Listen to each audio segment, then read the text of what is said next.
How is it going today, ladies and gentlemen? It is that one guy back at it again to tell the amazing story of Platinum Star City. Episode 13, or Session 13, however you want to look at it. I am here with the wonderful, amazing cast, crew, friends, and all the technical friendship color names and rainbows in between. We have our lovely group of adventurers here getting through trials, betrayals, and finally the death of a hag that has been a stink now removed.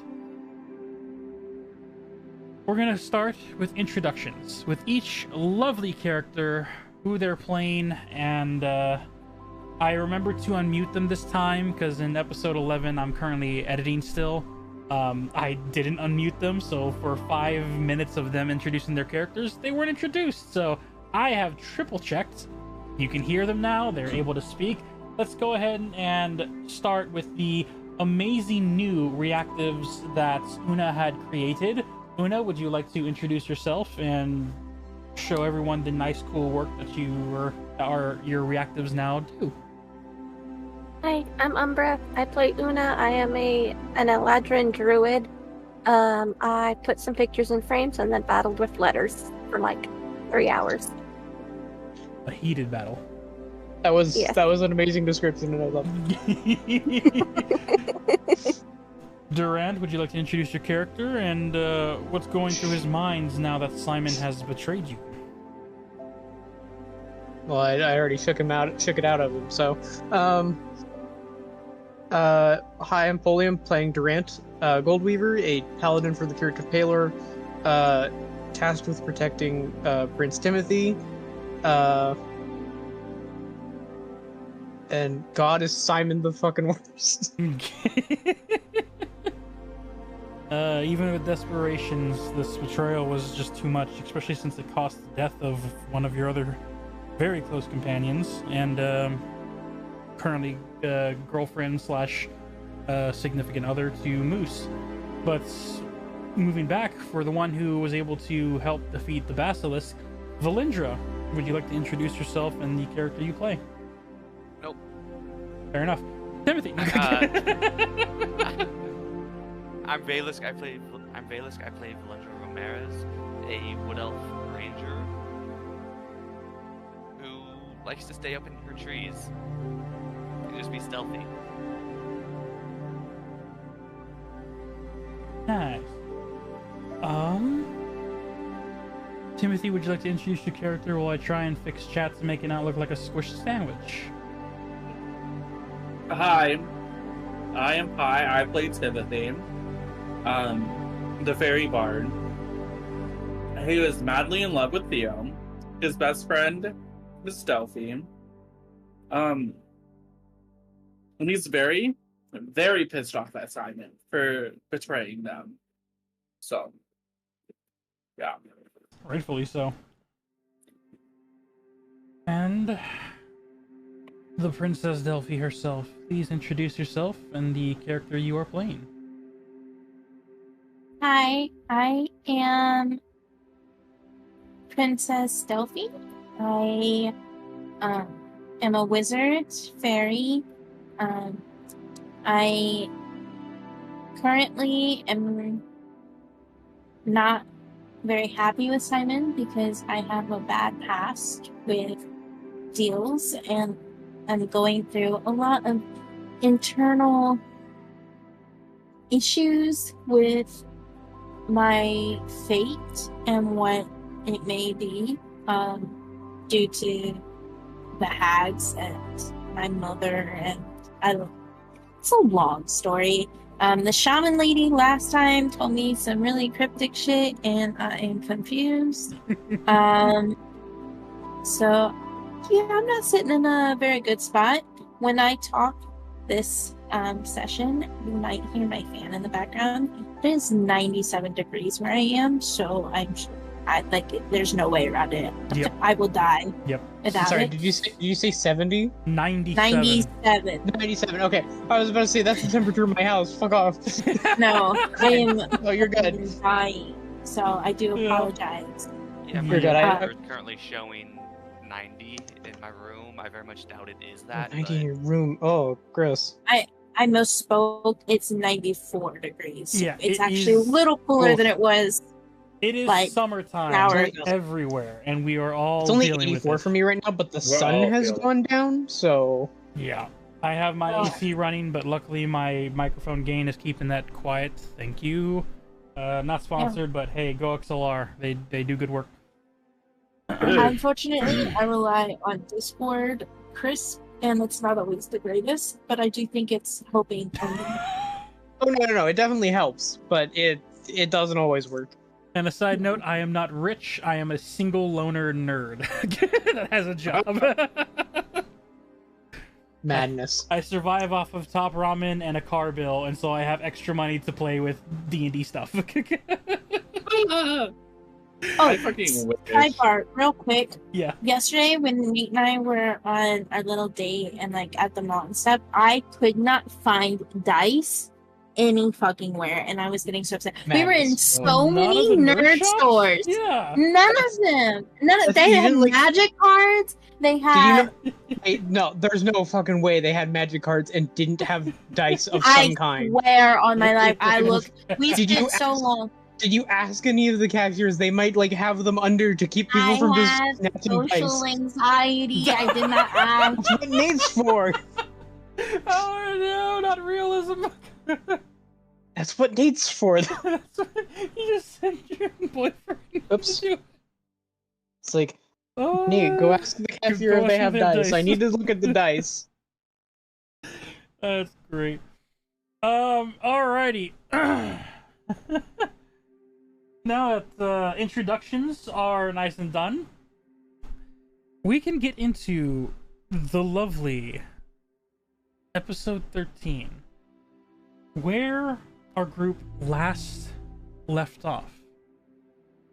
After leaving the village, heading to a possible exit route leaving the mountainside beyond the fog, our group found themselves in a forest-like, jungle-ish interior of this mountainscape.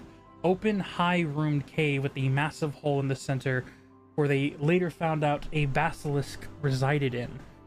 While stealthily moving through, they were able to save a statue of Simon's old wizard companion, Matted, who, missing a hand, still fully intact.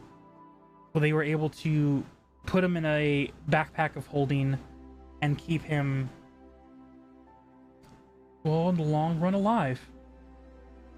Getting to the other end of the tunnel, the rot hag that they have now learned the name to later knowledge to be, let me get this name correctly, it's in the very front, Rot Rodicence.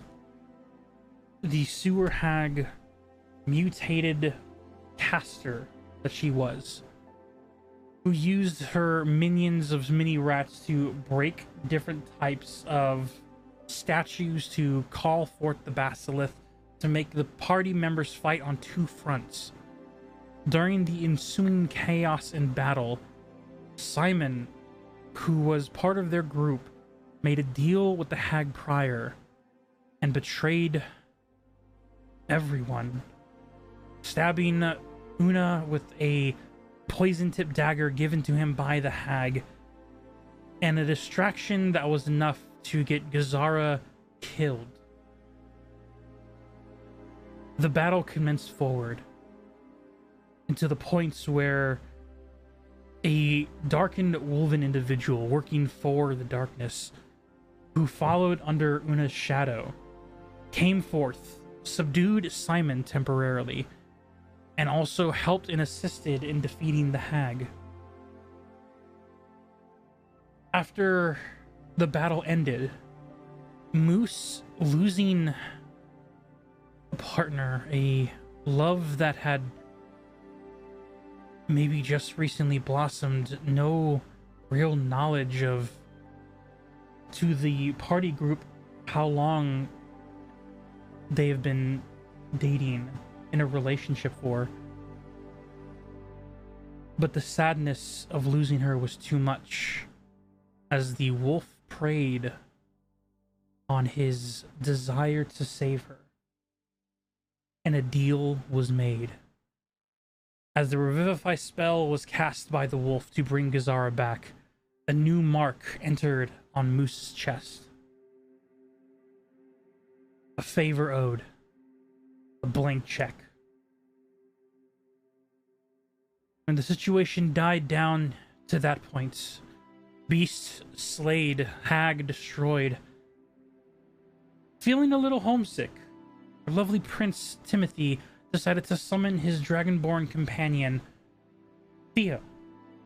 And upon arriving, confused at first, finally grasping the situation, a little sore and butthurt at the idea that he was called after the emergency, but also away from the city, and the idea that there is currently no danger and he was summoned.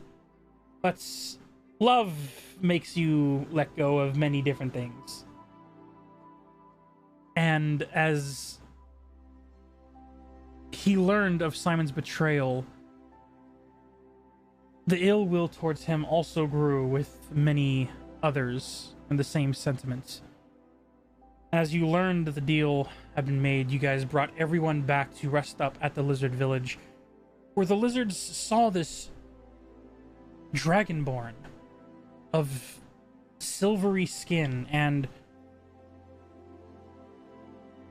proclaimed in their own thought process that he is a greater being than he claims to be himself. A simple Talver owner, a defender of those in the woods. After talking with different individuals, powers being discussed via the shaman lizard, Delphi learned of cryptic messages. The group had Simon locked away in the lizard prison for now until they figure out what they're going to be doing. Until finally, the release of Matted, Simon's wizard friend, happened. Releasing him from his stony prison, questions were raised, knowledge was learned of the outside world, of how the hags of multitude, the old ones, have pretty much ruled the outside world.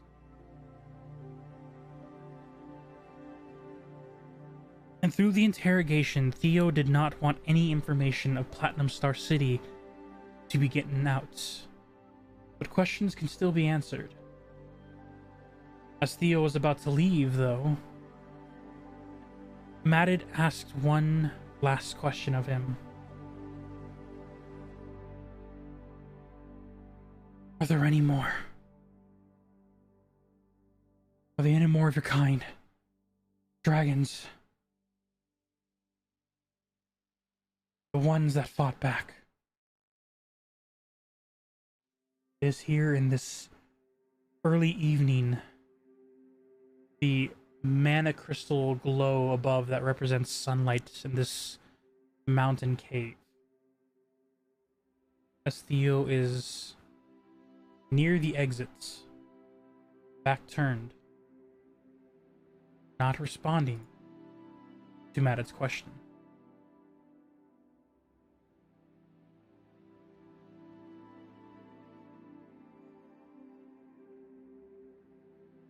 What does our group do? Why were you traveling through the mountains? You see him focus in again. He's wishing for a response from the Dragonborn, but also wanting to be as helpful as he can. He is terrified. Fey creatures to him, as he mentioned before, are either rare or dangerous to them. For as far as he's known. For as long as he's known. But looking over to the Eladrin, He speaks up. The mountain pass was just a recent thing we found. A couple of other scouts, the other statues that are probably out where the basilisk turned them to stone. Some of them escaped and told us about this possible entrance that could maybe we can, if there's not completed, dig through the rest of the mountain to get to the other side of whatever's on this fog. I didn't know it was a civilization. It was just a pathway that we could use to help to get favor of our ruler of the Frozen Kingdom.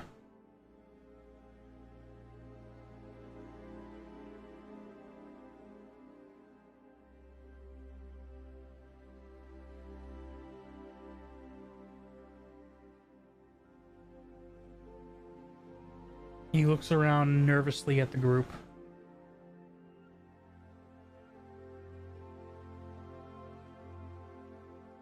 As Delphi asks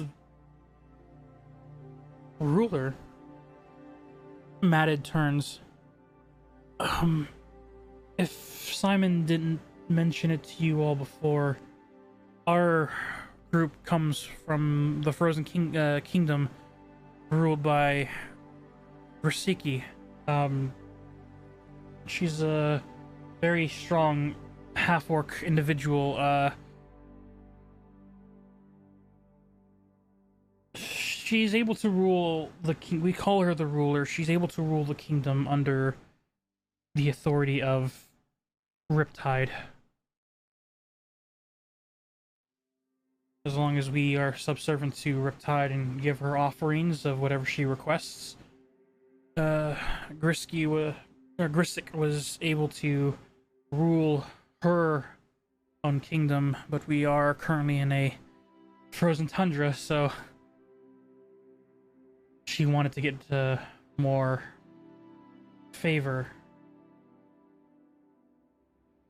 from Riptide. So we were searching for answers, and we heard about this cave. Got here, I got turned to stone. Apparently Simon made a deal. It's too much that happened. And we still don't even know what happened to the other two.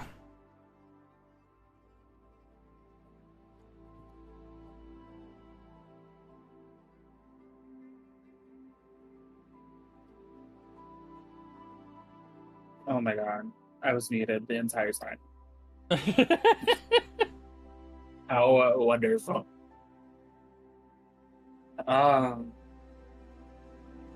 Yeah, no. He couldn't tell us most anything, so we were surprised. I'm just gonna go on a limb here. Joke intended, because I'm missing a limb. Do you guys not know much of the outside world besides what I've told you? Timothy looks around, seeing what anyone else is thinking of. Moose and the rest of the group are just listening. They're in a... Moose is doing that bad cop thing where he's staying in the corner glaring, absorbing information and hoping that his deery-eyed Daggerheart pupils will keep him talking without him needing to ask questions. Oh, he's not doing a good job. Why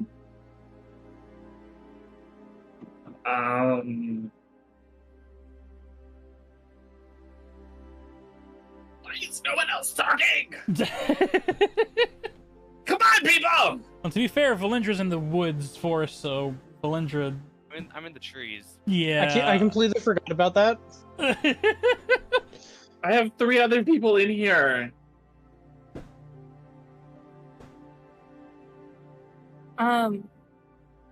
Delphi kind of like looks at him and is like, well, I came to learn about this world, but my knowledge is limited currently.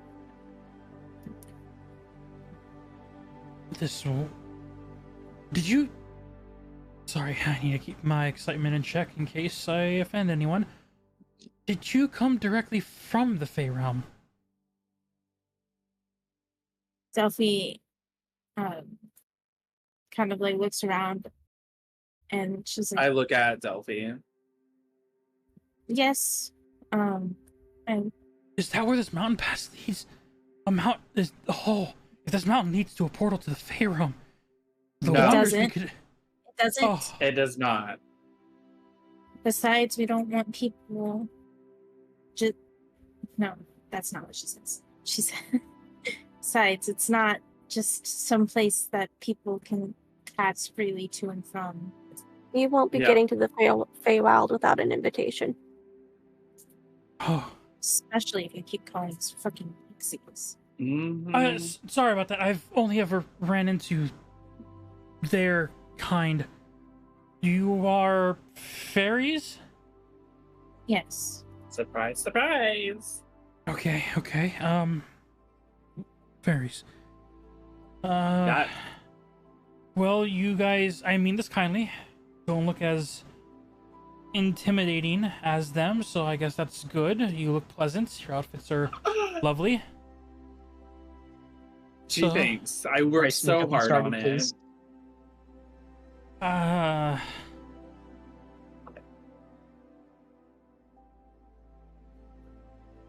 Look, if I don't also wish to incur the wrath of any draconic folk, but if the only reason why I ask is because if there are no dragons left besides the ones that remain, there's no one else that can fight against them. What do you mean the ones that remain? There's rumored, I haven't been there, adventurers from the south mention how there is a colony of dragonborn individuals. They have a civilization city under their own. They are currently under the Heatwave Hag's domain. You hear as he's explaining this, Theo now turns and gives attention to what he says. It's those that no longer fight against them, but now serve under them. I never heard of metallic dragonborns, but the way they just sounded, a lot of chromatic ones that are still alive. But when it comes to full-blooded dragons, they have all been rumored to be wiped out during the war. How is it that you know so much information about all these atoms? Oh, and you see him like lift up and perk up a little bit. I'm actually a scholar from the Frozen Kingdom. I've gathered information from other adventurers and everything. I've been able to collect so much data from everyone with the authority of the Pixies' guidance, because they keep some information redacted. But let me show you. And you see him reach into his pouch and he pulls out with his hand a scroll. And with this scroll, as he unveils it, let me go ahead and show you guys what the world map looks like beyond. Yes.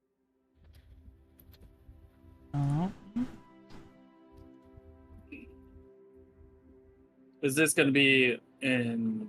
This will be, I'll send it in Discord and I'll also put it on the screen. Okay, so you're going to show it on Twitch? Yep. Okay, cool.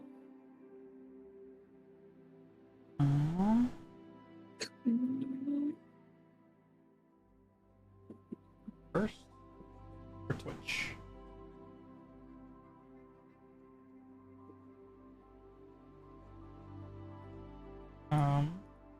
Whichever one you want first. I have to turn this one off.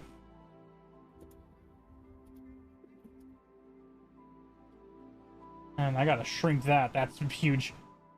One sec. I gotta find the edge. Elephant! Alright. Girl, I think that was a mammoth.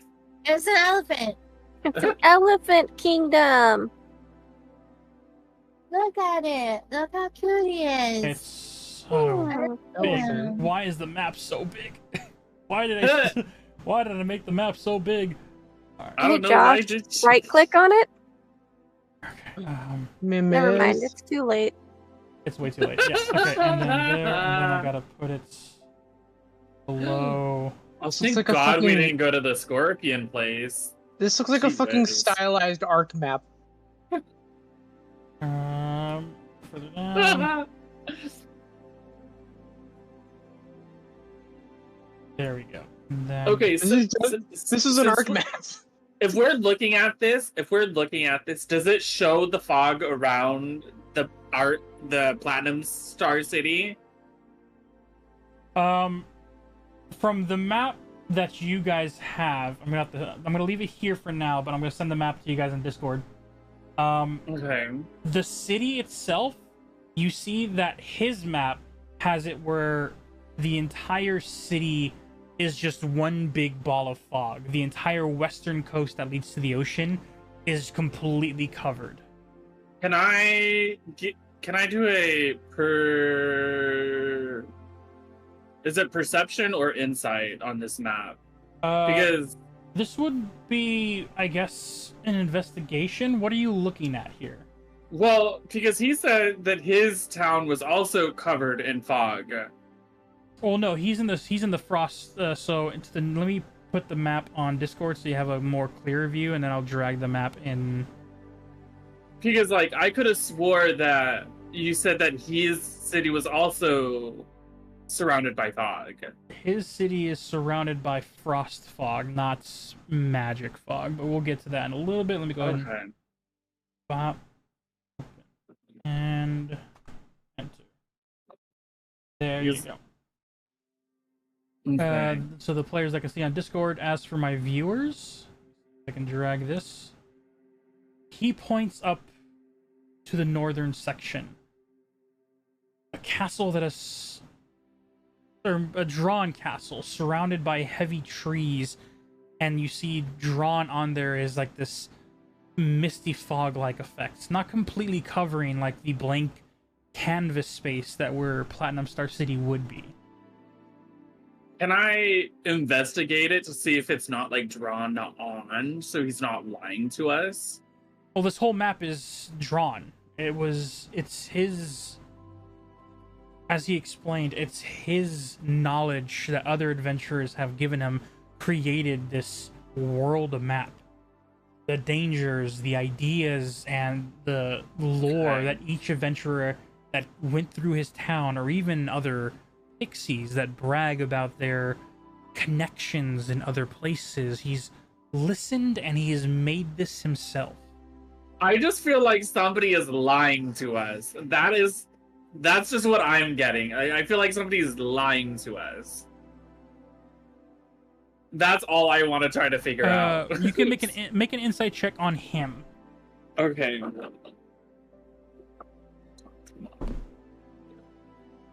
I got a nat 20. Kill it. Probably the first one and the only one for the rest of this game. Nice. You can tell that his genuine excitement on this map, it's drawn by him, it's made by him, and the excitement he has on his face is that of a scholar who has done research. God, he's a nerd. He's a wizard. Okay. Well, with that, Timothy mutters out loud. Doesn't seem like he's lying to me. I've gathered as much information as I could. From what the rumors say, to our frozen tundras in the north is controlled by the Riptide Hag. She makes our lives a frozen capsule to keep us in check. She technically does reside near the coastal oceans and he points over to the glaciers that connects to the water. But she basically runs the entire northern front. From what I understand, the forest, the Thornbush Hag resides through the mountain passes to the east. Am I getting my directions right? Nope, to Your the west. directions were on the west. The west, yes. The west? I thought you said west. The west. Yes. Delphi kind of like leans forward and like, okay, wait, hold on. 1 second. Let me. Does anyone else want to look at this map? What do you mean? Oh, is Timothy asking that? I'm asking out of table, off table. Like, Oh, does anyone else want to look at this map? Sure, I will also look at the map and probably not get anything. Okay, No. because I kind of want to just like mage hand it and bring it closer to us. Delphi kind of like leans forward on her knees a little bit because she's like sitting up Yeah. now with like her arms on her knees. Yeah, you And see, she's, like, as he's on his knees still, but he like scooch forwards on his knees to help out and like pushes the map towards the center. Moose like steps in, so does Hogar, and Theo actually takes a half step in, really. Okay, well, I'm still sitting with Theo, so he moves, I move. Yep. Well, with that, I'm gonna just use Mage Hand and move it a little closer. He doesn't stop you. He just points from where he's sitting there kneeling. He points Delphi? over. Yes. Oh, sorry. I was just gonna say, after hearing like him call the hag the thorn hag, she like kind of like when she like leans forward, she says softly, but not like to anyone directly, but just kind of like in like thought. She's like, "There's a briar hag." So, she's pondering that. There's a what hag? Briar, like thorns, briar. He gave you the names of them. So yeah, Thornbush was one of the names of the hag. Yeah, so she's just thinking on like the. Okay. Yeah. Well, she seems like she rules the west area, right? Yes, everything that is around the forest plain. There's not much civilization in there. Rumors of maybe some very few civilized individuals. It's mainly run by different types of beasts of all shapes and sizes, according to adventurers. I had to try and pick the ones that sound more believable than the others. But then again, with the hag, most of them are possible. When it came to Timothy's mage hand points out the big giant tree in the forest area. What's that? That is my guess of where her kingdom resides. I can only assume that she would probably be in the most fortified center point, so this is more of a guess of where she would probably put her throne. Or their throne. I don't know. We just know the Thornbush name. Forest hag. Okay.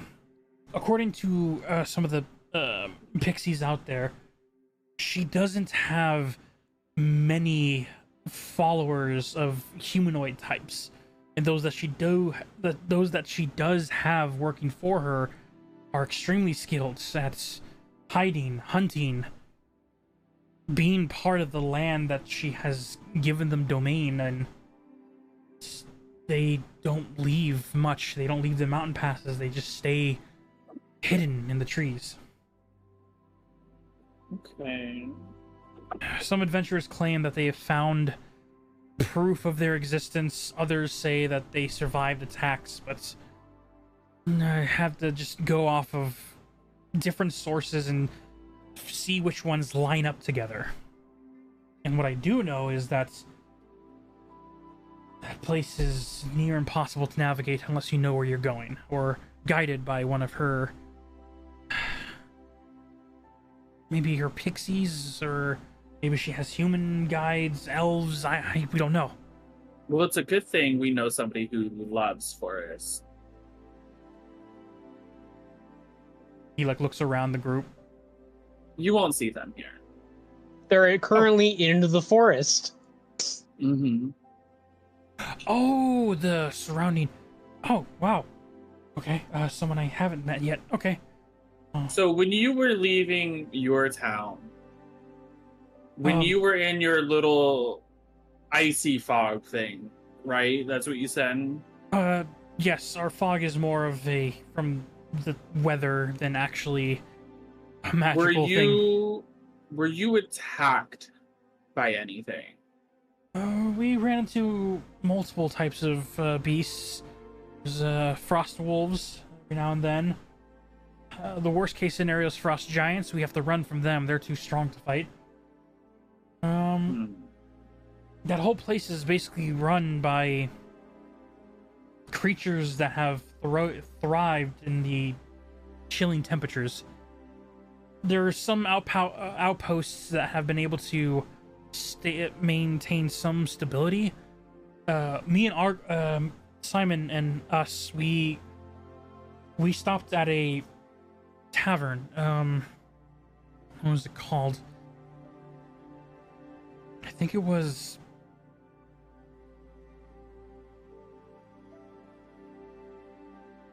Snowdrop Tavern. It was about 3 days journey before we got to it, and then another 3 days before we got out of the cold into the mountain pass. It was just a tavern by itself, no city, no nothing, and it seemed to emanate a warmth. The owners there, I have a hard time remembering them, but they definitely were nice, and they fed us, gave us a place to rest, and we were on our way. Is the name Tiffany familiar to you? Oh, God. Tiffany, no, I can't say that it is. I don't think that has anything, because it was a whole other place. Is it, Josh? Refresh my memory on our winter It was adventure. your winter wonderland was in a different dimensional space. Okay. Because we broke the wand.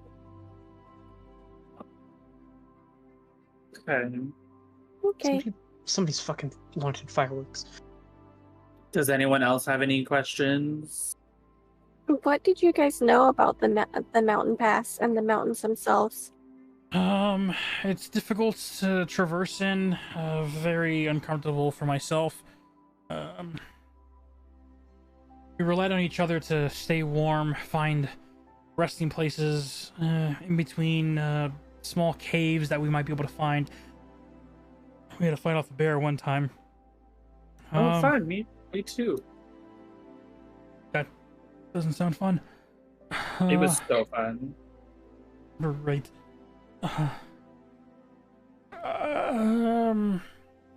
Yes, you could speak. We had help. From who? There was a pixie guide that took us to the entrance and then said it couldn't go past this point.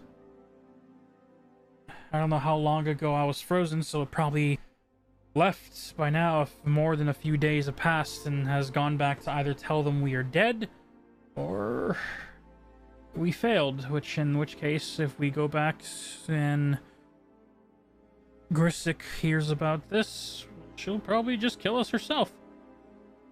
Okay, so theoretically, we didn't meet Simon until, what, a year after we just got here?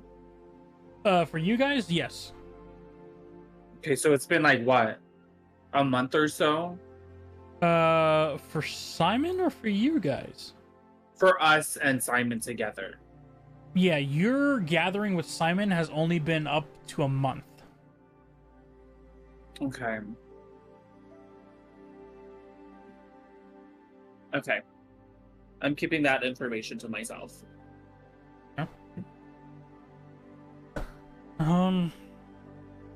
But yeah, if I remember correctly,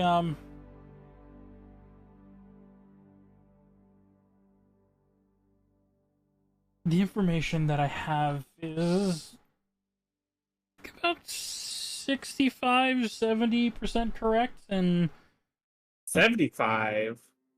about 25 to 30% guesses. We need concrete, not guesses. I was born and raised in the Frozen Kingdom under Grissik's ruling. I only know stories that adventurers have told. Our knowledge is limited. The pixies make sure that we don't learn anything outside of whatever. I want you to We're remember tied. this moment. I want you to remember this moment, good sir. Us fairies and the other fays would never not let you learn something, unlike those pixies that you keep talking about. You see, there's like a look of like appreciation in the sentiment. Looking back at the Dragonborn, who threatened him not to talk about the city you're from, look back at you and just there's a conflicted look of, oh, that's nice.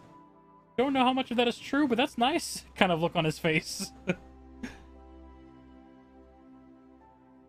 Ooh.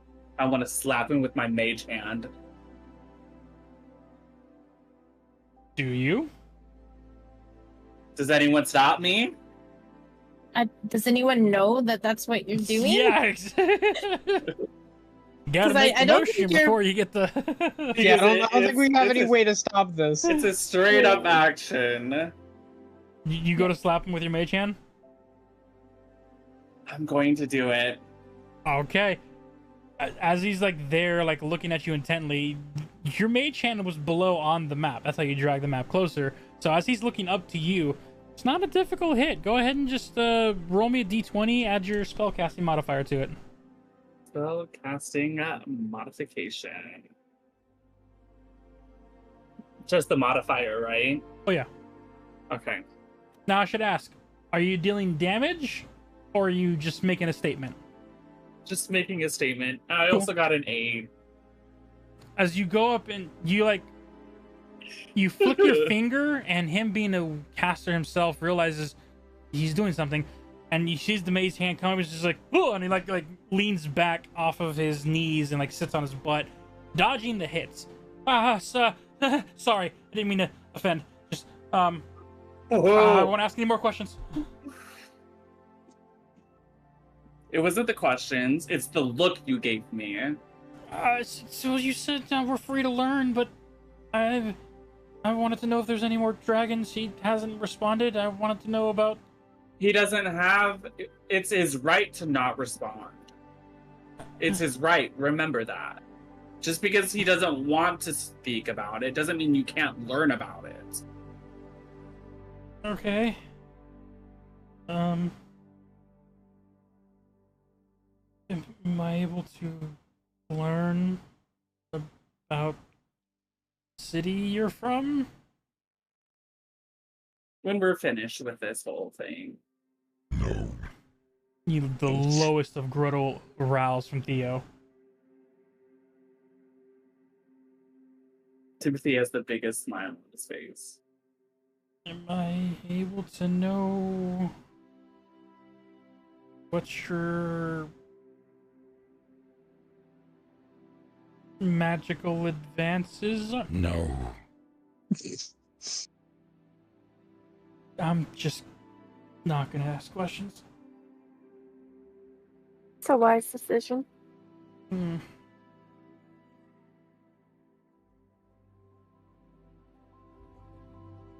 Are we done asking questions, you guys?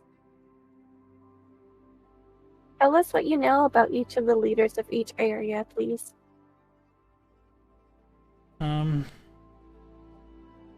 Sure. Delphi, Uh, Delphi, hearing this, reaches into her bag and grabs her her notebook and her pen. And I'm not taking notes over this. Okay. You see him look over the map. Well, to the west of the forest is run by a thorn bush. The desert area to the southeast. Please slow down. West of forest, run by thorn bush. Proceed. The desert area is run by Heatway. Wait, this is all stuff we told us already. This Yes. is all you've told us. This is all I know. Surely you know more. Your studies couldn't have proved to be so useless. Oof.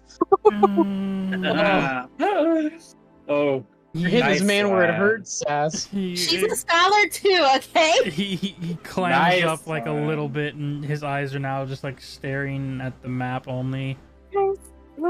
I know he called you pixies. Let's not bully him. I didn't. It's not bullying. It's banter among scholars, right?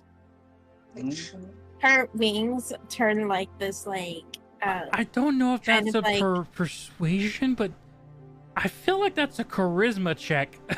It wasn't an actual question. I know, but it's like to get him to keep talking, because that's like the third insult he's taken in the withspan of 5 He minutes. also got slapped. Oh, no, he almost got missed. slapped. He dodged Oh. down. And I didn't do that. And that wasn't me.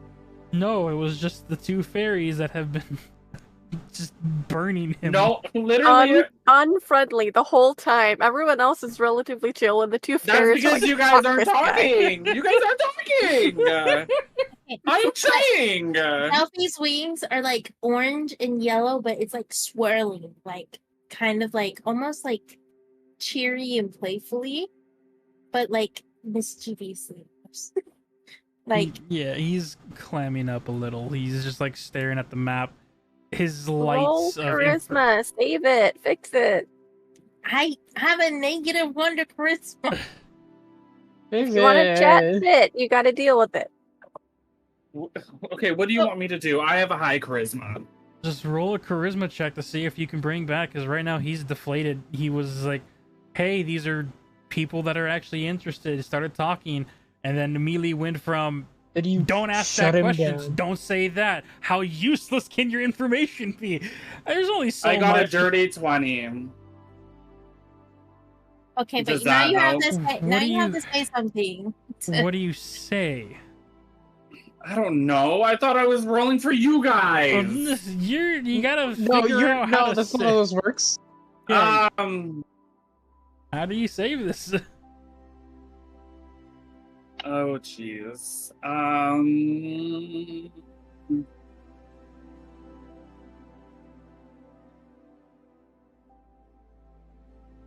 What's your favorite Hmm. dinner meal? And that is with a dirty 20, so he has to talk.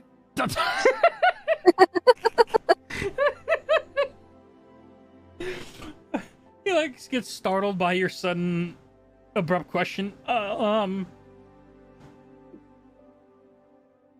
Steak and rice? Okay, it's not waffles. That's a little disappointing, but it's fine. I don't think most people's choice for dinner is waffles. It should be. They're great. I think that's just you. They're great. I don't know if this question will be answered. What? What's a waffle? Selfie like just Is puts that her some head in her fae hand. food? It's like a kind of like a breakfast bread. Timothy's crying in the corner. Like a toast? Timothy cries even more when he says that. Timothy is bawling his eyes out now. Selfie kind of looks up and she's like, it's kind of like, Like sweet bread. yeah, like it's very Um, like, do you know what a pancake is? Pancake? Or And like a No. potato cake? this hut is now filled with Timothy's tears. Timothy's just in the corner, just weeping. Stay behind Theo, too. Matted is just all confused of everything that is happening right now. Tell you what, when this is all said and done, if everything is okay, we'll give you some pancakes. But right now, we need some information, please. Okay, do I continue about where each of them are, or? I guess, so you said to the west. To the west is the forest. Which is and then where Thornbush resides. Right, and then you said the desert is where? Heatway resides, not the furthest south, but in between the mountains of fog and the realm of the alleged Dragonborn. And you have the volcanic nature to the south, said to be run by Zeraphil.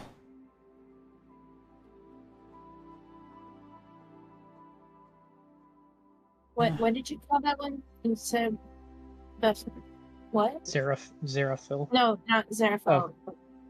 But the what to the south? It was the what? Oh, the desert area is where the dragon... Under.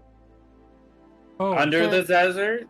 Under the desert, there's like a volcanic terrain, according to most. That's where Zeraphil rules. Okay. Alright. So, Zeraphil's there. What about Riptide? Where's Riptide at? To the north, northeast, where the water connects to the frozen lands. There's many points to the map. There's rumored to be a castle of ice made in the water. That is where, according to some pixies that were talking too much after a good chunk of ale in them, where Riptide resides in. So pixies are unreliable here too. Seems normal. They can No, enforce that wasn't. Oh, that wasn't me to talk. Got it. No, that was. Okay, so the dead one. Where was her land? If you got rid of the sewer hag Redistance, hers was to the far southwest, where the swampy plains are. But if you got rid of her, then that's... No one runs that place anymore. Any cities or villages that are under her domain there... I wonder what's happening to them. They're probably living their life now. Did we just accidentally create a power vacuum? What's a power vacuum? This is a spindle. It's not good. Power vacuum is essentially a key component of when a ruling individual leaves their throne, their possessions, their land, or any others with great power to then try and take over. To be honest, if anyone's was go to that, it'd probably be Thornbush, but if Zeraphil wants to expand her volcanic domain, it could be a power struggle. Alright, now this oldest one, you said that you haven't seen. Do you know where her land would have been? She never afforded one because. I missed half of that, sorry. Yeah, you were cutting out a bit. I'm sorry. No, you're fine. I leaned away from my mic. I'm getting into character and I was leaning into the sun. Okay? So the oldest one, you said that you guys haven't seen her. Does she have land that is presumed to be hers, or was she not afforded any because she hasn't been around? Out of all the land masses that have been claimed by the others, I don't know where she could reside. My only guess would be towards the center of everything. There's a small patch of hilllands, plateaus and small mountain peaks, and he points towards the very center of the map. A place surrounded by mountains on all four sides, splitting the desert, the forest, the swamp, and the volcanic. That was a location that none has ever talked about. My theory is that the old one, who probably is powerful enough to do so, makes it where no one can disturb her in her location there. But by doing so, she has her power in her name, but there's been no rumors of subjects. No pixies have claimed to work for her or them. Him or nah. It's a mystery of where the old one actually resides.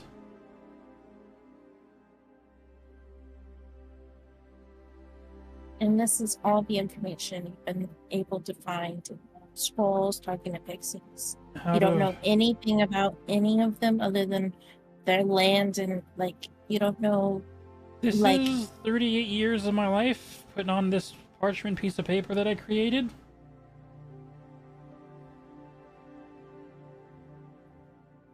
This is all I got. Well, Timothy whispers to Theo, I don't think we're gonna get any more from him.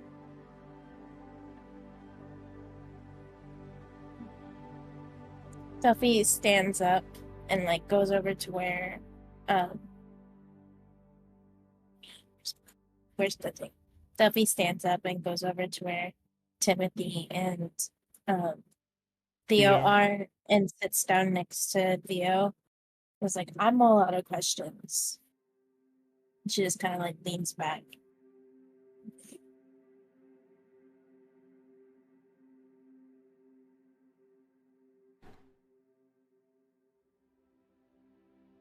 Well, after that, I don't particularly have any questions.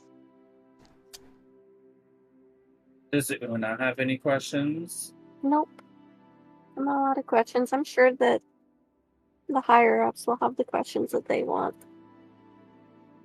All right. I look at Theo. Do you have any more?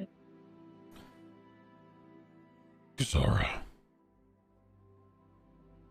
Blindfold him. Gag him. Deafen him. Damn. You know what? I could totally do that, Zara, but it only lasts a minute. Zara just goes on the word and immediately just wraps his arm behind. You see him like freak out, like, oh, what's going on? And just quickly, she just ties his hands behind his back, his wrists to his other, blindfolds him, puts a rag around his mouth, and over time, with Hogarth's health, then covers his ears and tightens it and wraps something around it to make sure he can't hear.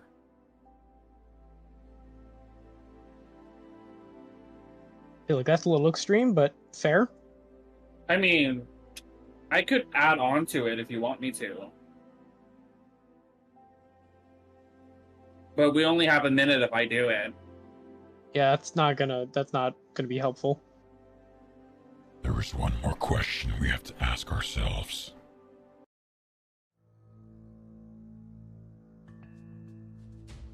Does he live? Or To does be he know clear, too this is much? Theo talking. This is Theo. This is yes. Theo, but he is serious. I think we should let the king deal with that. To Hey, have the the guard king deal will- with it, we have to bring him back to the city. If we do I that, could- he should not be allowed to leave. I agree that you shouldn't be allowed to leave, but I'm not comfortable killing someone who has very clearly lived in essentially subjugation for their entire life. Indeed. If the That's why royal family deems it necessary to kill him, I will bow to their request. But I think That's killing him at this point would just be cruel. that's why I think we should let the king deal with this, because we are just So we We're take him just- with us. Not to mention, we don't know if he's lying about this being all he knows. And unless any of you guys want to start asking questions in unconventional manners, like certain people within under the king's purview might, I think it'd be best to take him back. We already know Simon's going to have a plethora of things asked of him, whether he likes it or not. yeah. As you guys are having this conversation, you see Moose turns his head slightly towards the floor before looking back at the group.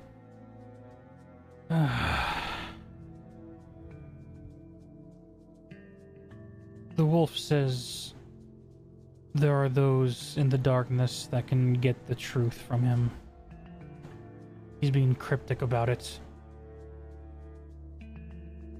We don't have to torture him, let's not. I'm sure that they have some way of looking at his memories. Yeah.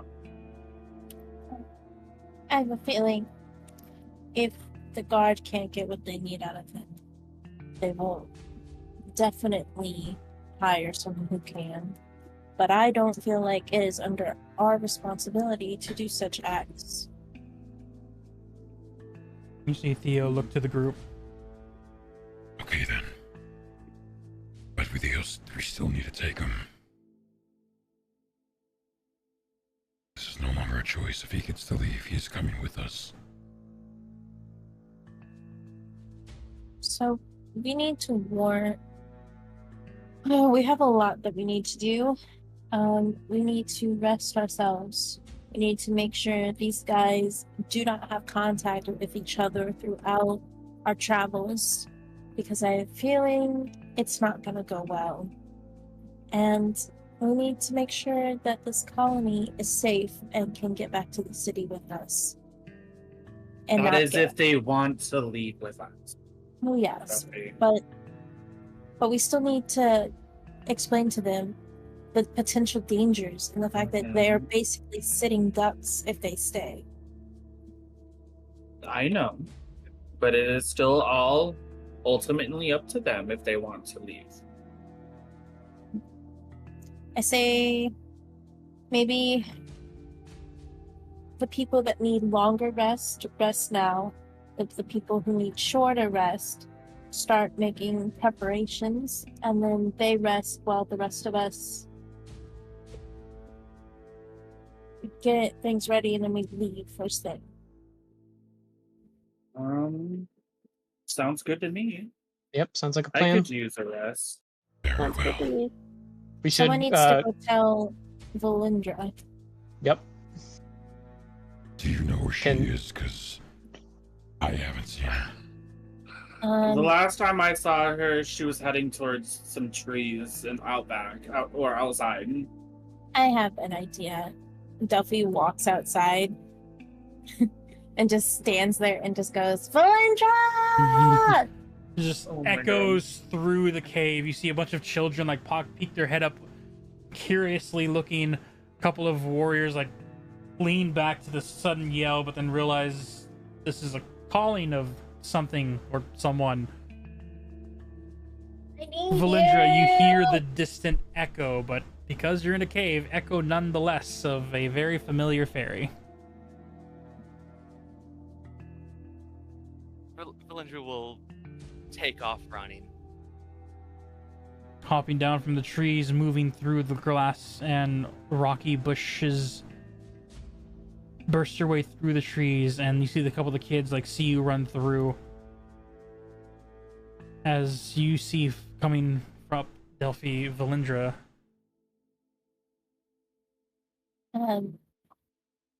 So we have things that we need to get ready and prepare for and do, and you are probably going to be one of the ones that's helping prepare, since you don't rest as long as the rest of us.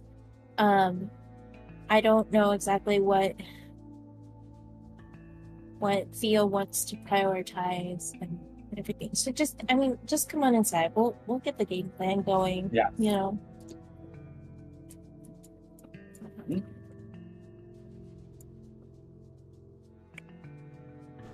We'll go ahead and make room for the newcomer. I believe me and Delphi are still in our fairy form. Yeah. In which case, he'll probably sidestep towards the center of the both of you.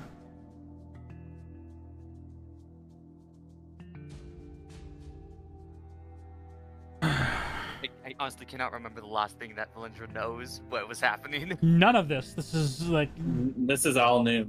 Yeah, I know. they spend the next trying to 20 minutes to dump every information that they just got to you.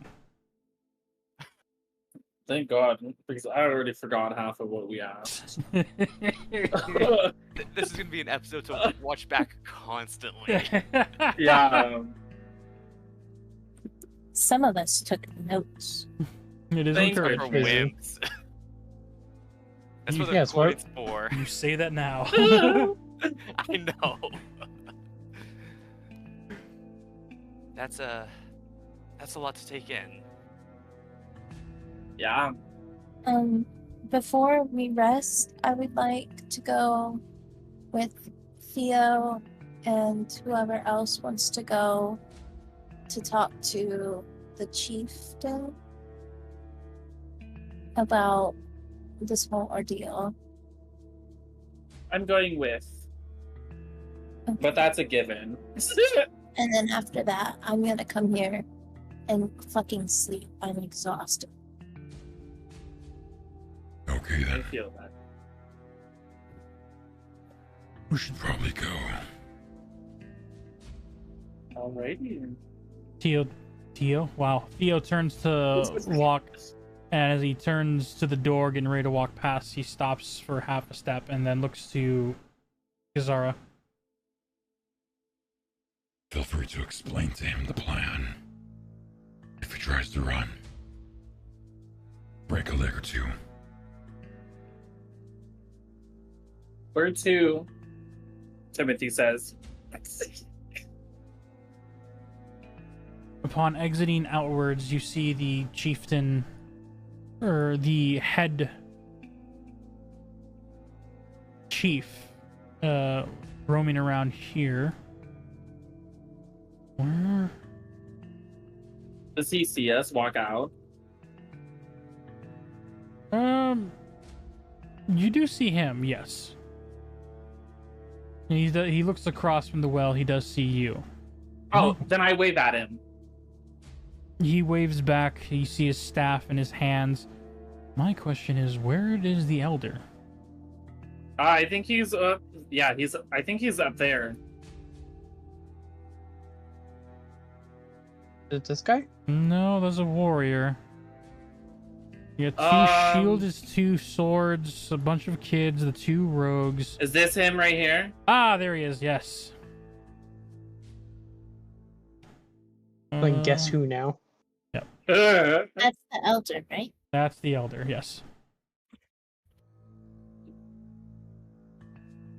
As he approaches and you guys huddle around this water source well. Mhm.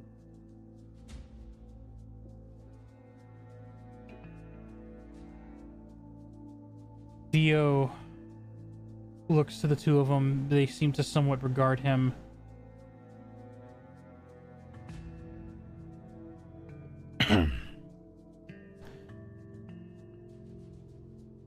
We're going to be heading back to the city. Your clan has served its purpose long enough. If you wish, you can come with us. Return to where your family once called home.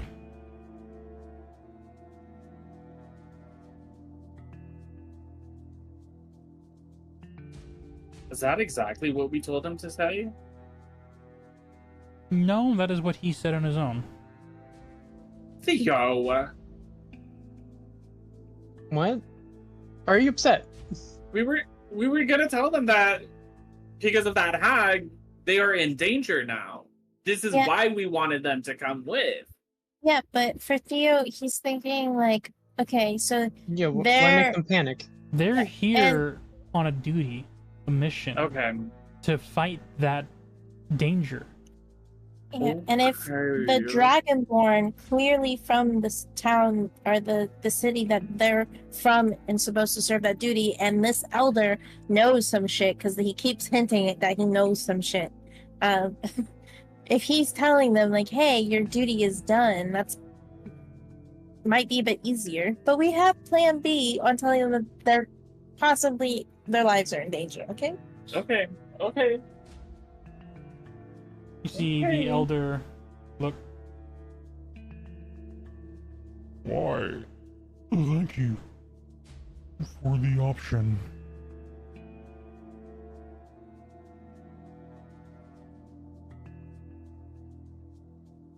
I ask, is this a call from royalty or from you?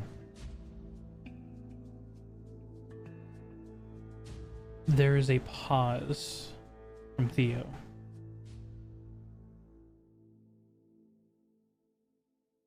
How about the words of two princess and prince fairies? Timothy says with like very little like it's like bad dragon born language.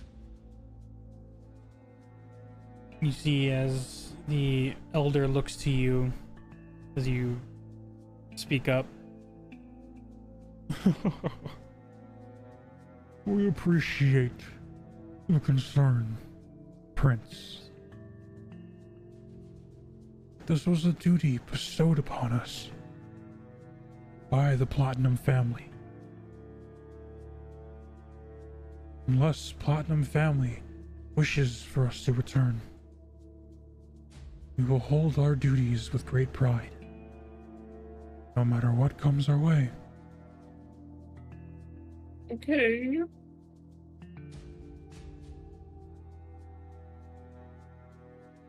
Timothy looks at Theo. Well, it's up to you.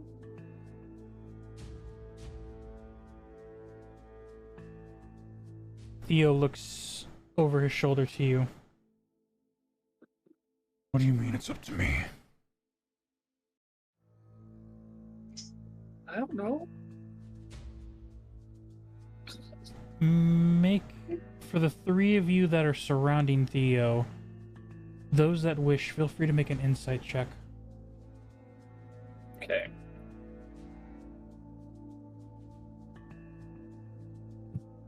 We got a 16 plus 2. What am I making a check? Insight. On Theo. Insight. Not Theo, yes. Insight. 19. 16. I have an 18. 16.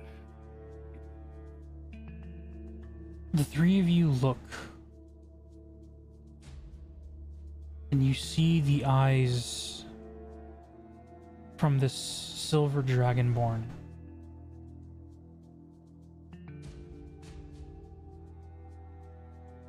Of remorse, sorrow. There's no light of authority or hope in his eyes, as he simply turns back to them.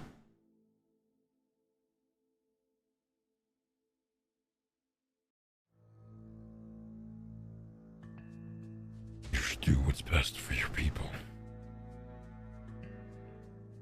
Not on some word from a king long gone. You've done enough.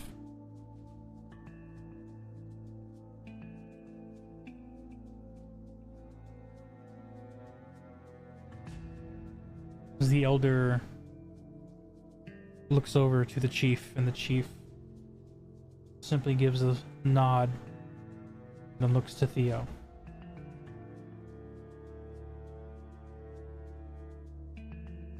Enough may be. But the duty we shall hold with pride to the end. But if you can, take the children. Take the families. Take those that wish to go.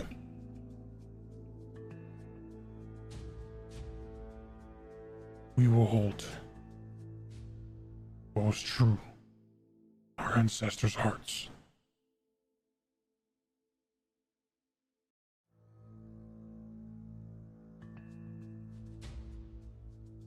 With that, I'm going to druid craft a flower from the Thornberry district of the Feywild, and I'm gonna give it to the chief. And I'm just gonna say,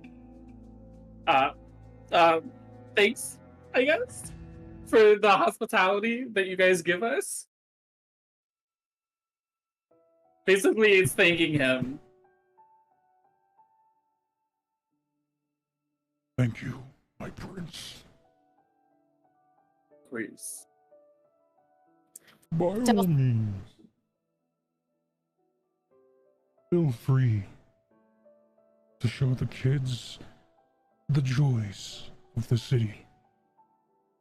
I know you will protect them. The lights in all of you shine strong. As the elder chief, or the elder, accepts the gifts. Timothy has tears coming out. Okay. Delphi leans forward on the well in front of her. We have the knowledge that since we've killed the hag, it is quite possible that you guys will be ambushed by pixies, like a lot of them, and possibly the other hags, or whoever might. That we don't really know what's coming, but since the hag died, this location might be known, and you guys should just prepare if you are not wanting to come, but I really wish you would come with us. Timothy's nodding his head with tears coming down now. As you say this, the elder looks to you, eyes that hears and sees your pleas of wanting them to live. As you stare at him, you see he straightens up from his hunched self, fully standing. His 5'4" figure raises almost fully 6 foot.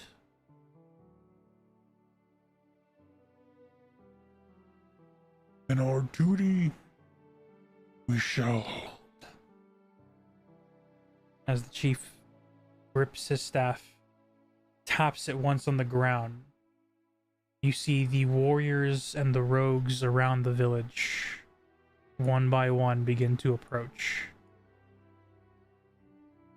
And in Draconic, chant out,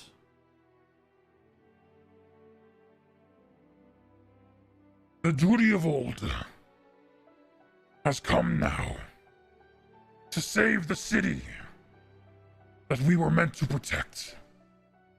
May our ancestors' blood guide us as we defend the home of all we care about. and you see the other warriors begin to all together.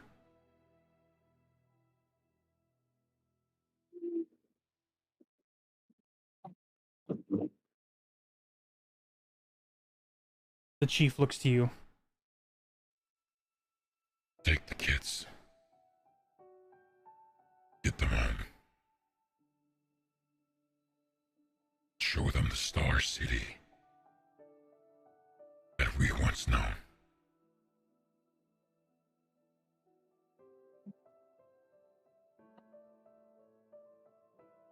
Sahul! You see him yell out, and you see the warriors move, grabbing weapons, grabbing armor and supplies. You see some go up to significant others, hugs, kisses, exchanges of all types. Timothy's pulling Theo into a hug too.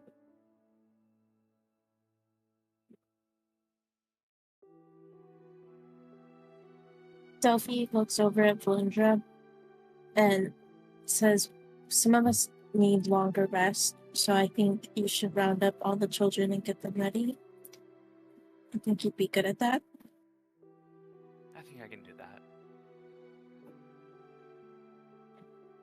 And then Delphi kind of like leans towards Valindra and says softly, try to get anyone that's willing to come too.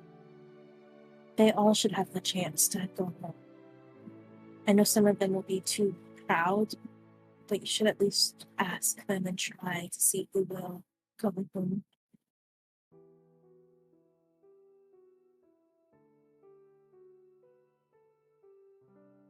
While I understand, God, how do I want to word this? I say I know how I want to word it, but it just doesn't come out.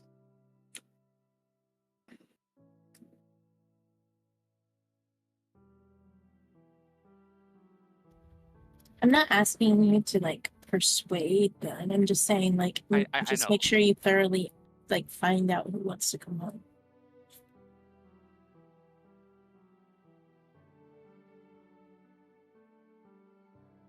I don't think any but the children and their families will want to. Not a matter of pride, but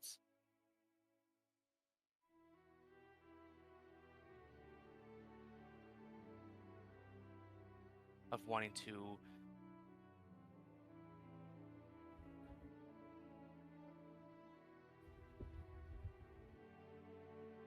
I understand, but it still can't hurt to ask.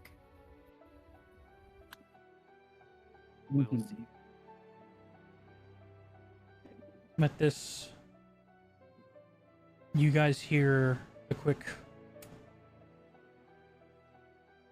of the teeth before Theo begins to walk off and head toward the entrance of the cave. Timothy's following.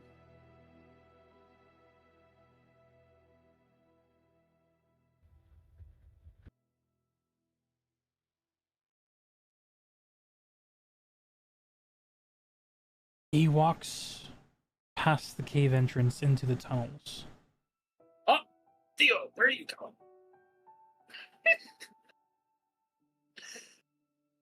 I need a moment to think. Okay. Timothy pulls him into a hug and gives him a kiss on the cheek, and then he flies back to the hut. He stops with the hug and kiss. His big hands, the two fingers that match your arm, gently holding over your hug. Just as soon as you release, he begins to continue to step forward and walk into the tunnels. I put Bardet inspiration on him behind his back. Okay. I want him to be safe. I don't care what is happening. I want him to be safe. Okay. You know what? No, I'm going with him. No matter what, I'm going with Theo. You fly back to him as he turns to you. I'm going with.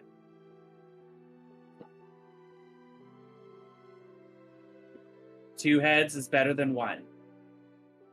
He reaches in his jackets, pulls out a flask. I should have. He uncorks it and begins to drink. This one, Theo. This one. You could have this one. And drink. And then I use Mage And drink. Hand and I take it. As the mage hand goes to grasp, there is a grip on this flask that your 10 pounds of pressure cannot pull from. Before he finally lets it stop from his lips. That better be water.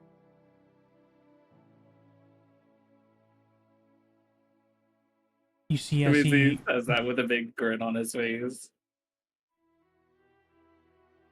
You see as he breathes, the lips around him curl as like ice flakes and mist breath fall off.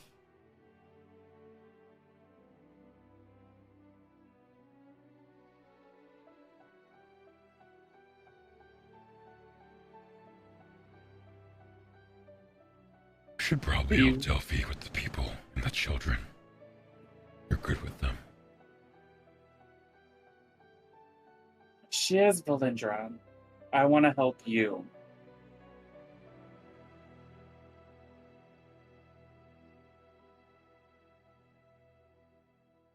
I'm not gonna do anything.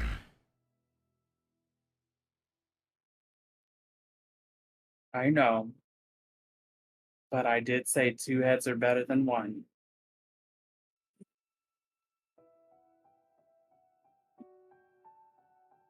As you move with him, he goes through the tunnels, walking through all the way to the points where you first summoned him. Just the entryway into this massive forest-like cavern. Statues of whatever people still remain. And at this entryway, finds a comfortable enough boulder and takes a seat, staring towards the other end where you see in the distance the exit that is supposed to be, and rumored to be, what lies beyond the fog. I sit with him.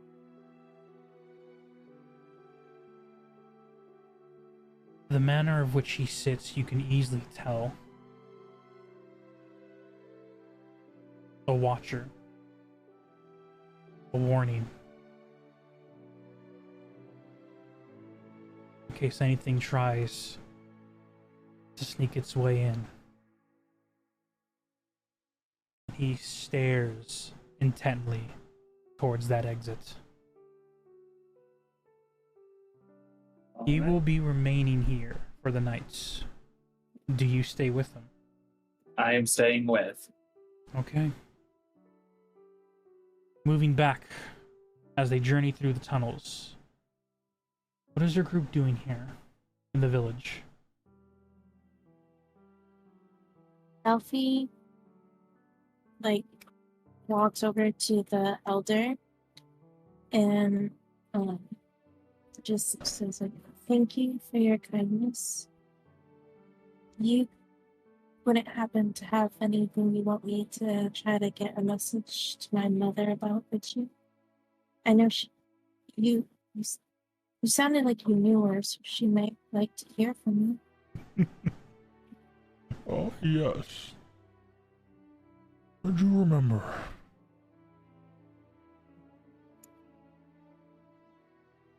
Your mother. She was kind to me. Shula, right? Yes. She's Queen Shula. Yeah, so. If you are able to speak with her again, tell her that I congratulate music. her on finding her happiness.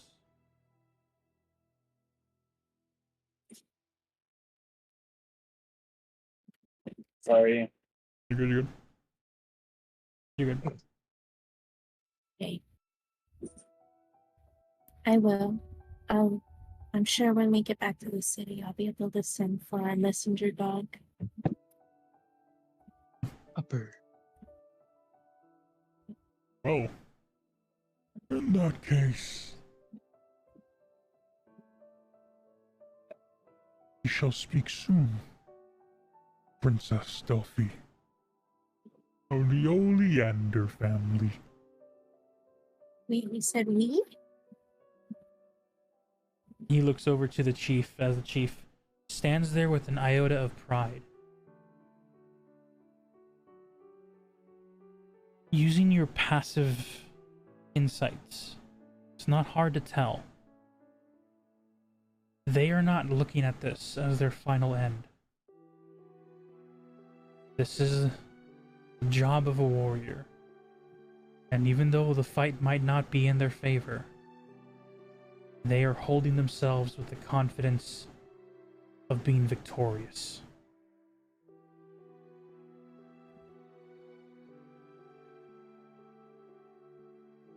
Okay. Well, I wish you guys all the best of luck, and I'm going to put on everything that I can to make sure the children and the families have whatever they need in Star City.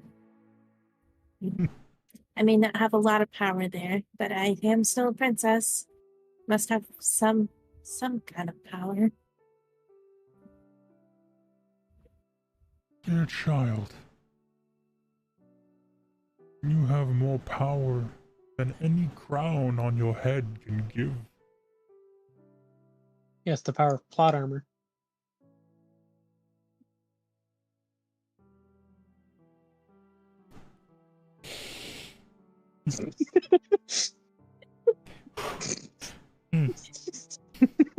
Good one. He's the main character. Bad. She can't die. I was trying to stay in character so badly it didn't work. Oh, that's a good one. As he continues. 'Tis your heart. There are times when a calling is made to those, and a crown can only take you so far. It's the actions that you do that go beyond what even a bloodline can give. You are your mother's daughter. This is your life to live. And you're choosing to save people. You are enough.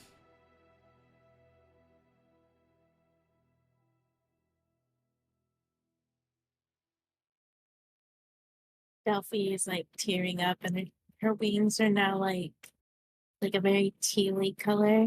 And she reaches over to his hand and like grabs it, and it's just like, "Thank you." He lifts it. You see the chief look over as the kids and families are packing up their resources. You see the huts and every supplies. Even the shopkeeper of the shaman, you see her collecting herbs and plants and packing them away. A lot of the families and children will be leaving with you. But you notice that most of the more stragged warriors, the rogues, the female archers even, they are all preparing for a potential battle ahead. They will be ready.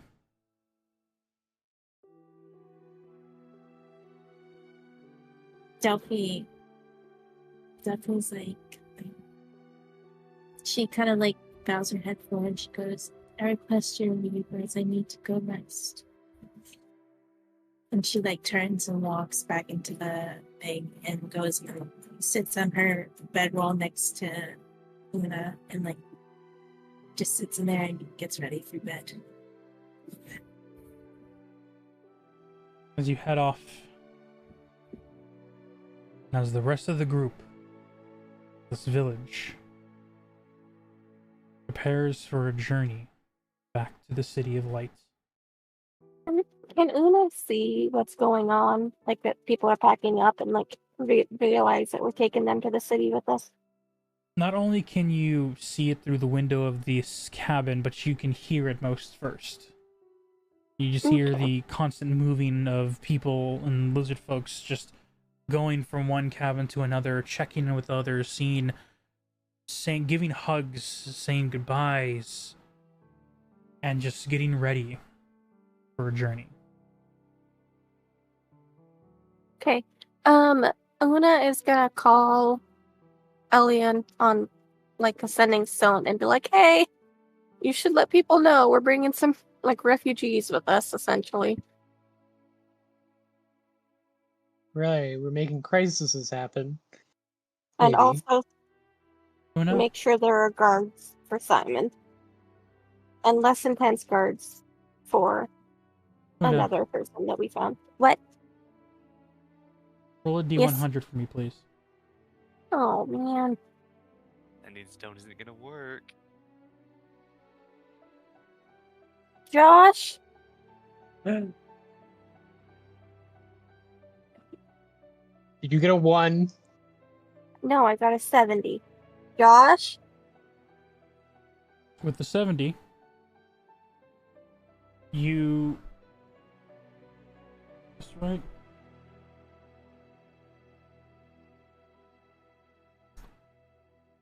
There is a... Okay. I would greet her before I start blurbing into all of What that. is happening? Okay, how would you greet her? Hello? Can you hear me? I don't know if this is gonna work.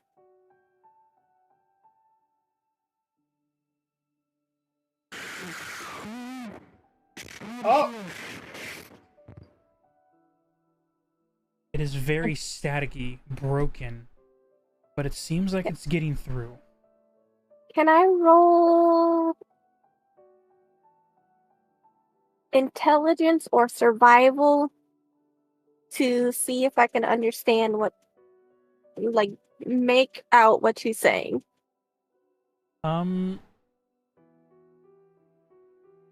This will be more of a...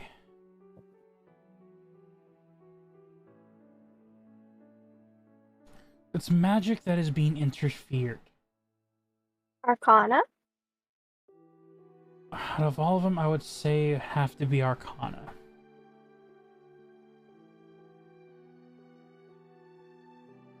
That would be a 22. Cool. Okay. You essentially hear. I can barely hear you. What was that? I'm gonna do my best to, like, enunciate clearly. Bringing refugees. Also, make sure guards are on hand. Okay, get the enforcers. Refugees, you found people on the outside? Can't go into too much detail.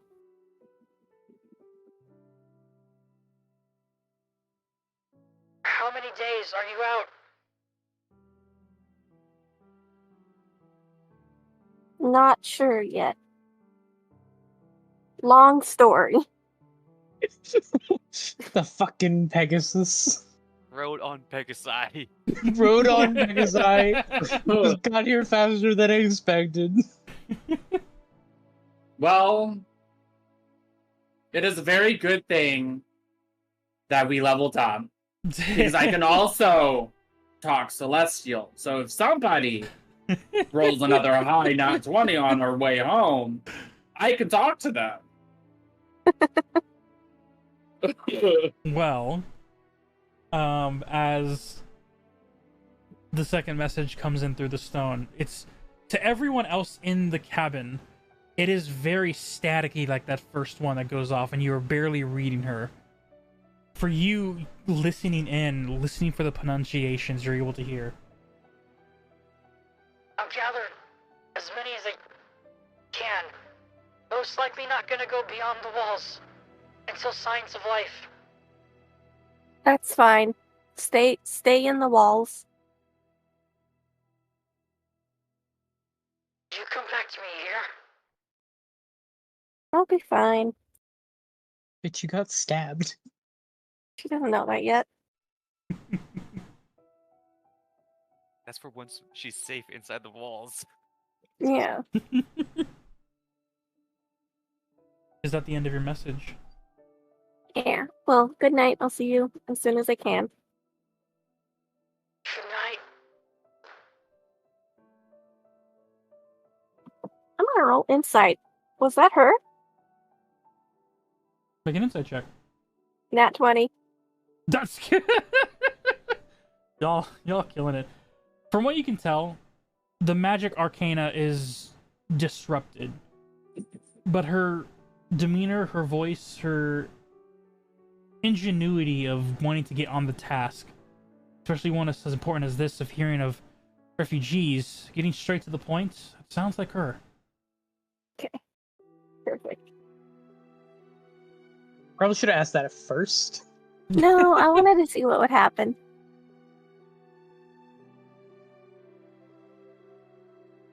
All right. Is there anything anyone else would like to do before you rest up for the evening?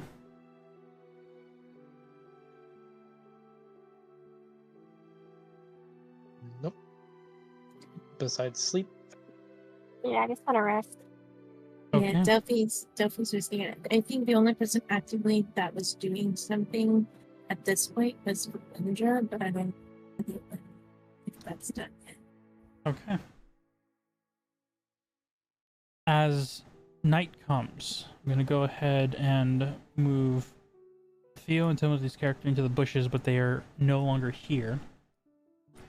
Each of the families go into their respective homes.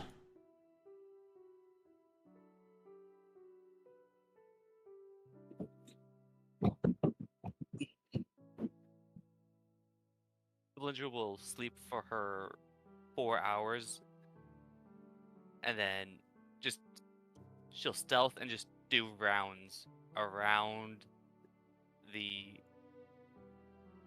encampment, I guess. Okay. As the rest of you get ready to sleep in, the low-lit lantern lights of the nights. Valindra, are you sleeping you only need 4 hours of sleep. So are Yeah. you sleeping the first 4 hours right away, or are you getting sleep, or are you staying awake first and then sleeping 4 hours before you dawn? I will sleep first. Okay. As the rest of you tucker in for the nights, you get the sleep started. Valindra, being on the treetops. Uh-huh. I said I don't like how that's going. Oh no, just send the scene, but you know what the area is. No, but you said you're starting the sleep. Well, you're starting to sleep, yeah, because it's Because you guys are starting to sleep. yes. He's scared. That's But fair. that fair. implies it's gonna be cut short. I did. Last time you guys slept, there was the secrecy going on in the background. I get the skepticism. You guys, as you go to sleep, I'll continue the scene. Okay. One by one, as finally finding rest, the lights being put out in each location room. Timothy and Theo does not return, which causes for some concern, but they are together, so that is some consolation.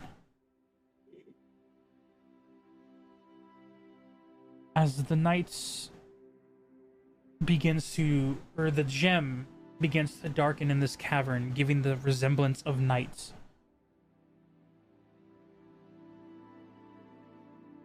Four hours into the rest of everyone else, Valindra, you feel your meditative sleep finish up.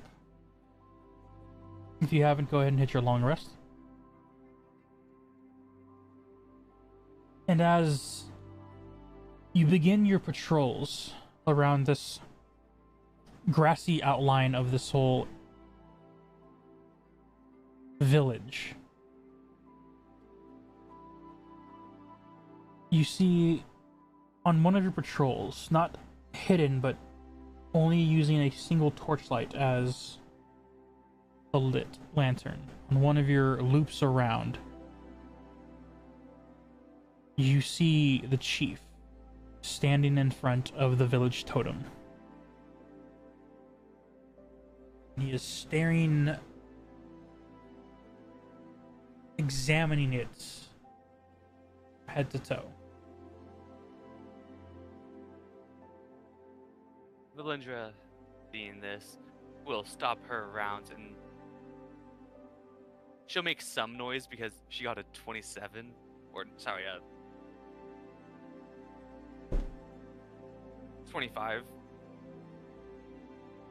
As you begin Which doesn't to help, make noise, you see he finally then slightly turns, looks over his shoulders to acknowledge, sees that it's you, and continues to look back at the totem.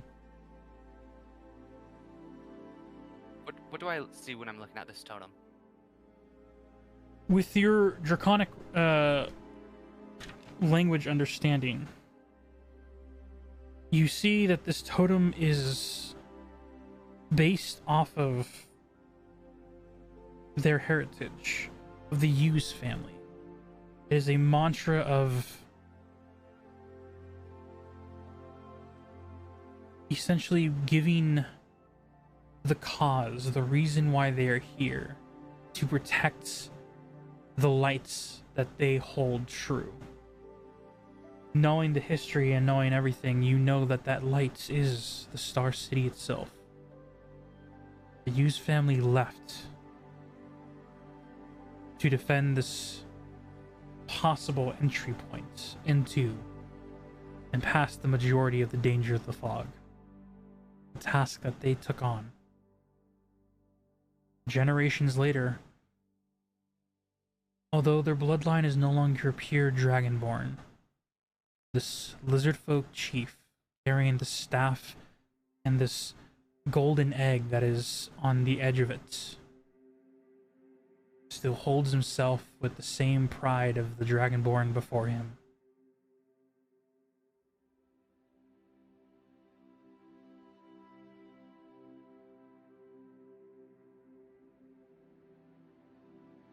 Thank you for taking the feeble. Thank you for your service. How old would I be able to see him as? Given his Yeah. Given his Thank you for skin, your families for protecting this entrance for the past millennium, past centuries.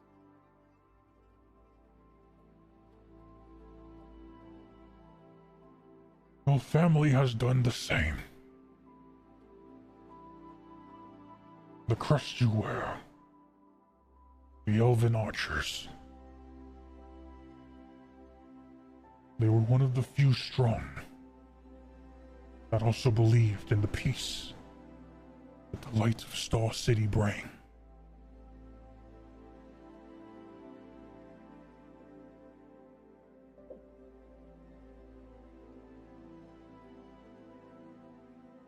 The headmistress of the archers, Commander Katrina Ramirez.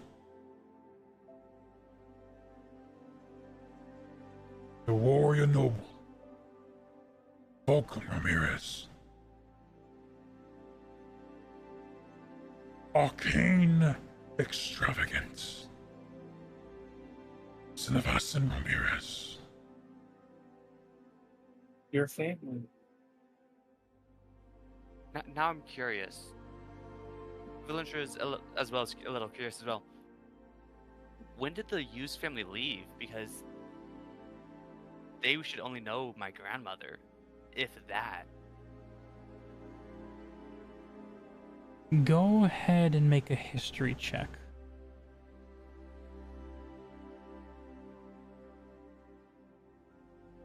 History. There it is. That is cocked. Ooh. That is a dirty 20.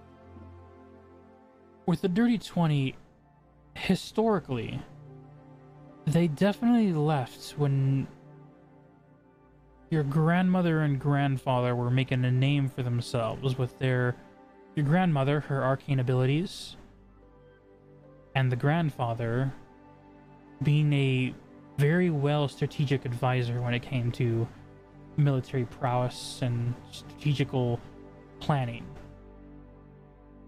Your mother and father wouldn't have made that big of a name for themselves.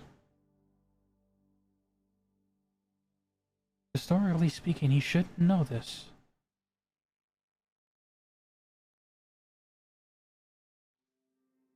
He shouldn't. He shouldn't. How do you know my parents?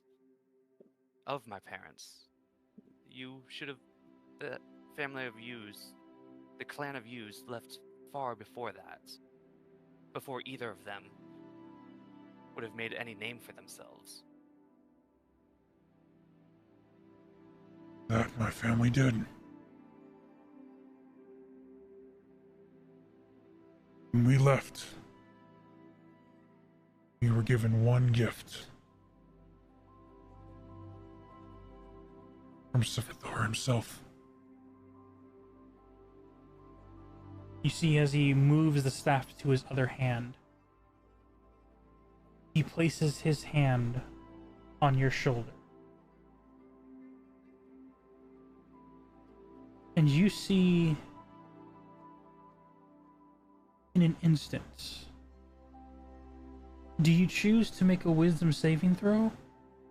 Or do you choose to fail, Valindra?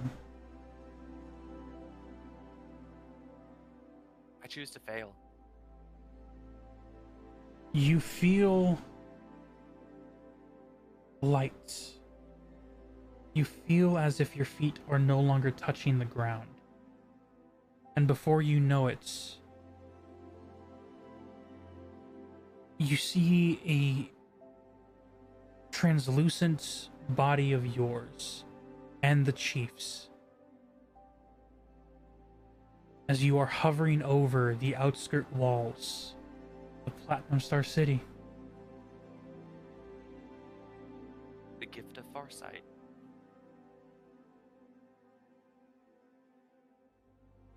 Sifithor knew one thing. That we would fight for our home. So he made it so that we can always see what we are defending. It's what gives us the strength to push forward, as my father did, and his before him. You then feel your body being pulled back as you're back in your body, standing in front of the tome, and you see the golden egg scepter, the light begin to dim from it.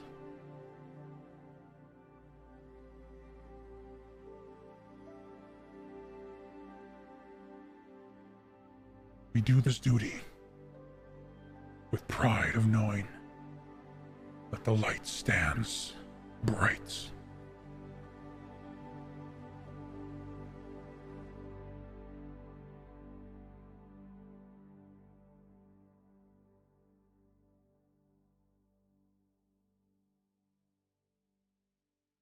And it will for the many millenniums to come.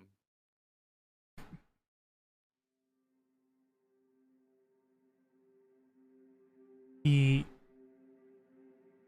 removes his hand from your shoulder, gives you a smile as he looks to you. A calm, prideful, cautious, and honorable warrior. Looking at a warrior, an adventurer, with the duty just as great.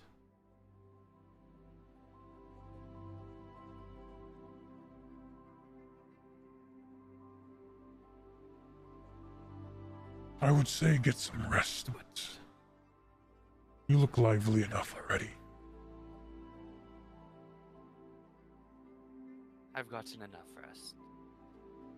I am slightly worried that Timothy and Theo have yet to return. According to the scouts, they are watching the entrance.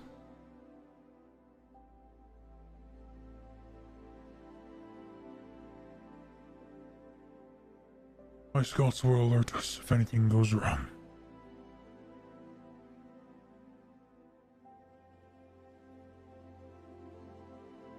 Thank you. For the past few days. It's an honor to meet you. And you, Belinda Ramirez.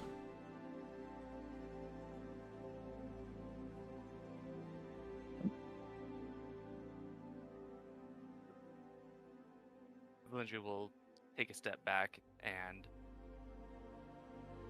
start. No, this time knowing that Theo and Timothy are just out by the cave entrance. Mm-hmm. She will instead be by the inside of the cave entrance. So, like, where the cave entrance comes into the village. Okay. Instead of the outer Yep. cave entrance. Alrighty then. And then she stealths again. Before you stealth, care to make a perception check? I will do so.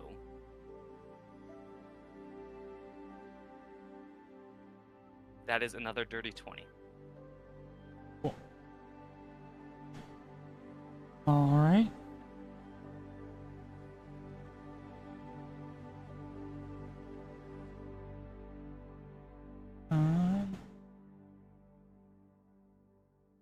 Good question.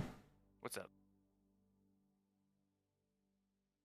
What is Valindra's first response when she sees 4 individuals sneaking out in the night? What do they look like?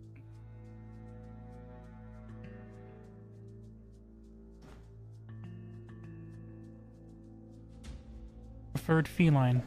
A sly fox. A hooded wizard. And a dutiful moose. You said it was. I only just see the 4 figures. Yep. As they are trying to sneak out the front entrance cave. I'm gonna stealth and follow. Okay. Come on, nat 20. That's not a nat 20, but that is definitely still high enough. That is another 25.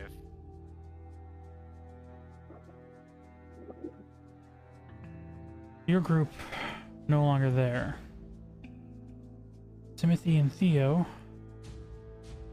When was this tree put in? I don't know. I just saw that now. It was the other. It was What the other the- day. The hell? Wouldn't you just come in here while you were bored and just make a tree? You would be falling from What do you behind. mean, one of you? You know who it would have been. This is too good of a I drawing to did not that know who it when we is. were fighting. Yeah, this is why I'm so I mean, surprised that you guys didn't see it. How did we miss that? I I- don't know. You guys are. So artist. Your I I guys' also inside drew a bunch- side. I also drew a bunch of lines, like making like when The the ash. hag died. Yeah. Yeah, That and then one. I threw a dagger into the pit. He lost Yeah, that his dagger right there. Okay, no. So I saw the lines. I didn't see the fucking dagger in the pit though. The artistic skills of friends when they are not having their turn. I like to make it immersive for you guys. To be fair, it's very good art. I could not even think of doing that. So yeah, amazing. But on a side note, Do you want me to get rid of the tree and some? no, leave it there. It's No, great. fine. keep it It's literally a there. tree amongst trees. It's fine. Yeah. Some flowers. This is Although just it's night baffled. time. It's night time. Do you want me to Mhm. roll? You are asleep, or are you choosing to stay up and not take a long rest? I mean, I don't really need a long rest right now. I will tell you, getting no sleep will have a point of exhaustion put on you. Fine, I'm sleeping. Okay. Now, do you take a long rest or a short rest? Short rest. That takes away the point of exhaustion, right? It does not. It Oh, does. what? Bullshit. Short Oh, damn. rest is essentially just sitting there. It's not actually resting where you like take a nap. It is you sitting, not doing anything, and recuperating. Oh, That sounds like somebody's sleeping to me. that sounds like an elf sleep meditation. An elf sleep meditation would be a short rest. However, for Did we all fairy- forget that fairies are half elves? That doesn't. No. Not how that works. D&D It rules totally don't is. care. D&D We're making our own rules, remember? Unfortunately, not in this moment. However, Mm-mm. one individual who is choosing Thank God. not to sleep.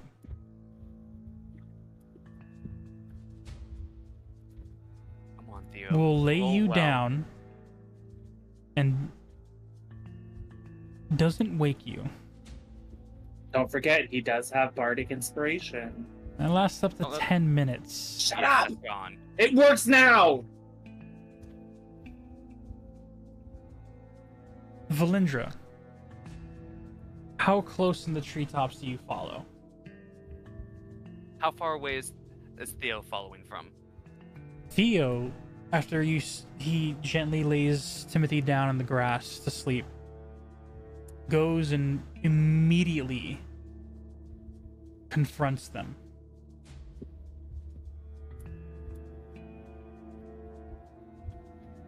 Are these pillars up? These are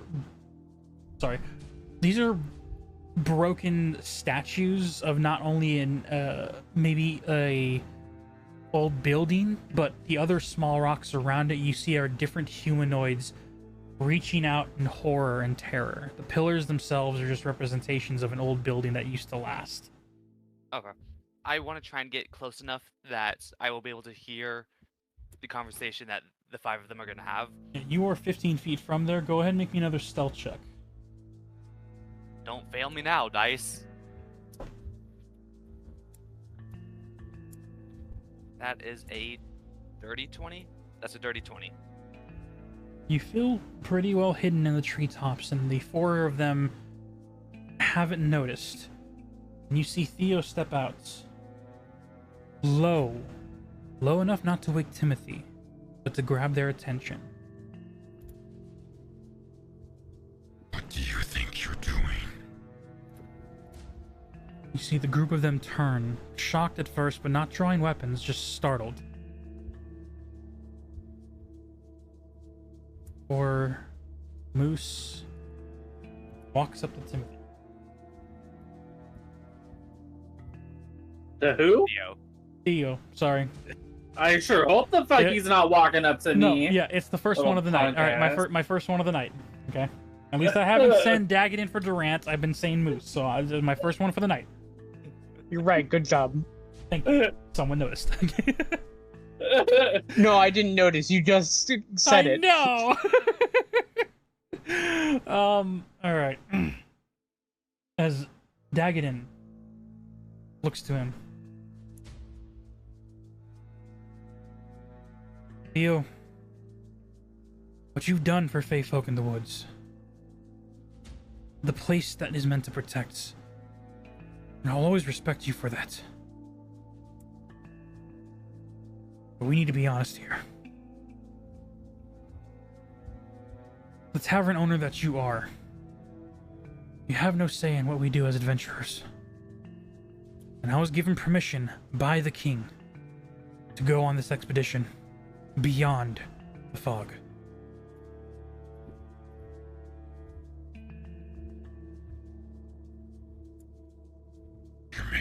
mistake. One that will cost you, at best, at worst, it'll cost the city and everyone we're trying to protect.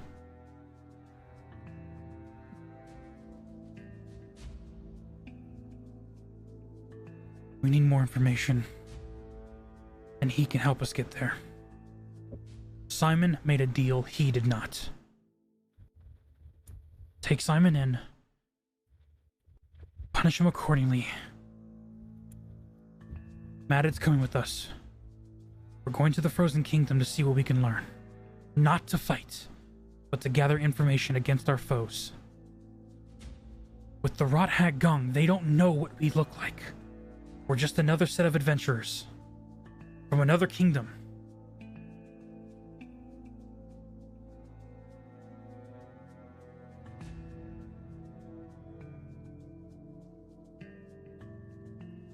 Is this you talking?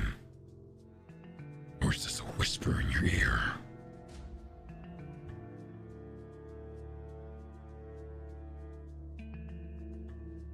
This is what needs to be done. You signed up to this mission. What part are you? No, go ahead and continue. Okay. As Dagadin looks to the other two behind him. We know what we signed up for. We're gonna gather the information we need of the outside world. As you see him reach into a pouch and pull out another parchment. Holds it up to Theo. This is a secondary map we made. One based off of what Madid did. Hold on to it for now. When the time comes, we will return. And we will do right by the city. By my family. Our family.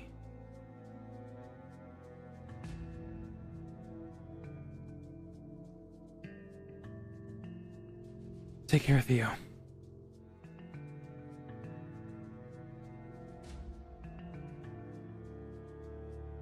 And now I'll interrupt. Out of character, I mean. What rank adventurers are they? They, as you are also part of the adventure guild, correct? I do have an adventure card. Yeah.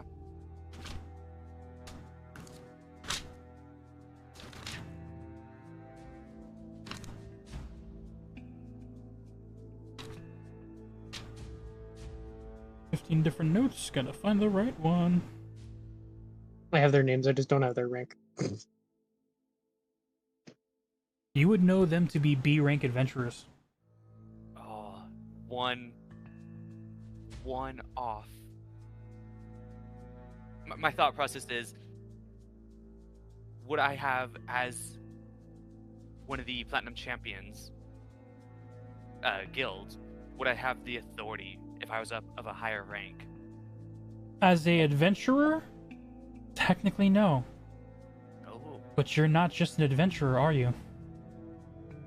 I'm not.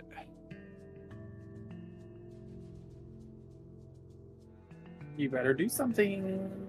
Ed. I'm thinking, okay. Because stop. As you hop out of the tree line, you see the group of them turn around, once again shocked again, as Hogar's like, how many flippin' people are waking up? All of them. Waking up all the people. While I understand you want to get more information from outside the fog, Theo might not have the authority, but I do. You are not to come, or you are not to go any further.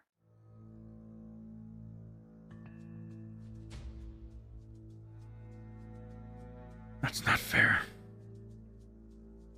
We were given How's it- permission by the king.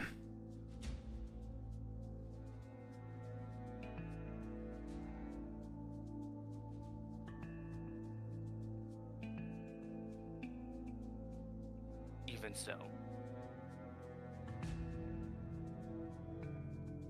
Against, even if they don't recognize you, what's to say that he doesn't betray you immediately?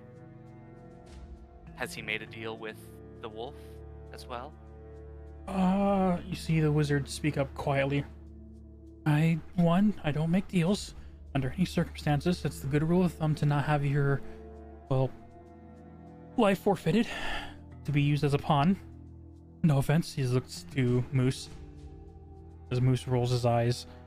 Not only that, Dagadin, but you also just made a deal to be with Gazara. I made a deal that she lives, and she's alive. She will help the others get back to Platinum Star City. And how do you think she'll feel when she realizes that you tried to sneak out? She'll probably kick my when I get back.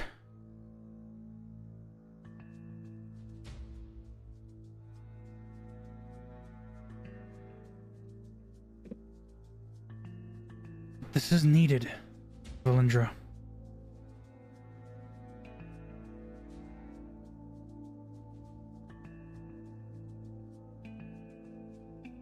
At a different time, Don't use your authority like this. It's not fair. Use it! Oh my god. quiet. That out of character. Quiet, bye. Inside voices, Pie. Inside voices. I thought I was muted! Either way, you don't need to yell. Oh, someone clip that.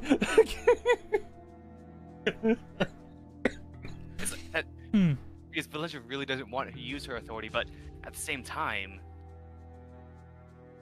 having a three-man group with one person from the outside world. I mean, you know it's a 4-man. Or 3-man and one big beast. Oh, how would the Queen of Darkness react? Fuck.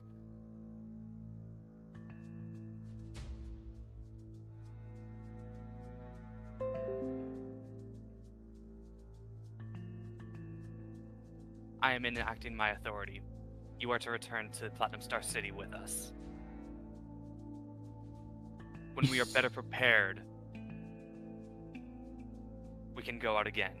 But until then, we are not.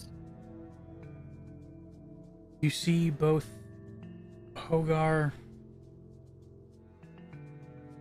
forgetting your name, and Opal look at each other.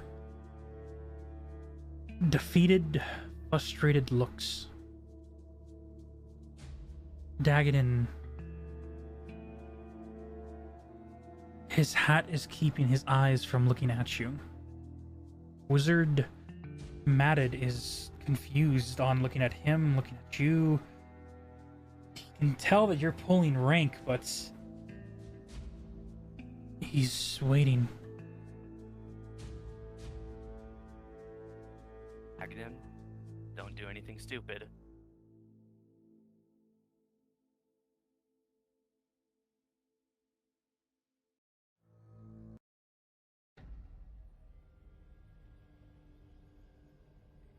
Deal.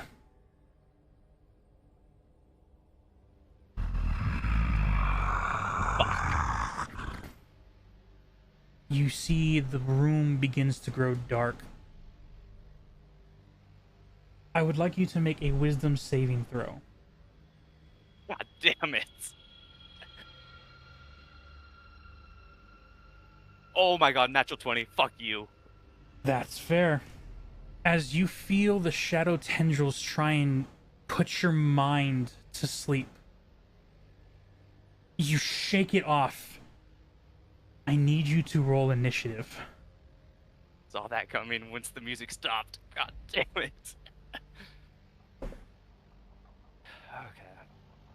How do you feel about a 4v1? It's Or at least a 5v1. 3v1? I don't think Madden would fight you, or what's his name? Theo? Not Thank you. Theo. No, Theo. Theo's trying to stop them from leaving as well. He would back me up. Yeah, I know. Yeah, I know. Okay. I rolled a 23. All right. As the fully 6'7" darkened wolf individual, his blackened fur igniting from the ground of darkness, you see as the group takes only a 5-foot step back to give him the space. 5 foot. There we go. As in the start of him emerging, he activates his assassination ability. Oh, 15. Let me look at his character sheet.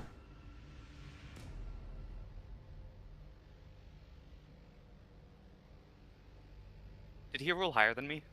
He did not. It's an assassination ability. When he emerges, 20 feet of darkness emerges. Magical darkness. I want to do a ruling on you real quick. Go for it. Would I be able to cast Hunter's Mark on him as he's coming out, or no? Will you not allow that? It wasn't really much of a surprise, and he was able to cast off, which gave the initial marker. I'll allow it.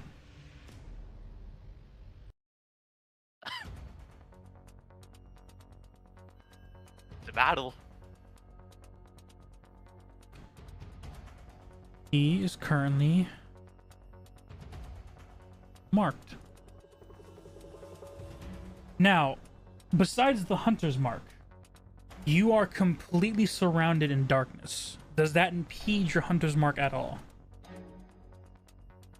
Choose a creature you see within range, and you have mystical mark it as your quarry until the spell ends. Deal an extra damage. Yeah. I have advantage on any wisdom or perception or survival checks make it to find it. But you do not immediately know where it is. Okay. So, to start off, this will be a free action. Go ahead and make a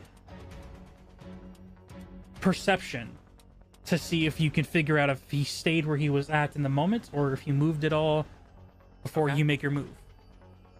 This will be a free action, so you don't have to worry about using your actual actions. I am rolling really fucking well. That's a dirty 20.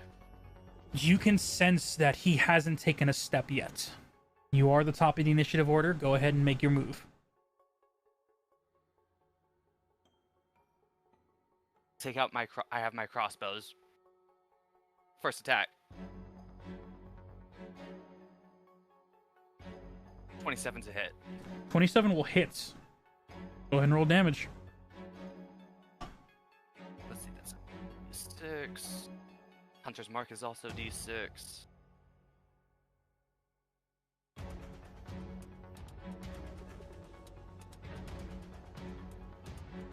Nine, 13 points of damage on the first one.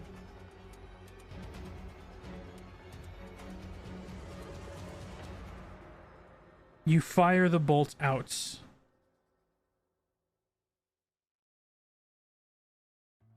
And you hear the bolt pierce into a flesh, a liquid. It hits something for sure.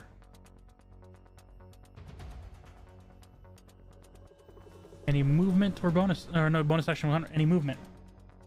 Are we counting my Hunter's Mark as a bonus action? Yeah, oh no, because you did that before. Yeah, I made it because it's before the site. Oh yeah, you have a bonus action if you wish. Perfect. I use bonus action, dual attack or whatever the fuck it's called. All right. Weapon fighting. What's your second weapon? It's my other crossbow. I have two.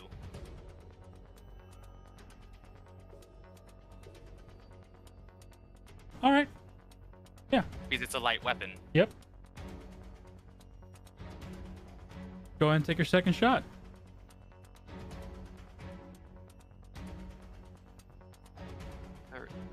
Plus 21. 21 will hit.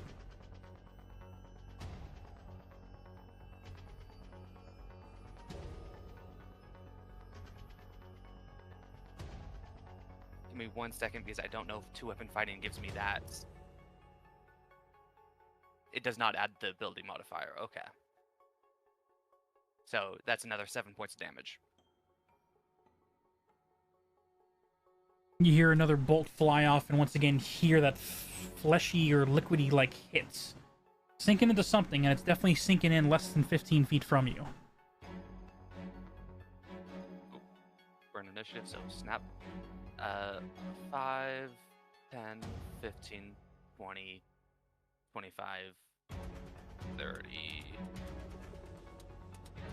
Wait, I don't want to move that way. I move down, not up. 35. 35. All right. End of your turn.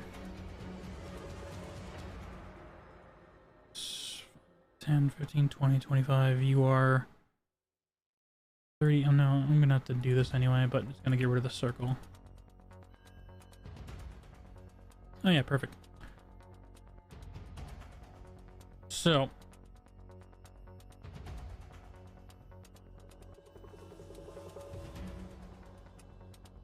well,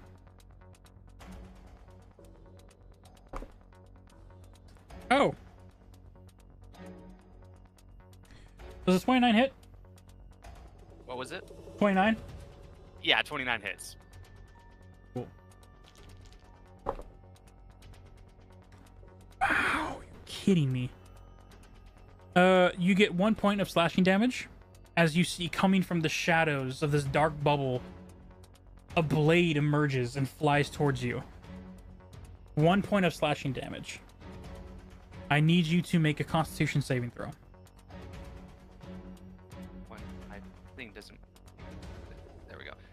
Constitution saving throw. That's an 18. You will save. You take 1 point of poison damage.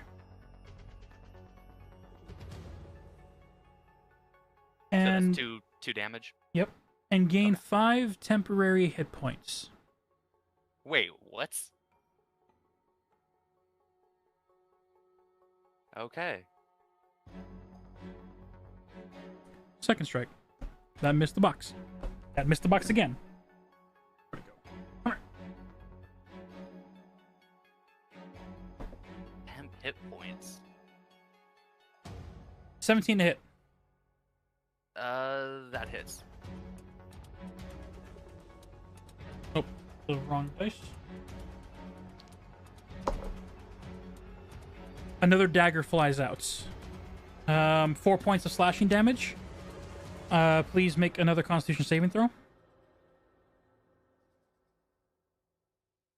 That is a 14. 14. Okay. You'll take 3 points of poison damage.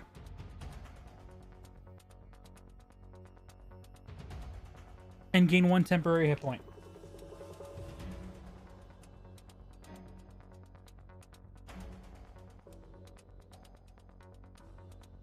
You have gained a total of 6 temporary hit points, that's correct? No, because I got damaged, so it immediately take those away. Total. Yes, I have totally got 6. Alright, I'll keep track as well. Cool. Oh my god. Feel, as you're getting slashed, you feel your wounds healing? That's weird. Can I use my reaction to make a insight or some sort of check? Make a medicine check.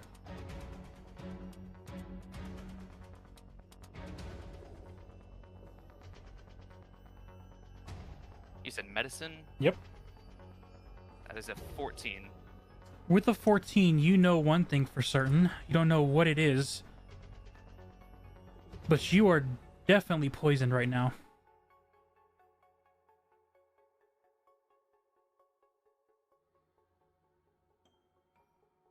It is your go. Yeah, I know.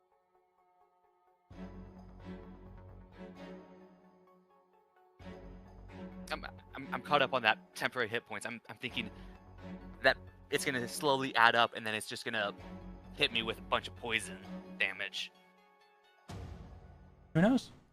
Yeah. Okay. Did I hear any movement? You didn't hear any movement in the shadows.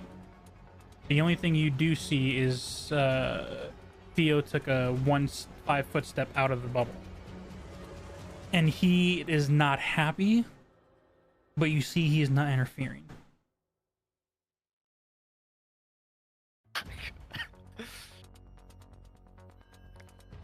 Hunter's mark.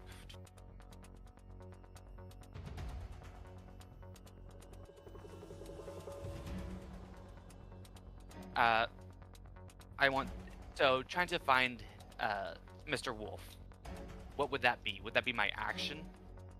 If you're trying to find him, With a perception, yeah. no, it wouldn't be your full action. I'd say probably a bonus action, if that. If you're trying to find him in this magical darkness. Okay, then I want to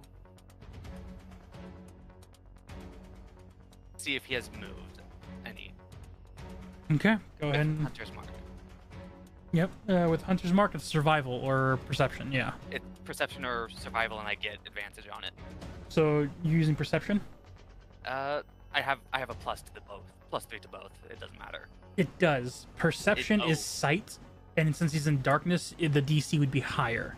Survival is listening to your environments, figuring out your surroundings, and like being able to notice the shift or the changing of the layout of the land. You said this is pitch black. Yes. I'll go with survival. Okay.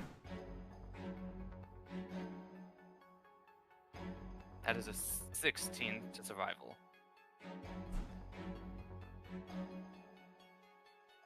You notice shadows seem to be moving in this direction.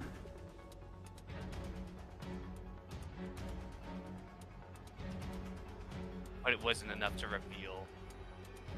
Something is there. Okay.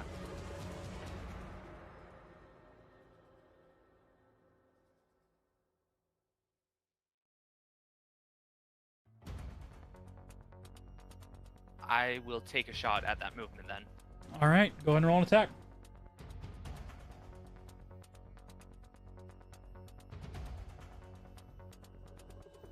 Uh, 18.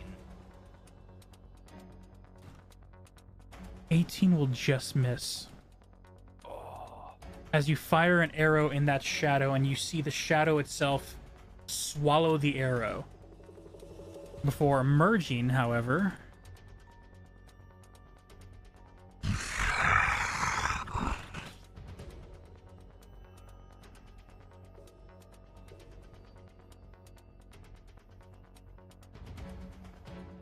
Okay. And we said that for the survival check, that's bonus. well, right now you see him. I know, but Oh yeah, but it was a bonus action for the survival check, yeah. okay.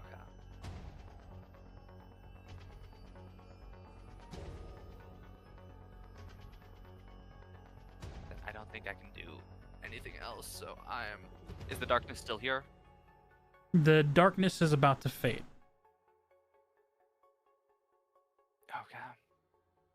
So it's like kind of fading, but it's still there. Yeah, you see it starting to, the perfect orb is starting to dissipate and turn into like bubbly marks and like slowly getting rid of. I'm gonna start going back into the darkness. As you move, oh, okay. As you move into the darkness, it'll be the wolf's turn, and then the darkness goes away. All right. Give you the pinpoint of where that darkness was. And he was on the rocks in front of them. Boom, boom, boom, boom. Yeah.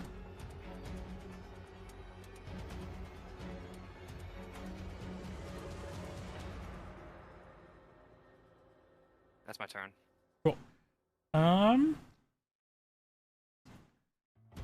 Mr. Wolf's turn. Oh, not a bubble. I need 9. 5, 15, 25, 35.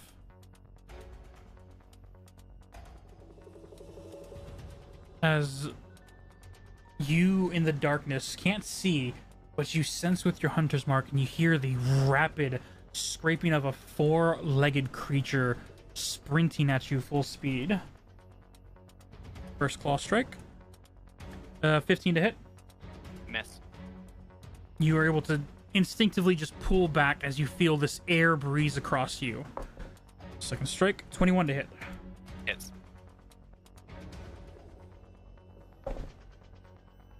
That's more like it. 2 points of slashing damage. Make a Constitution saving throw.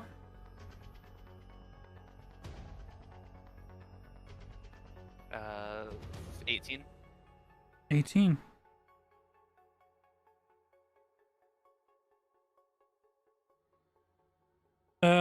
You take 4 points of poison damage. And then gain 9 temporary hit points. 9? What the I do not like these temporary hit points. I do not like them. I do not like them. I hate it. Mm-hmm. I feel like this is gonna kill me. At the start of the turn, the circle completely disappears. And these 4 are gone.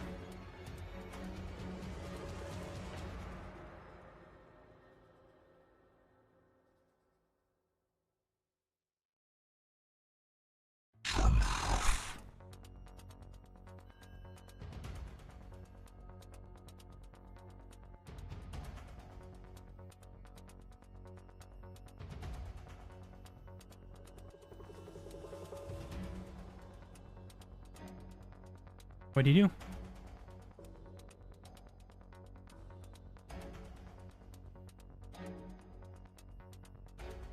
Villager will let out a low sigh and slowly start to lower her weapons as long as she sees Mr. Wolf. I will ready my action to take a shot if he attacks me. Very well then. You see his 6-foot self stand over you. He doesn't stand over me. I'm 6'1". He's 6'7". Oh, never mind. You see, like, the teeth, as white as they are, the shadowed dark fur of his body is trying to blend in with the darkness of this cave around him. Sure you don't want to have any more fun?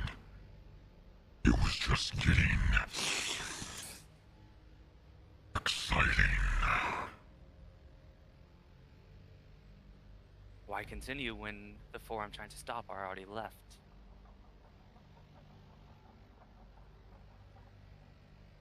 You completed your mission. Oh. That was the wrong one, sorry. I was trying to speak for Theo. You completed your mission. Go. I clicked the wrong button, Umbra. Leave me alone. Are you sure is there a hidden hag somewhere here? No, there's no hidden hack. I pressed 4 instead of 5. Leave me alone. Mr. Wolf the Hag, get him. They're small buttons. As Theo also tells him to leave. Fine.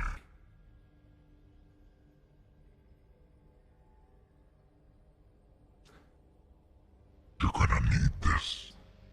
And you see him pull out a vial and lay it in front of you.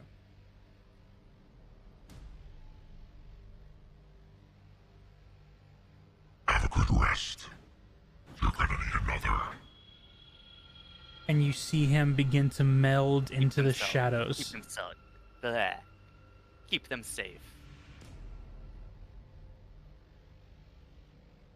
As his head is about to go under as you say this. You'd like to make a deal? No. As his head goes completely into the darkness.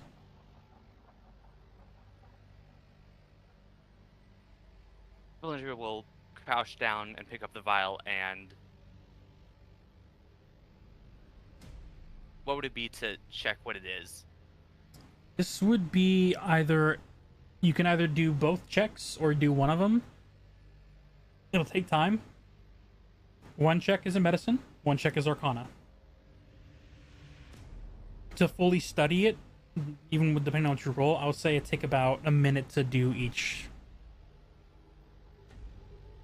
First thing first, I cast Cure Wounds on myself. Okay. Are you down any hit points? I am. And you will heal. How many hit points are you down by? I am 9. Okay. Yep. Go ahead and cast Cure Wounds. It's cast.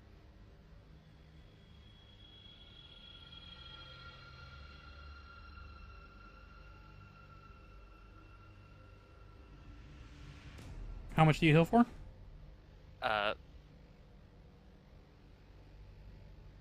heal for 9. Oh, beautiful. Puts you up to full. Yep. Now, what's this fucking poison gonna do? Do you, after you cast Cure Wounds, do you make an Arcana or Medicine check? What do you do? Yeah, I do. Which one? Arcana. Alright, you spend a minute, go ahead and roll for an Arcana check. That is a 17? Yes. With the 17, you can sense the Arcana. It has a magical neutralizing agent. Druidic in nature. It's very weird. Make a Constitution save.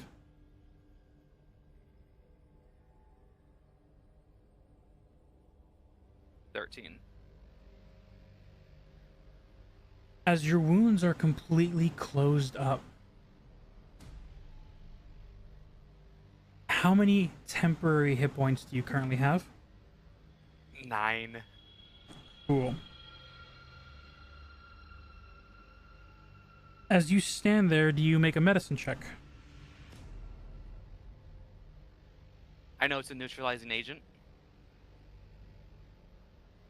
Arcana-wise, yeah. Medicine-wise, you don't know what it is. Where's a coin when I need one? Don't know. I have a coin. You want to flip it? No, because I don't trust you. Hold on. Okay. Oh, nah, I'm offended. Damn. I don't fudge rolls under any circumstances. Okay, I found the coin. You can just roll a d6. Odds is heads, tails is evens. Or the other way. I do the medicine check. Okay, go ahead and make a medicine check. That is in a 12. A 12. Oof. As you look at this potion, you believe this medicine... As you say this, you feel tears strolling down your eyes. Snot rolling down your nose? I'm not gonna waste my inspiration on this. Why are you salivating? You look down and you see blood is pouring out of every orifice of your face as you take 35 points of poison damage. Holy shit!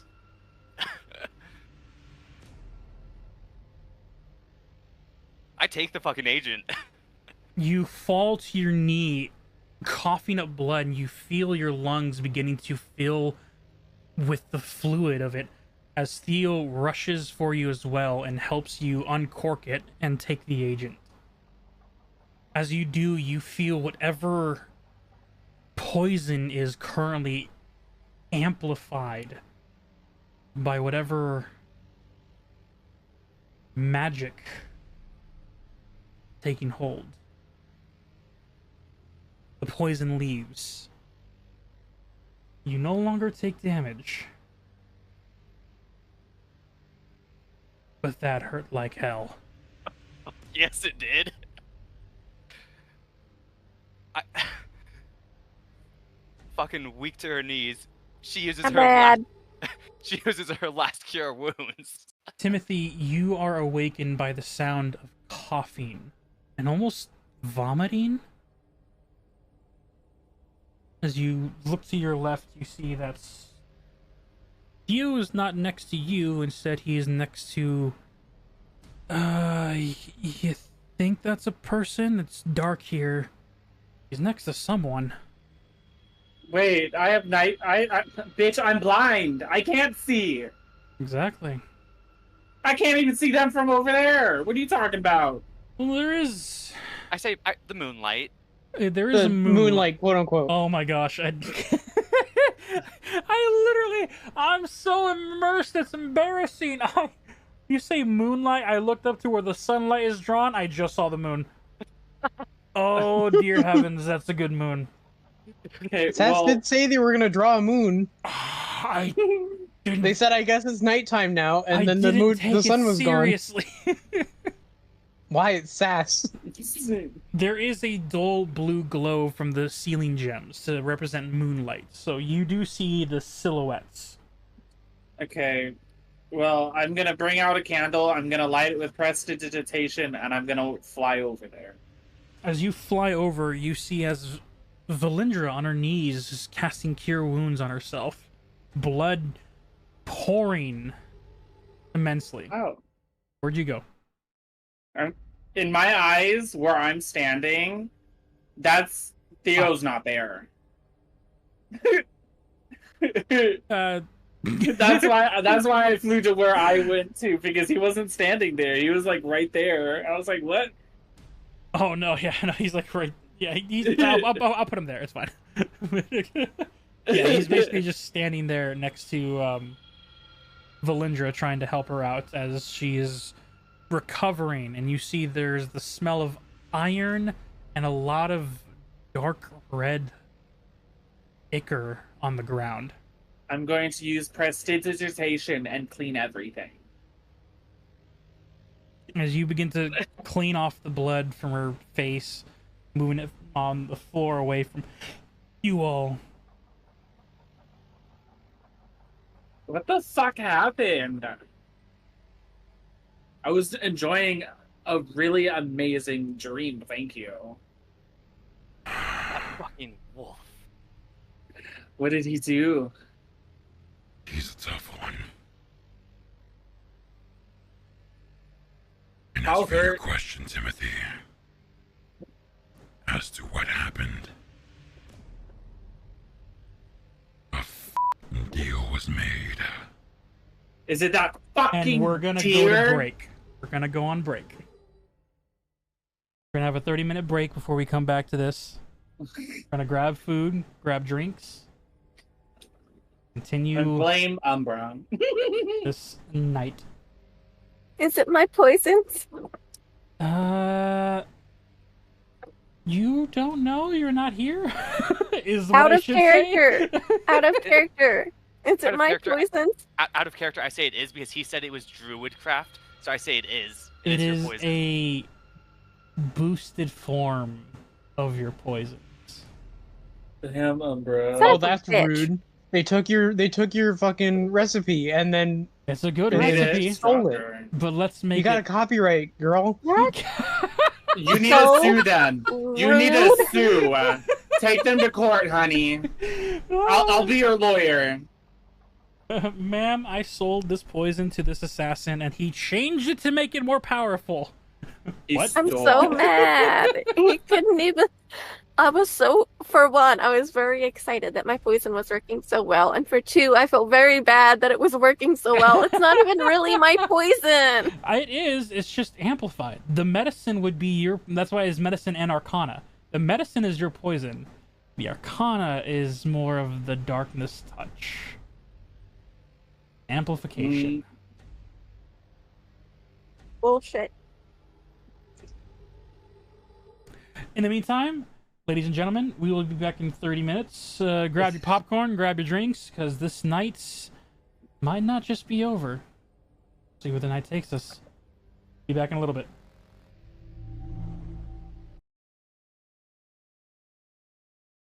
And we're back, ladies and gentlemen, as we are continuing. Make sure I unmuted everyone. I did. That's good. Nate, welcome. How's it going? I don't know if you're here for it, but before we went to commercial break, Moose, Opal, and Hogar decided to take the Wizard Matted and explore beyond the fog, beyond the mountain pass. When Valindra tried to stop them,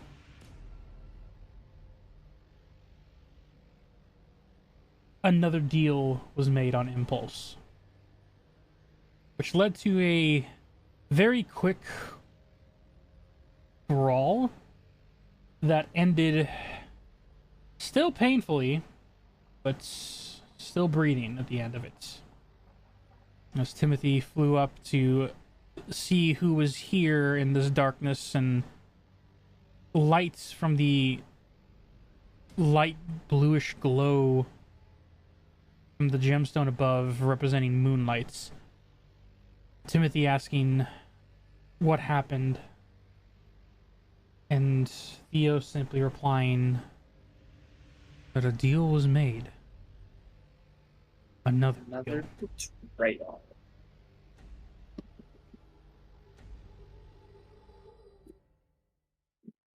We should probably get our Valindra back to the village. Yes. It'd be a good idea. We only have 4.5 hours, 5 hours till daybreak. You have about 5 to 6 hours. We have 5 to 6 hours. We also need to make up a thing. We also need to let the others know. We can do that when they wake up in the morning. Mm-hmm. So we just got to figure out exactly what they to need say. their long rest. Yes. And I need to rest again because it takes a lot. Timothy's angry. Valindra will shakily get up to her feet. Timothy, being 3 feet, tries to help while still trying to fly, also carrying a candle.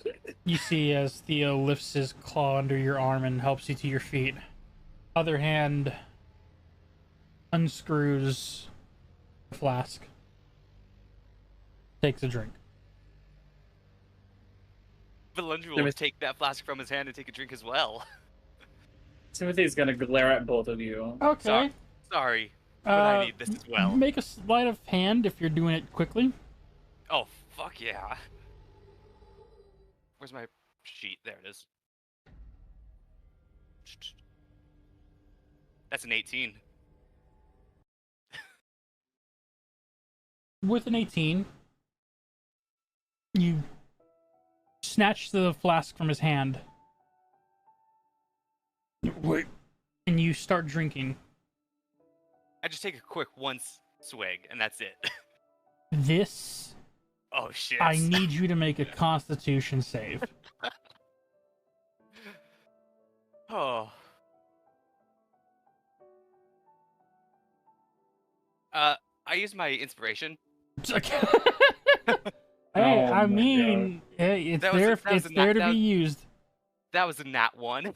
It is there to be used.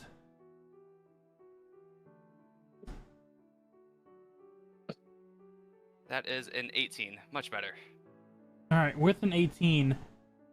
Nate, Patreon Nate. You are hit with, 90 proof whiskey.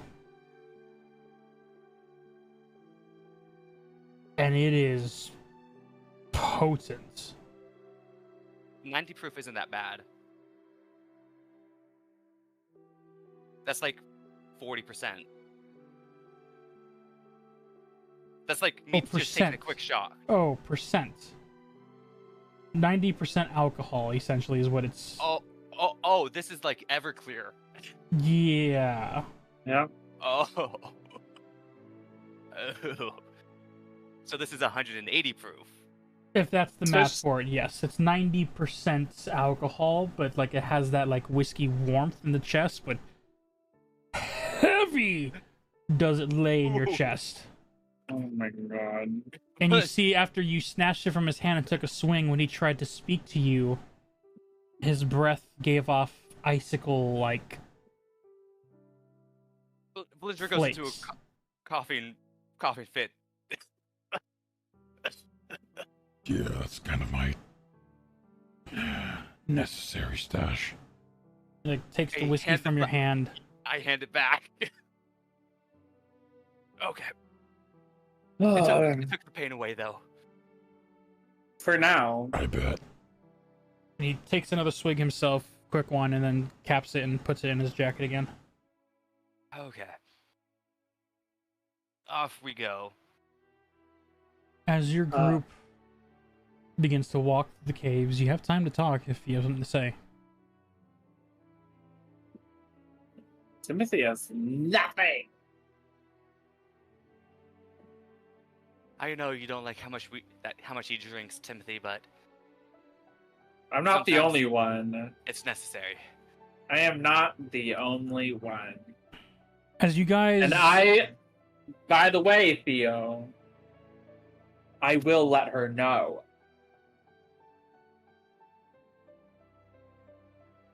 That's fine.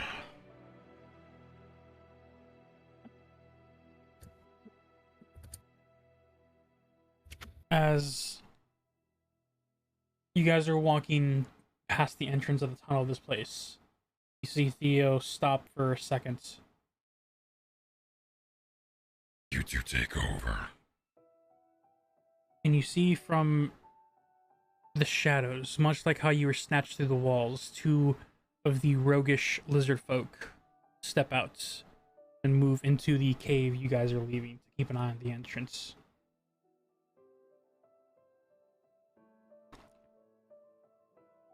As you guys make your way through the tunnels.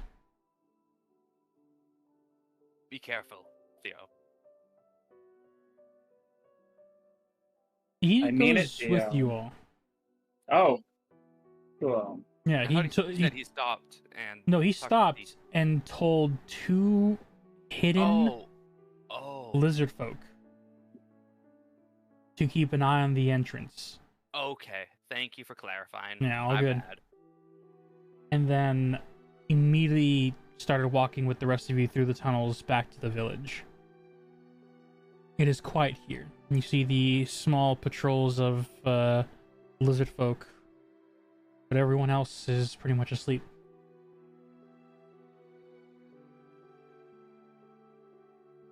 Should we go to bed immediately, or tell the chief and elder that they are should no longer be allowed in if they do come back? Why shouldn't they be allowed in? They're just doing their duty, or what they think is right.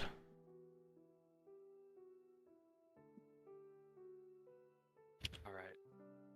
I guess it's to bed then. Yep. By As the you- way, Villager's gonna try and stealthily answer and let nobody know. Yeah, as you move up, Theo once again stops in front of the totem. Timothy waves Valindra off because I'm sure Valindra at this point in time is okay to walk. I would assume. And I stay with Theo.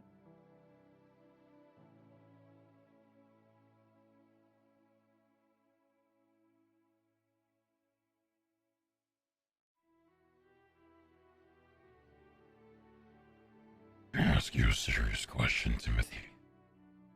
Yeah.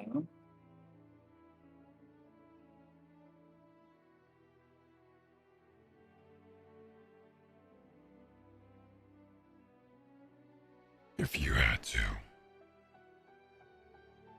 save the life of those who would not remember your name, that you give up this world and be stuck in the Fey realm again.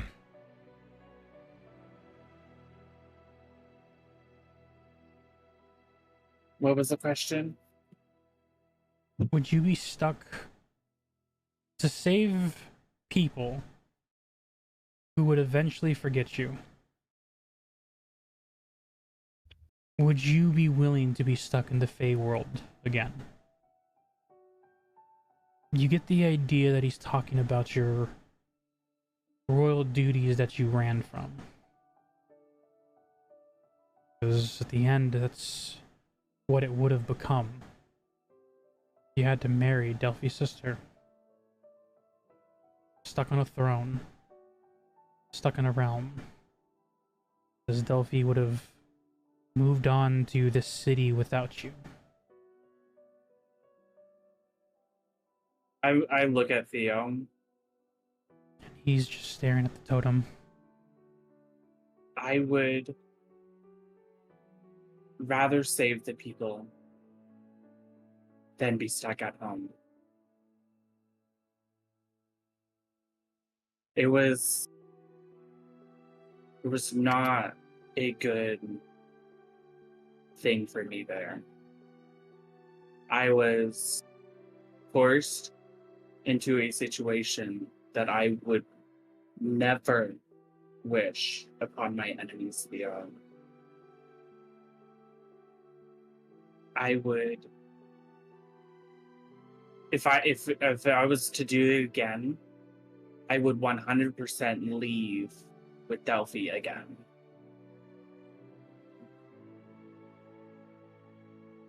Even if it meant the ruined lives of others. Just so you can find your own happiness.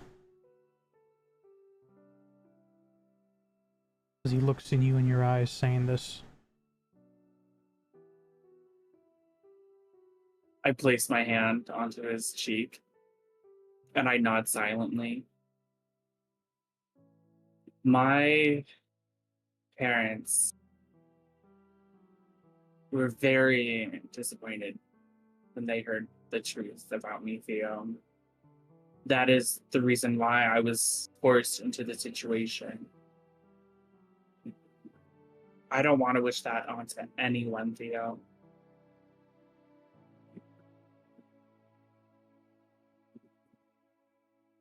You see him and you feel him push his cheeks into your hands.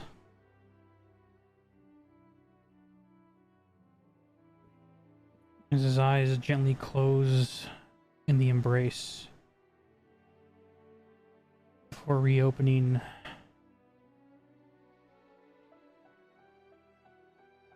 Yeah. You should probably rest up. You need it too. Because I know, sure, you did not go to sleep when I did. Someone gotta keep an eye out. Yep. So you deserve sleep too. Now that we're in the village, where there are others able to help as well. Pulling you into himself. Almost having you sit on his shoulders in a sense. Guides the both of you to the cabin. Entering inside, not loudly, definitely not stealthily though. You see the empty bunks, where 3 spots remain bare. Timothy lets out a quiet but long sigh. As Theo sits and almost slumps against the back wall, takes a cushioned pillow and sleeps in a sitting position. And then I'll sit between his laps and pass out too. Doesn't take long. He was originally planning to stay up and keep that entrance watch, but after things that unfolded, he is more tired than he realized.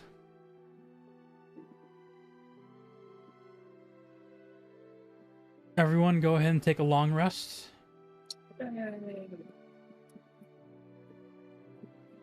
I get got all, a normal thing. get all that HP and all those spell slots back and all that good stuff. Hell yeah! What are you doing, Delphi? I remember I have to for my treatise. Right. Right, so I just roll a D3. You roll a D3.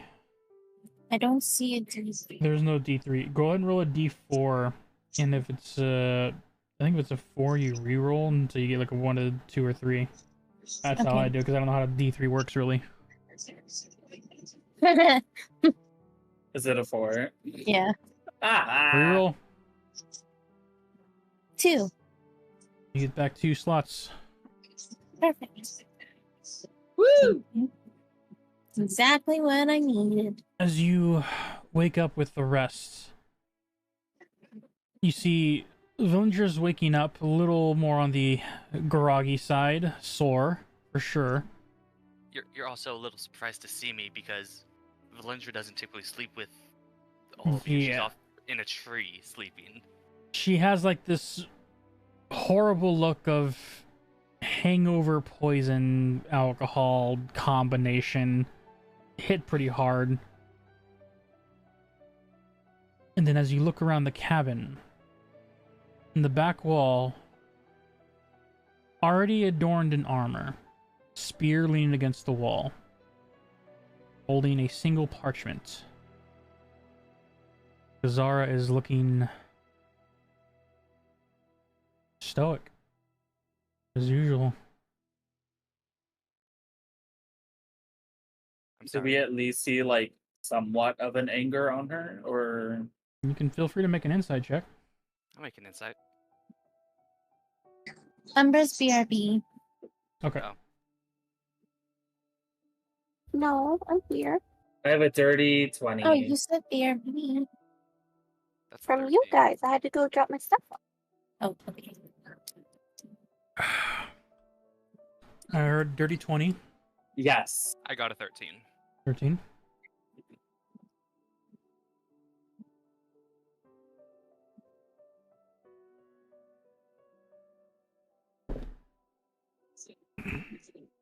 Can I tell what Valindra looks like she's feeling?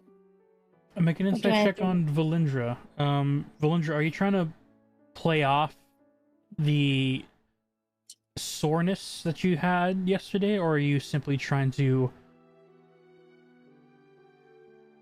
make yourself presentable now? Like, where you're just trying to get back on your feet and recover. She's trying to get back on her feet, try and recover. And if you guys didn't hear, as you said that Gazara was reading the note, Valendra said, "I'm sorry. I tried to stop them." So do I still have to roll insight? With that Or- comment being made, you see Valindra is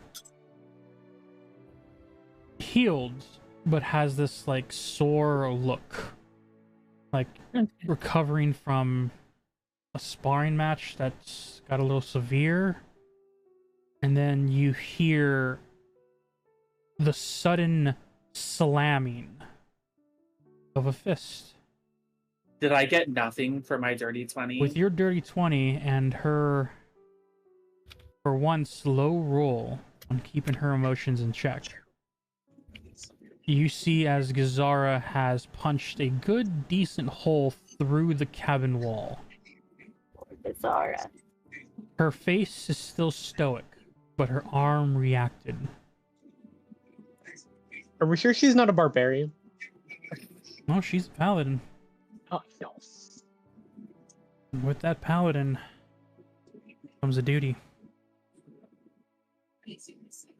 She wraps up the parchment properly, Oh, she's gonna follow.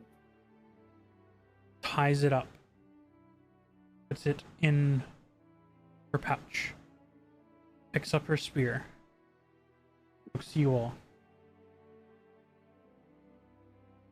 We must get these families and kids back to this city safely. That is our duty. And she marches, soldier-like, out the front door.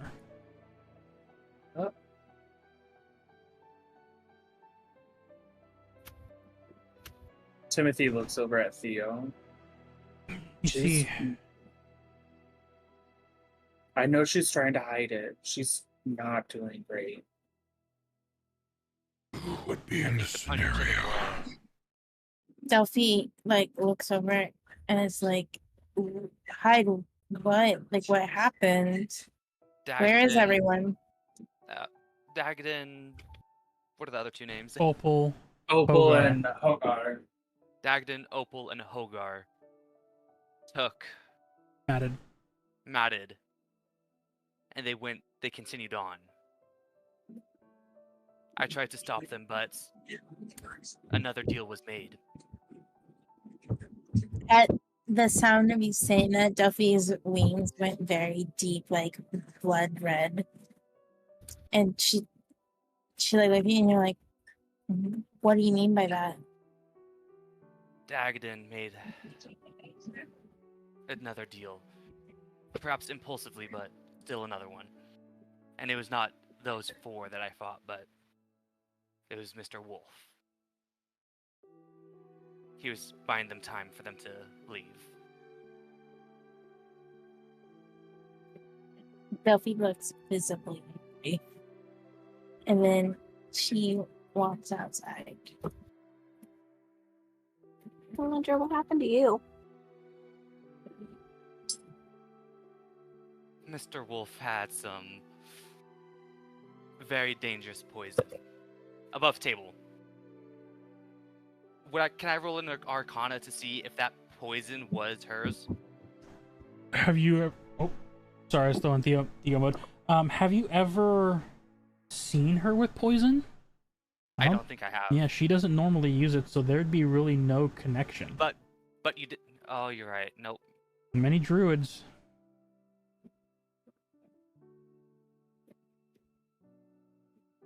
Okay, never mind. Okay. But you still hear him say that the wolf did use a nasty poison. Poison? It's. What kind of poison? I don't know, but it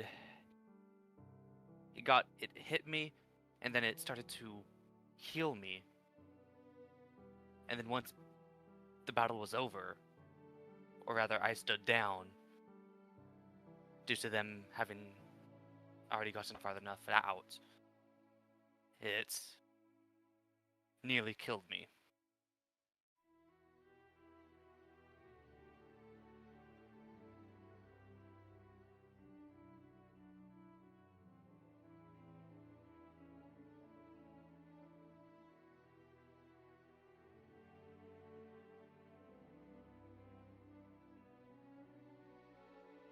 Una?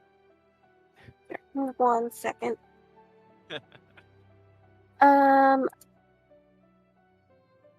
Interesting.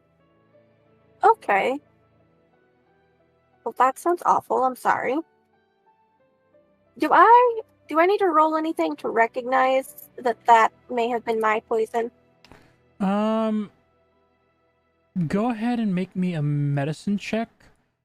The DC is low. Would but there be any drops or anything, any residue in the vial? There's some residue left over. 13. This is the vial that had the antidote that he gave me. Do I recognize the vial? The mine? The glass vial Yeah. is the very same you appropriate. And as you use the medicine check to look at the ichor within,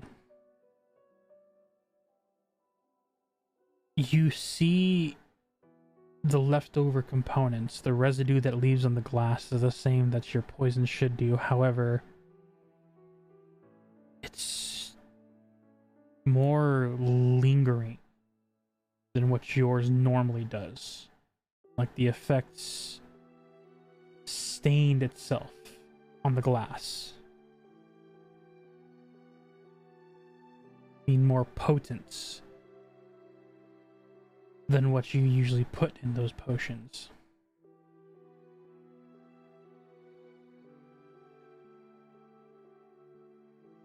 And you said, and I'll like repeat back, and you said this is what it did to you? That was the antidotes to poison.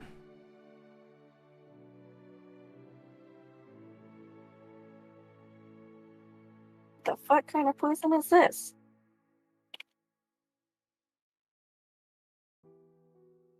I don't know how it is, or which one, but it is most definitely a very deadly one.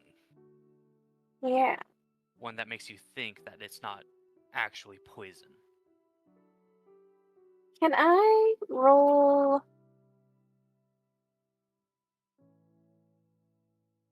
Would it be Arcana, Nature, or Medicine? Or Survival to figure out, like, can I figure out how or why it would have done that?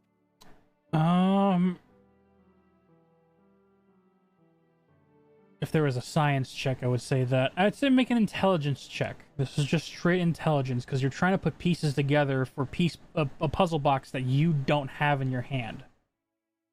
You don't know what direct poison he used, you only know that an ingredient could be yours, based on the antidote vial that Valindra produced. You have only one piece in this massive jigsaw puzzle, so go ahead and make an intelligence check. I To see did. what It was you a can... 5. Do There's... you have disadvantage on... Oh, that was medicine. Never mind. I'm sorry. There's no real indication on how they could have amplified, changed, adjusted the dosage. There's too many variables, so it's... The only thing you do know is that your poison is a component in it. Okay. If I still have the vial in my hand and not in yours, I hand it... Valindra hands the vial over to... Here, see if you can't... With the residue. See if you might Yeah. be able, once we get back to the city, remake it. Yeah, we should. And you're handing me the vial of the antidote? It's empty. It has Yeah, residue yeah, yeah. that you could... Yeah, Yeah. but it And had the easy. antidote in it. Yes. Okay. Yeah, we should have that on. If this is what we're up against, we should have more of this antidote on hand. Okay. Yes.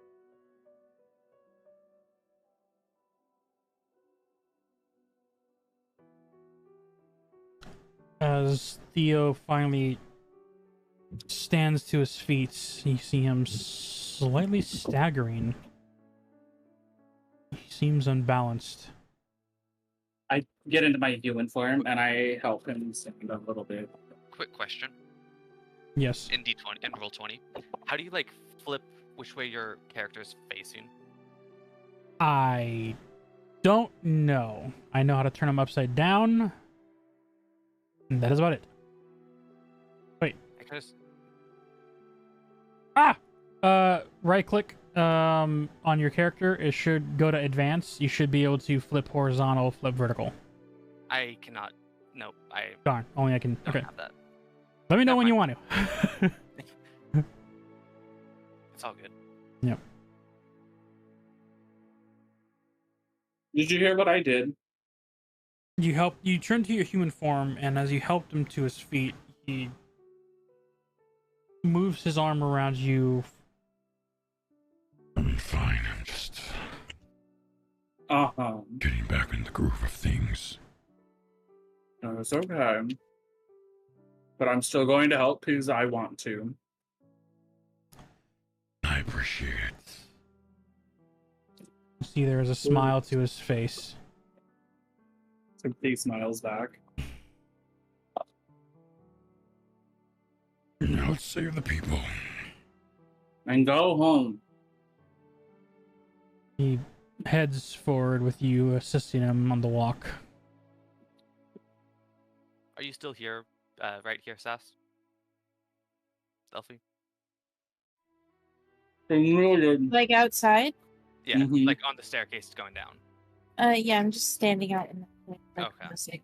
It's- Timothy says, "Why do we stop?"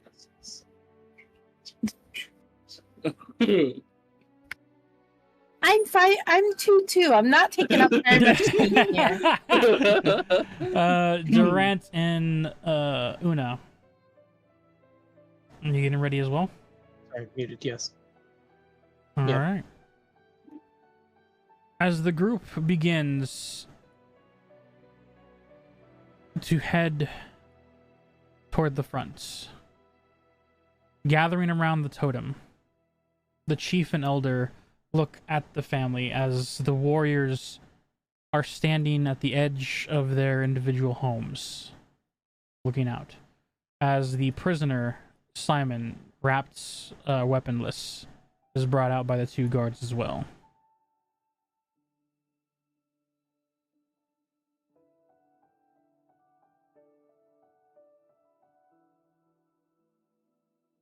As the elder looks amongst your group, you see his eyes wander for people who aren't there, before eventually he closes them, nods softly to himself.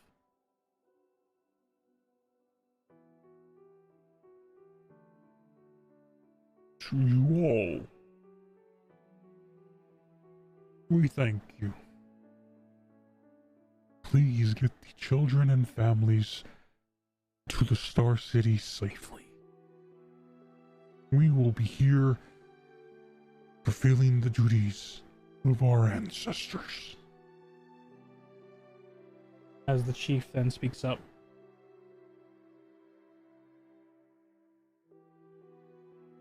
We cannot thank you enough, but for this, we would like to give you a parting gift.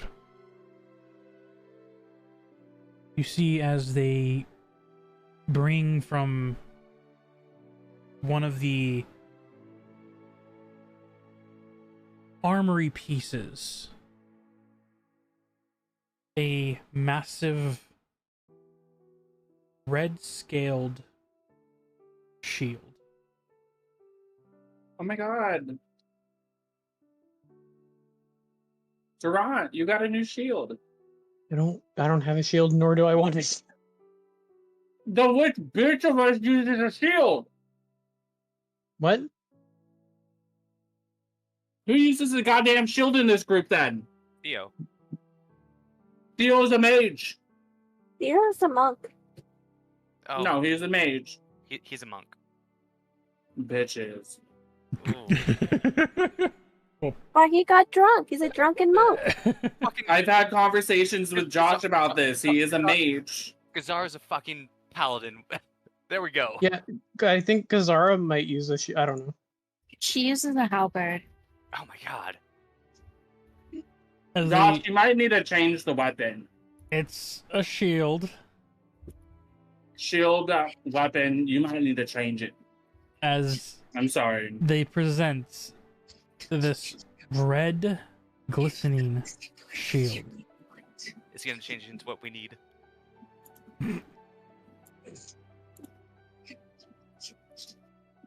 This was used by the first. The first that went on this journey to keep the city safe. Return it to the king. And let him know we are forever grateful.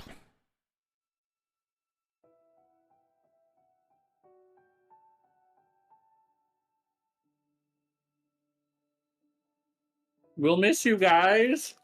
Theo steps forward. He's like slightly. He's I'm keeping following himself Torch. upright. He walks up.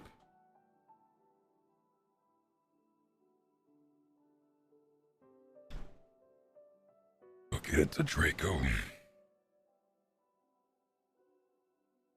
The king of Platinum Star City.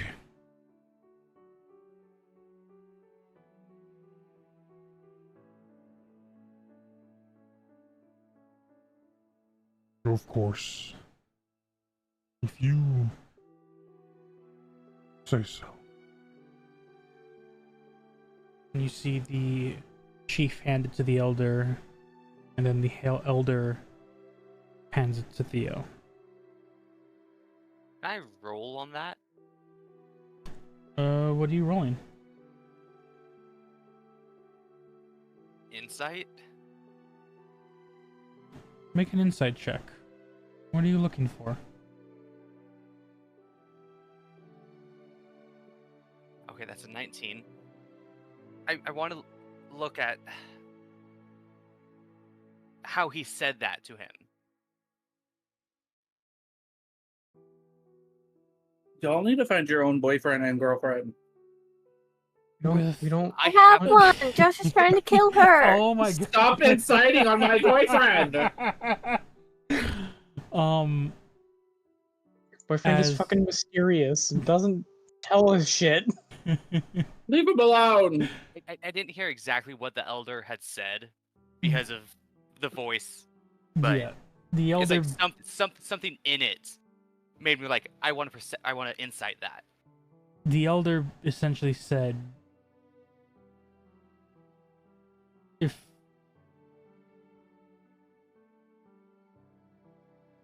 along the lines of, if you say that King Draco is the king of Platinum Star City, then this goes to him. And with the 19 insight,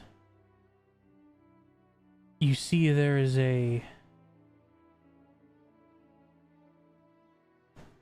not sorrow,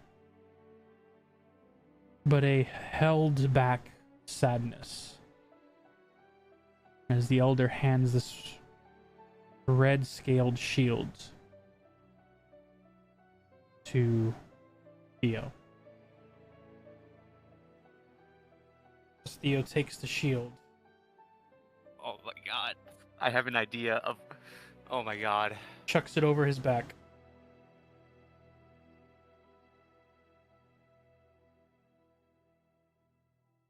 Can I make a It's check time to to see if go. it's dragon scale, or did they say? Make an investigation. Sure.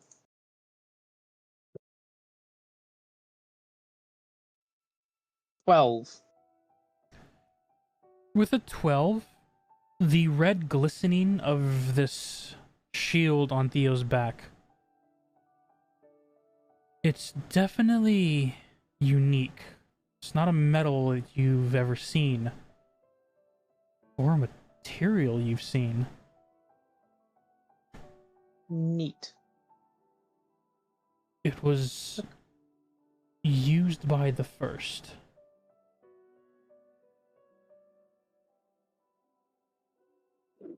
Hard to put together. Okay.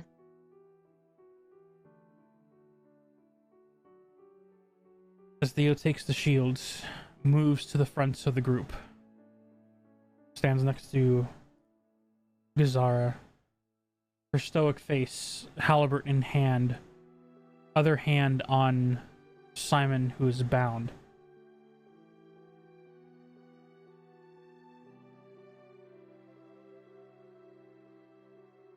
As Theo looks back to the group.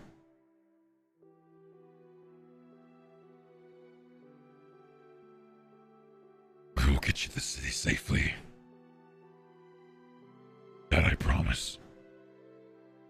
And for the warriors standing behind, live. Not for an idea, but for the very people you were staying behind to protect.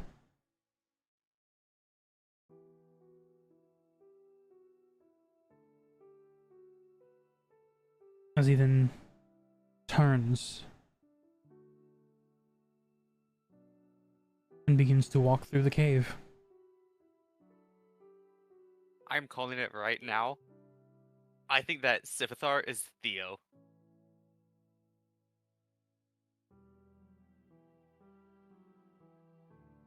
What are the rest of you doing? I'm with Theo. I guess we're gonna go weave everybody. All Well, I right. guess I'll take up the rear. I was about to say, as you're passing by, perhaps we should have also some tanky people in the back. Yeah. Delphi walks over to the elder and just, like bows and says like, thank you. And then flies up and gets on Polish. Take care. And when And you then- see your mother, tell her I'm happy she found happiness. I will. Thank you so much for your hospitality.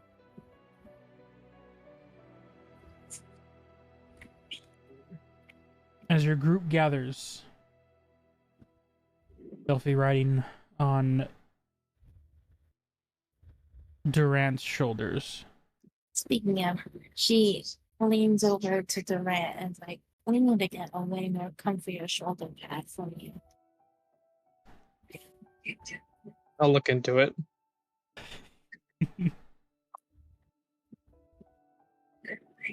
As Timothy, in his human form, is walking alongside Theo. Theo straightens up. You see him crack his neck to the left, to the right. Gives a small hiccup. Time to go. And he marches forward, leading the group behind. No.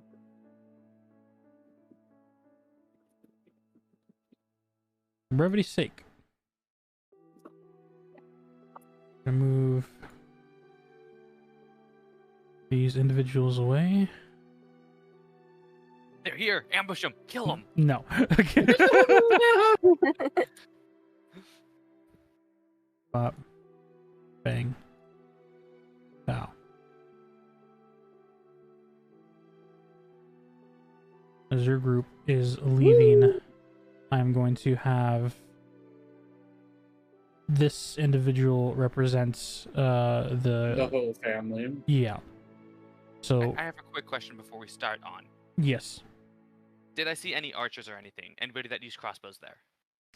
There are some that have makeshift bamboo bows for the lizard warriors, but they stayed behind.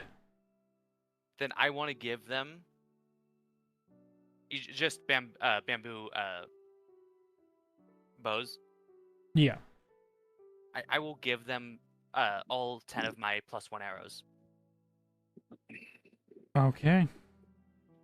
As they take the arrows, you see him turn to you, and in Draconic, they reply simply with, Appreciated. Thank you. Choose your shots well. Aye, brethren. Defend our family. Take them to the City of Lights. you do speak Draconic, right? Yes. Cool, cool. Just I was triple check. the only one that did. Yeah, that's at right, the okay. beginning. Just wanted to triple check.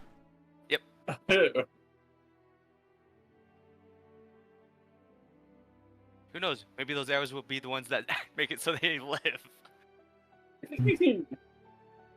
All right.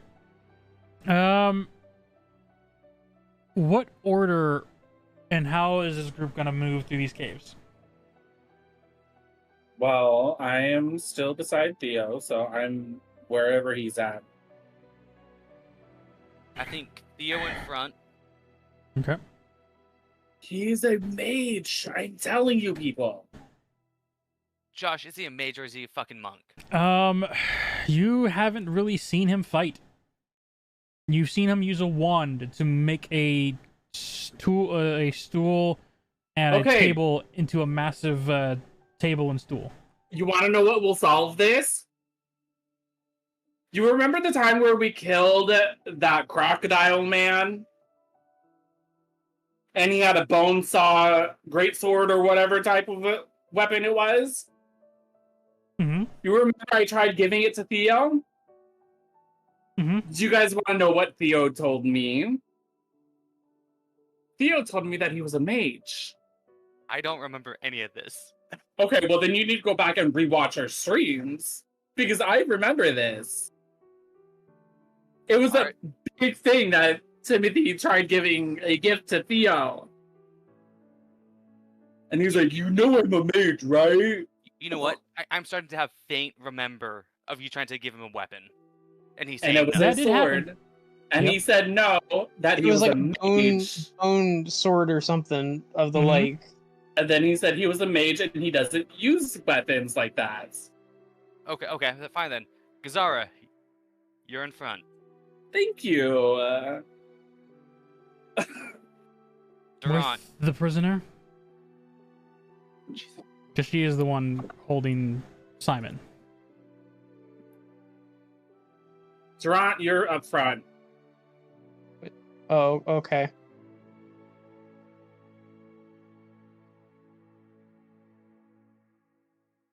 Where am I? There I am. Well, or this is front. Where is front? No, front's over here. Orange paint. Front is over here. Okay. All right.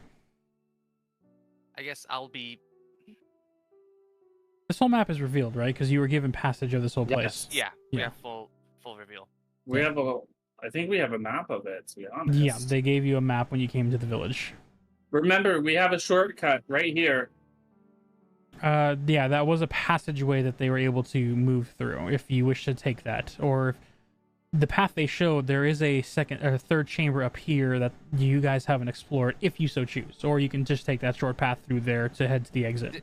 Didn't you say this one up here in the top left is where they have their dead? Yeah, That's what they said. and I take them by their word. So Yeah, let's not go think- desecrate think- some graves. Okay. I think we need to go through the shortest pathway possible. it's our shortcut. Through the Okay. shortcuts. It's good to me. So, let me see if I can put this right. We'll have Durant, Delphi on Durant's shoulders. We'll For here as well, or wherever they want a tank, so I can turn into an animal and be a tank. Mm-hmm. Okay. The family will be in the middle of your guys' group party. Gazara and Simon. Okay. I don't like having Bro, are you okay? Yep. don't like having Simon that close to the family, but okay. He's Well, I tied mean, up, you weapons have- removed, and Gazara has him in bounds. Okay. And if Josh moves Theo over here, I'll be right there too. Yep. Then I guess Umbra and I are back. All right. Let's get out of here. We're gonna make this just a little bit wonky, but we're gonna make this work. As you guys move through the cave system, heading through towards the fronts, getting down the long pathing takes you a few minutes to navigate through all the twists, inclines, turns, especially with the entourage of young kids and others that aren't used to traveling like this. It takes a lot longer than when you first entered, but there's no danger. Cleared them all out. You guys Right. get... I lost it. You guys finally get to the fronts where you see still frozen in that statuesque wooden tree form, one burned to a crisp and cut apart, the other standing over a massive hole, and the exit of the cave that leads to the mountainscape that pushes into the fog heading toward Platinum Star City. And they're not like rotting or anything at this point. They are not. They're like Ooh. full-on wooden statues. Interesting. Okay. As you guys get ready to exit out of the cave, Oh god. Una, Valindra, or Delphi, which one of you would like to roll? See Una, how you your do it. journey goes. Just the D20. Roll a d20. Come on, 20. Una. Oh my god! Some of the Inspiration. again.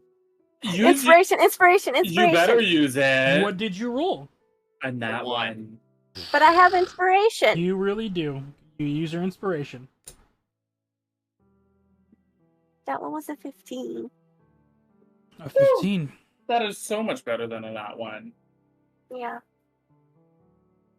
Now, what is in the Book of Encounters?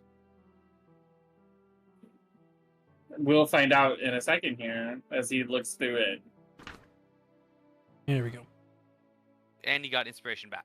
Yep, you gained your inspiration back too. Oh man, your Patreon really loves you guys. Yeah. Fully That's why I made a am character based fully- Thank you. made a Josh? character for him too. Josh, Nice. when you start your next stream or next D&D session for the 7 Deadly Sins, Mhm. I am fully prepared to be the patron. For them, yeah. Yes. Nice. I will fully prepare to be the patron for them. Very nice. You got a 15, correct? Yeah. Mm. Give us some more Pegasus. Don't worry, Let me- Nate. I'll give you inspiration when you guys start up your next campaign. Let me use my celestial accent now.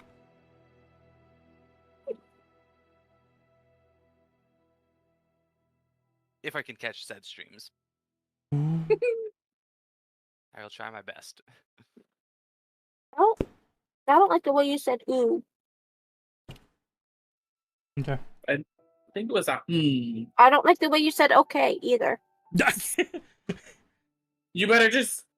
I don't like the Oh, way that you alrighty were then. laughing right now. I don't like the way you said already then. Just my tell me you don't like me. No, Ooh.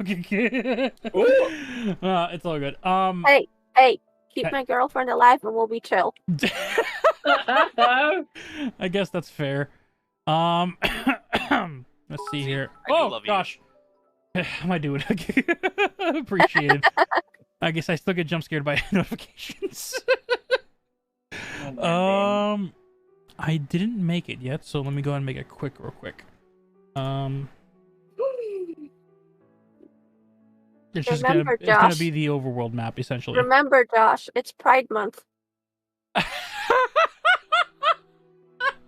It's Pride Month, Pull out Josh. every single stunt in the book. Just pull them all out. Just lay them on the table. Hit me with everything. We'll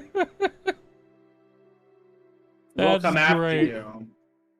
I'm gonna kill your girlfriend. I'm gonna destroy the town. I'm gonna You be killing stole every my NPC. Poison.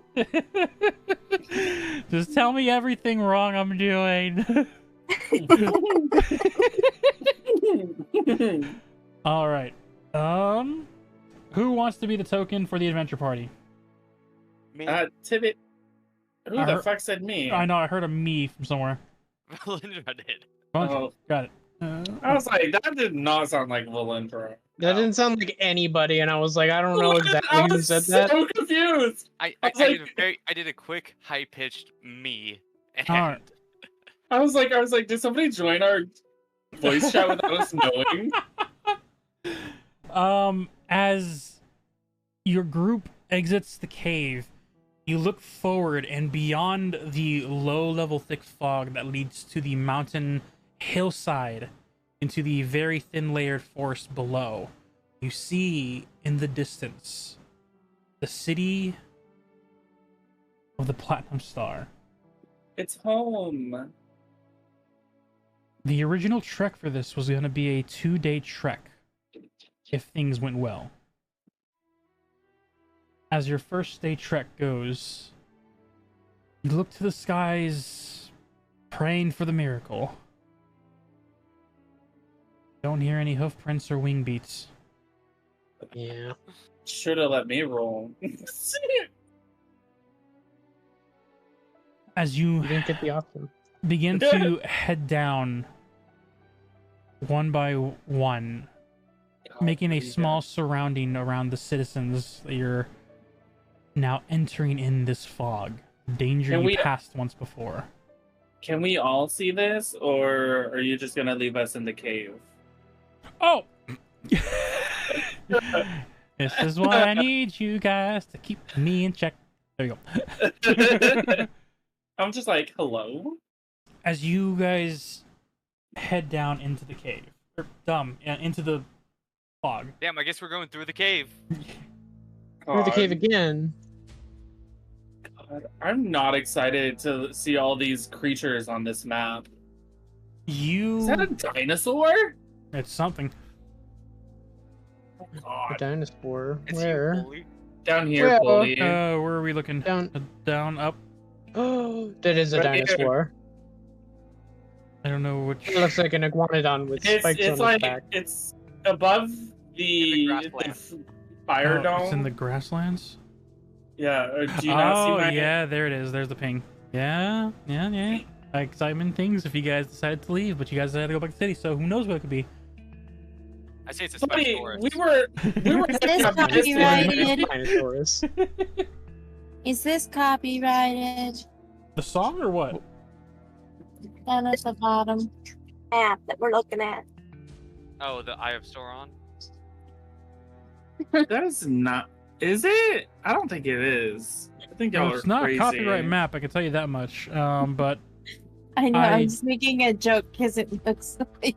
I know Wait, hold on. It's not an Eye of Sauron. it's I- not, but I did create this myself.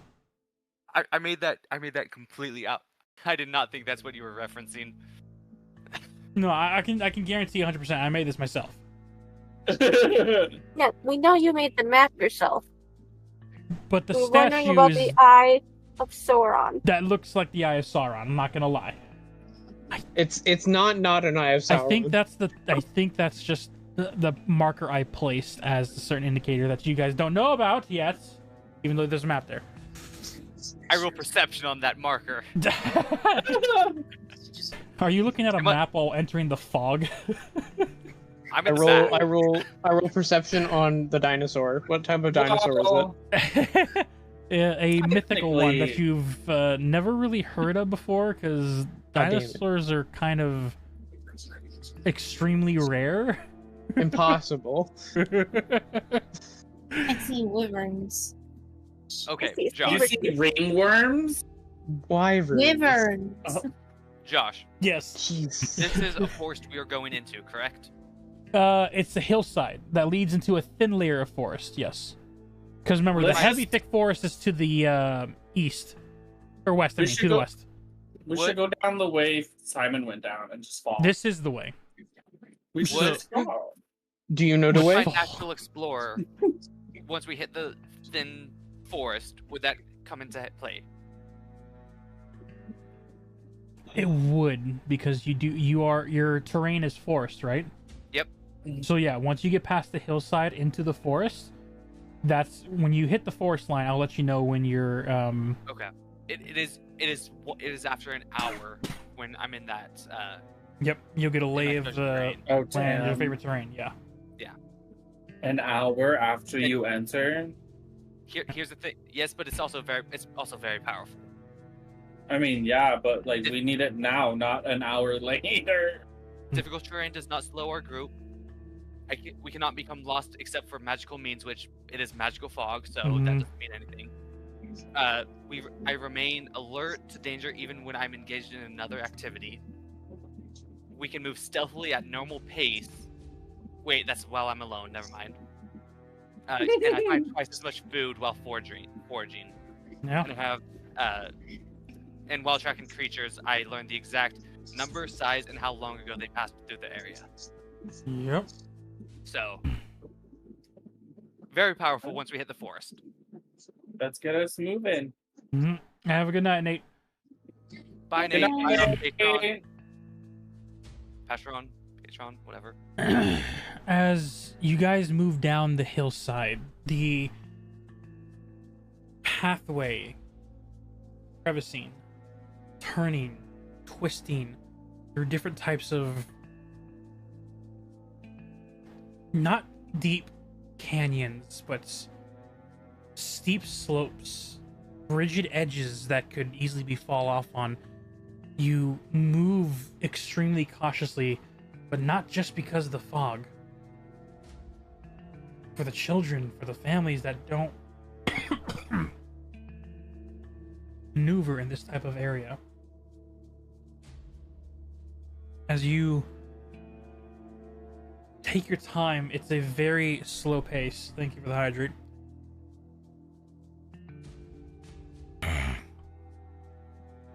Not gonna lie, I think that was like a stray pepper that just somehow got stuck in the esophagus. Ooh. Okay, I'm breathing again. As your group moves towards this, the fog gets heavy. Stick together. Don't stray more than 5 feet. And as you say this, you all huddle together. Timothy and I'm grabbing Theo's hand. yeah, Timothy Big and time. Theo are like shoulder to shoulder. Your group is surrounding as best they can the citizens, the children of the lizard folk. Your group has the rear, back, and everything covered. And when you guys are like pretty much huddled together like a group of emperor penguins, I love 5 Emperor feet penguins. is what you can see. Do we still have that long rope? You guys should have 50 feet of hemp rope in each of your packs because it came with the starter kit. So Yes. Some people don't have it because they don't have the explorer's pack. that is true. So check your inventory. If you have it, you can try and see if you can start tying people together. I have What? 50, I have 50 feet. I also have 50 feet of rope.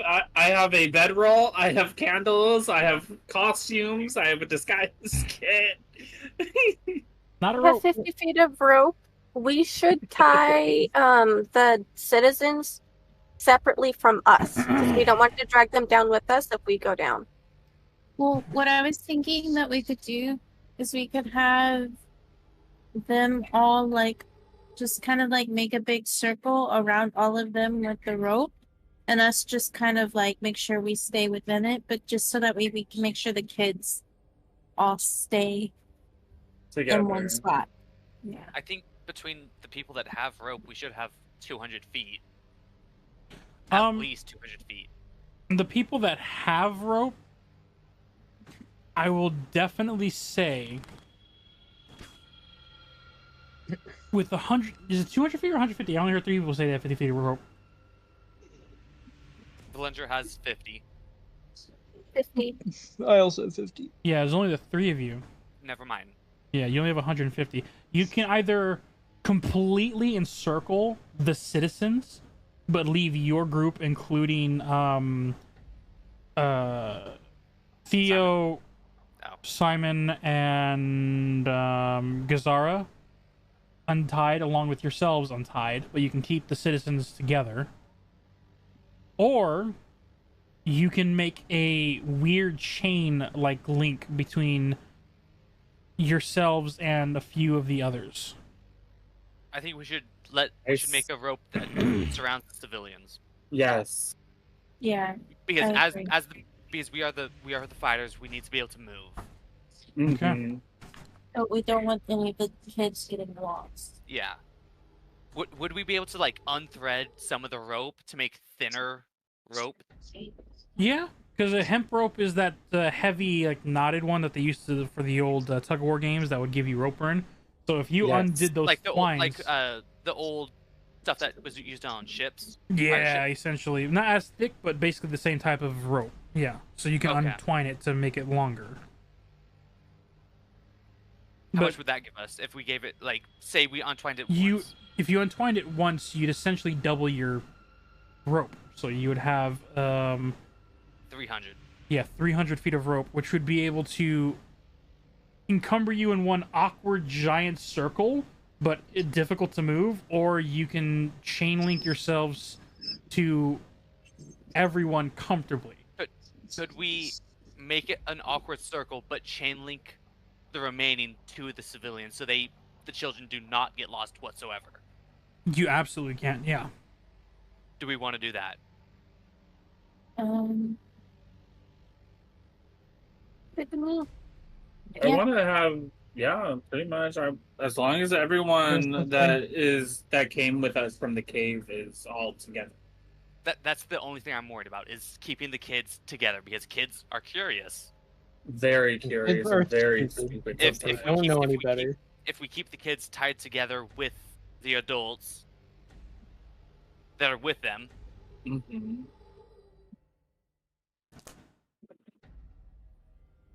So they'll probably think that it would be safer to stay if their adults are there with them. is that what we're going with? We're gonna unthread it. Didn't we take Simon's rope?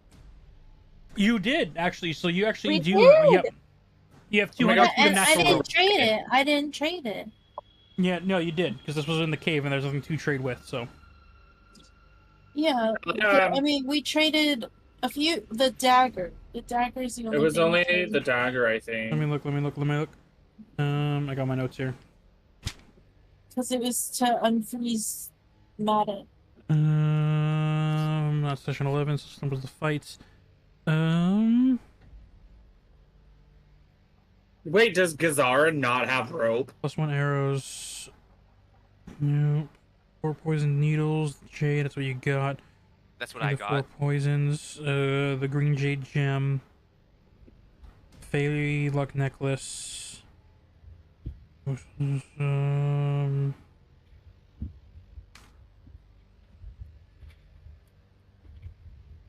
I think I just gave you the natural supplies because the gold was the #1 thing that someone took.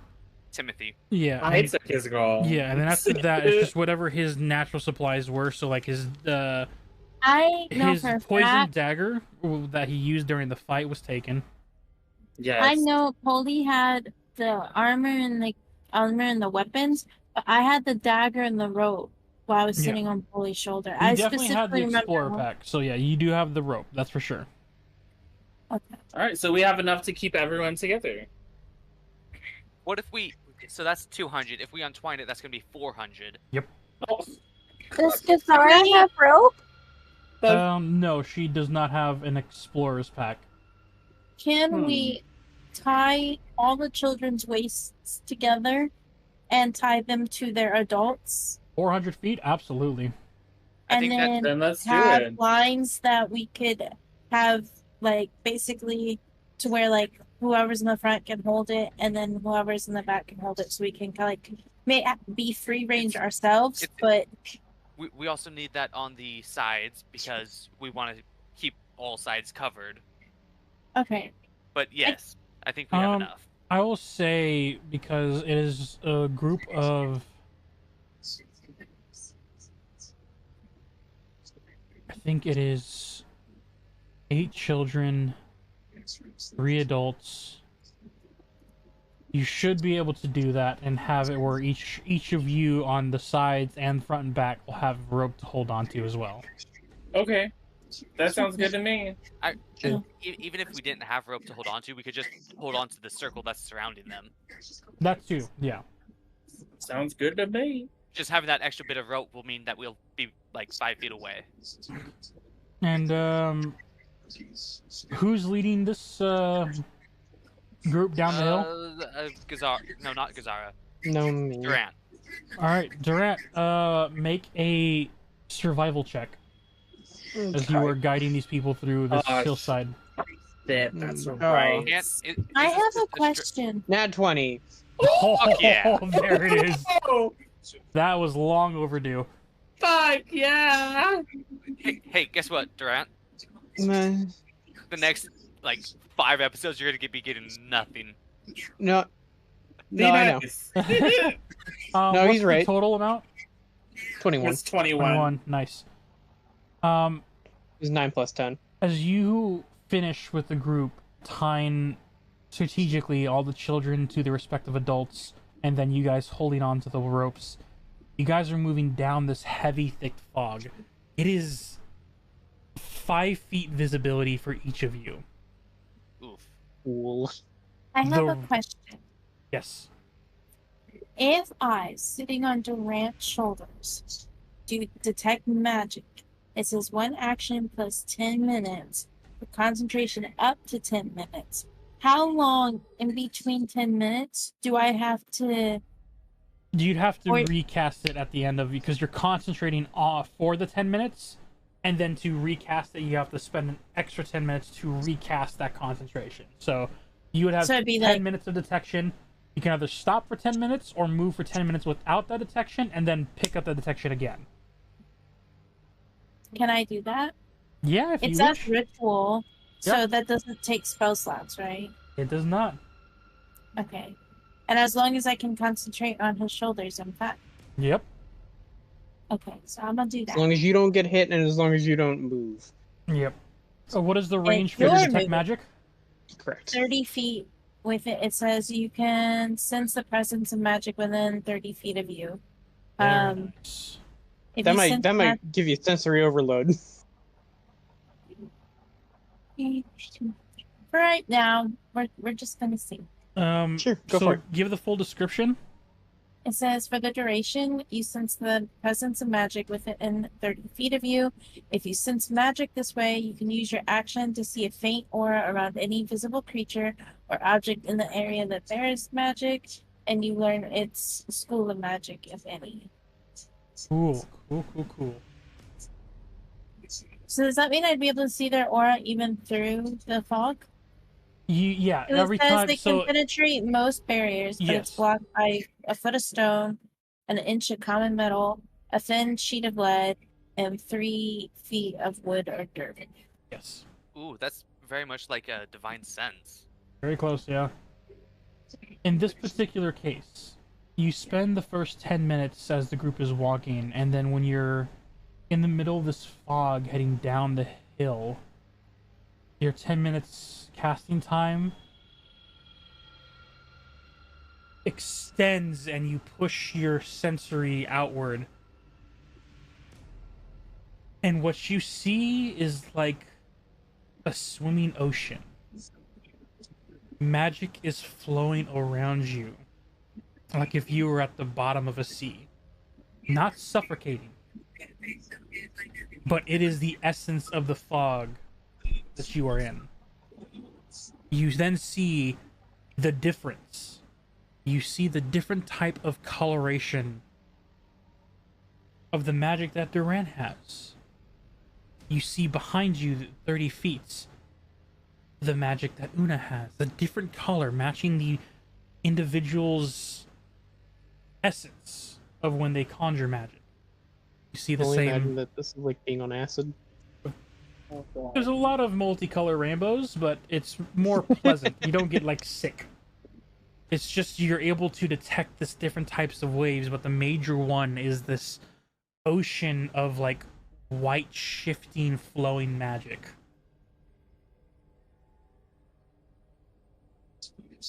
You move through the fog carefully.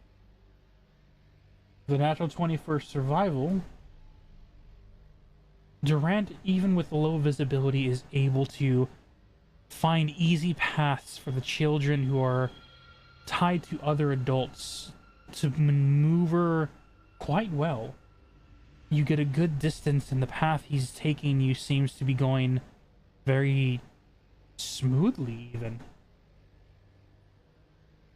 Those in the front, which is Durant and Delphi, go ahead and make perception checks. This would be with disadvantage, because you are in Yep.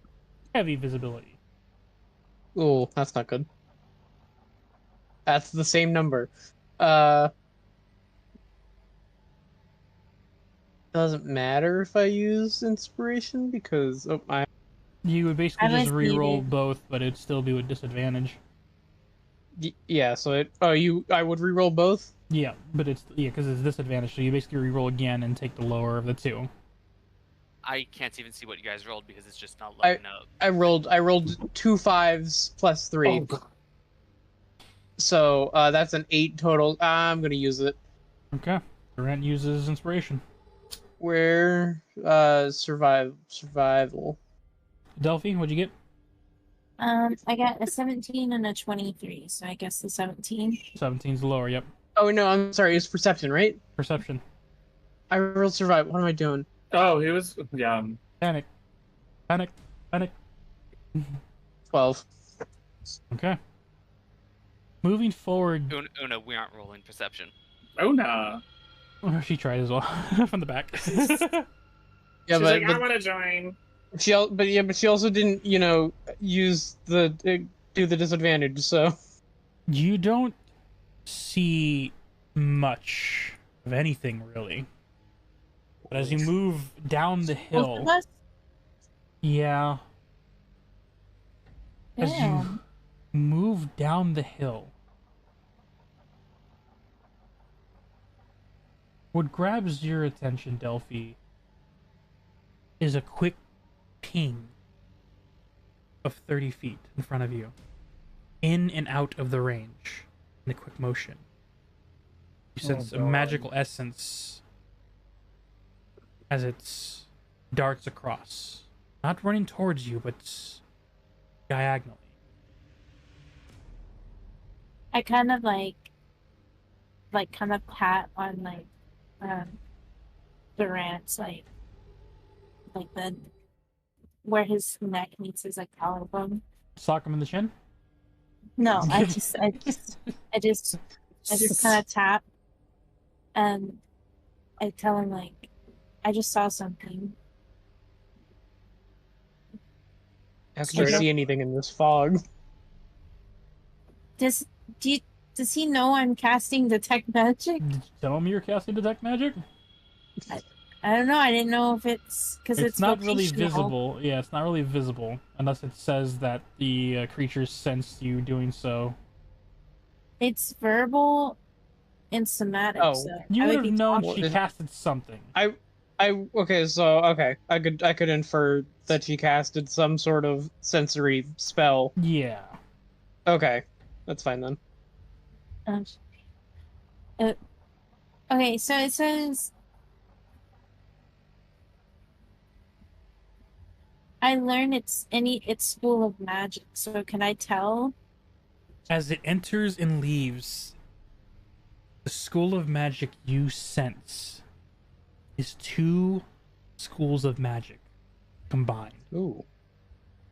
Ew. Conjuration, transmutation. Uh, So This is disgusting. I just tell I like kind of like lean over towards Durant's like ear. Like I'm not sure what it was, but it was fast and it's conjured and transmutation. So I don't know what good. that was. We love.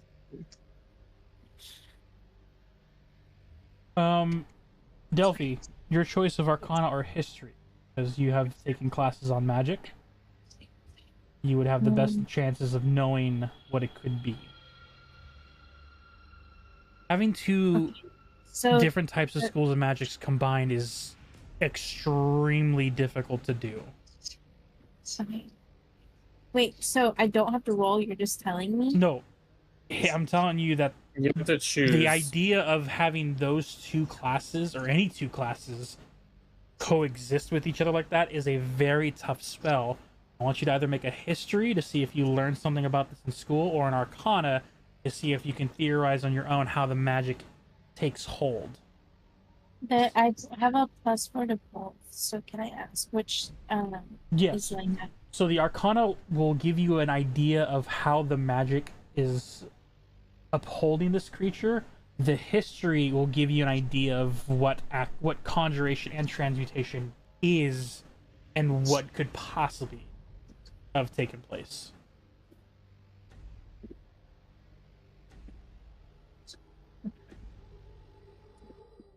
Oh, Is- I'm using my inspiration. Okay. All right, Delphi.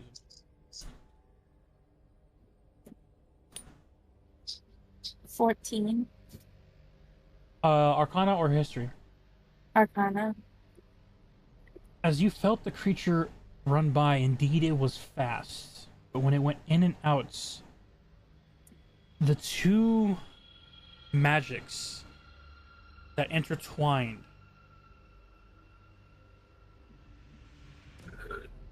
you felt magic like that before. In fact, you killed the thing that created him. Oh god. Okay. Delphi leans over. Um, her wings are changing to like a very like very like um, I mean, you could just do what Inside Out does and like just choose the colors from the emotions there. Seeing how green is disgust, purple is scared. Oh yeah. Took me a while to get I the reference. know, but I don't want to do that exactly. So my wings are going like kind of like a navy blue gray, like very deep and like almost like lackluster, but still kind of like blue. Okay. Um,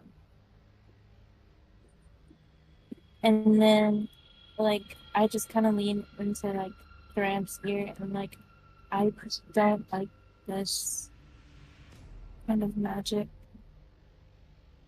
This Okay. isn't.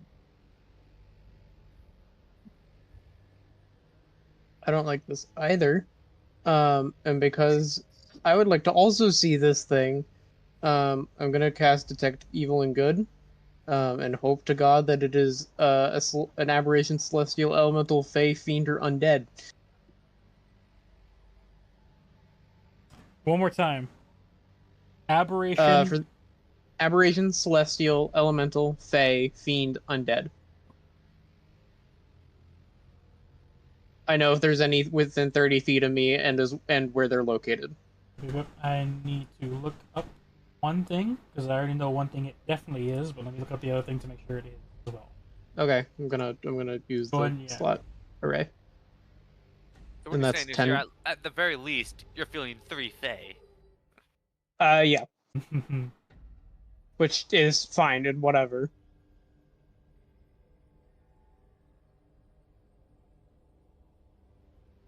This is expected. If I see anything anymore, that's the problem.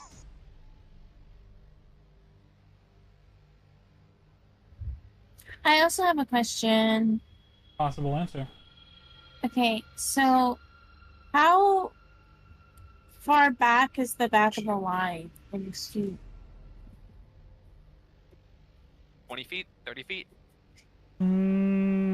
From the front to the back, I'd say you guys have a party. If clustered in a circle, the whole distance from front to back probably would be 30 to 35 feet. Okay, so Okay. I can't really feel any of the magic at the back, but a little on the sides. Yeah. You sense one type. Fey magic. Okay. Okay. And it's it all is- and it's all How far is your range? I'm also 30 feet. It takes a while, as when you first originally cast it, you don't sense much. Before the same thing, both you and Delphi get another ping as it runs in and out in a diagonal, not to you guys, but almost quickly shifting in a direction that is odd. Like it jumps down from something and then jumps up to something. But it's not targeting you, it's just moving erratically.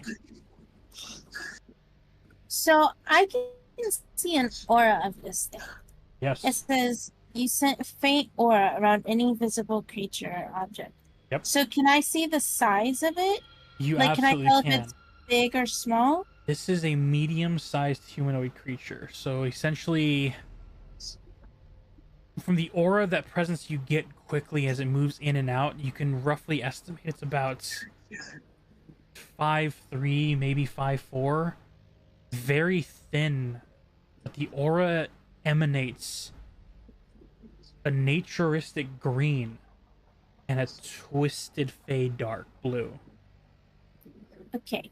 Do I recognize their shape from living in the Feywild? From the Feywild, no. You absolutely do not. But you do remember that you fought this type of energy before. Oh, I bet it's one of those stupid dogs.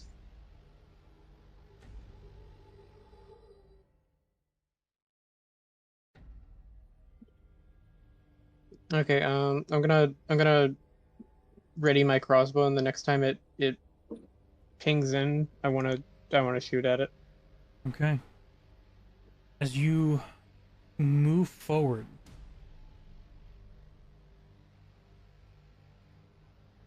let me go ahead, since we're doing this.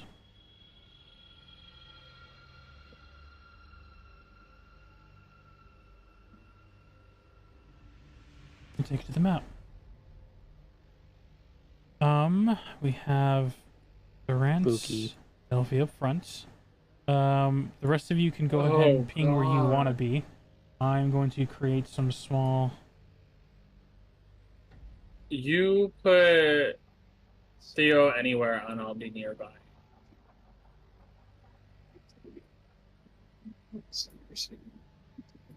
What is the is it still like 5 feet of visibility?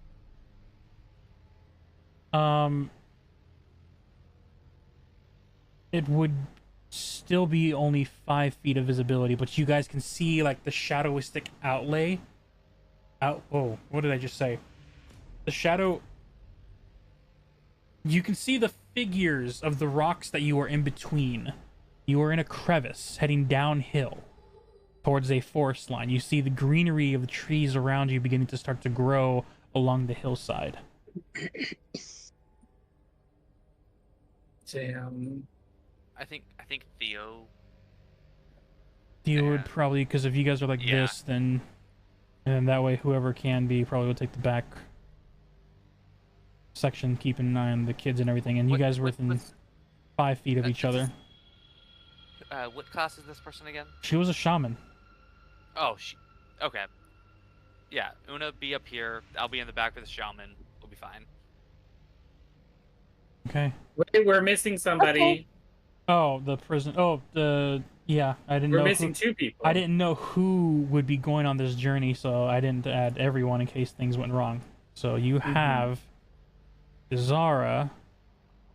Actually, can we go here? Because Zara will be here and would hold. Where's he at?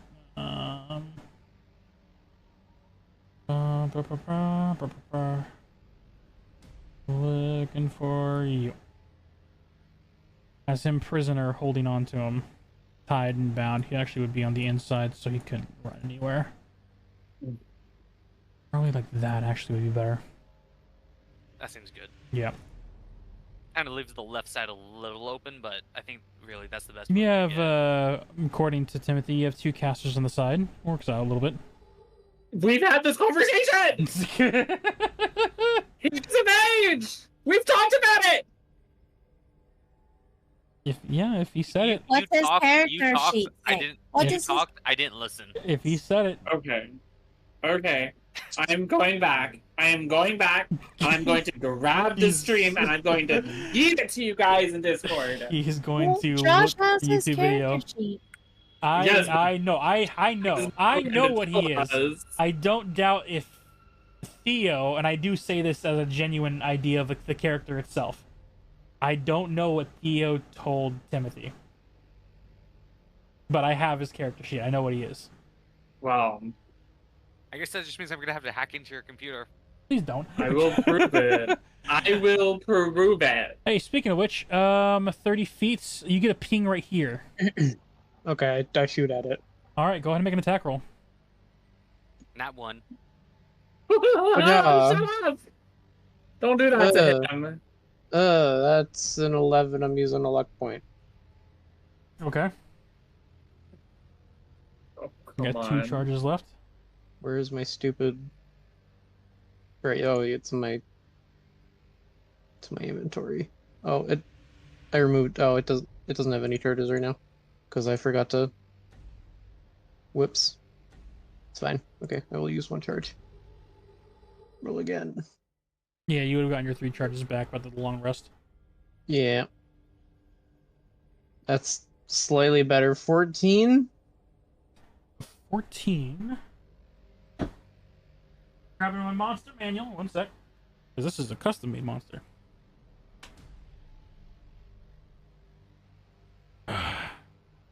A By 1 14. frostbolt. I can't tell, but did you get a haircut? I did. Yes, he Yeah. did. For whatever reason, I thought you were directing that at me, and then I was like, wait a minute, none of you have ever seen me.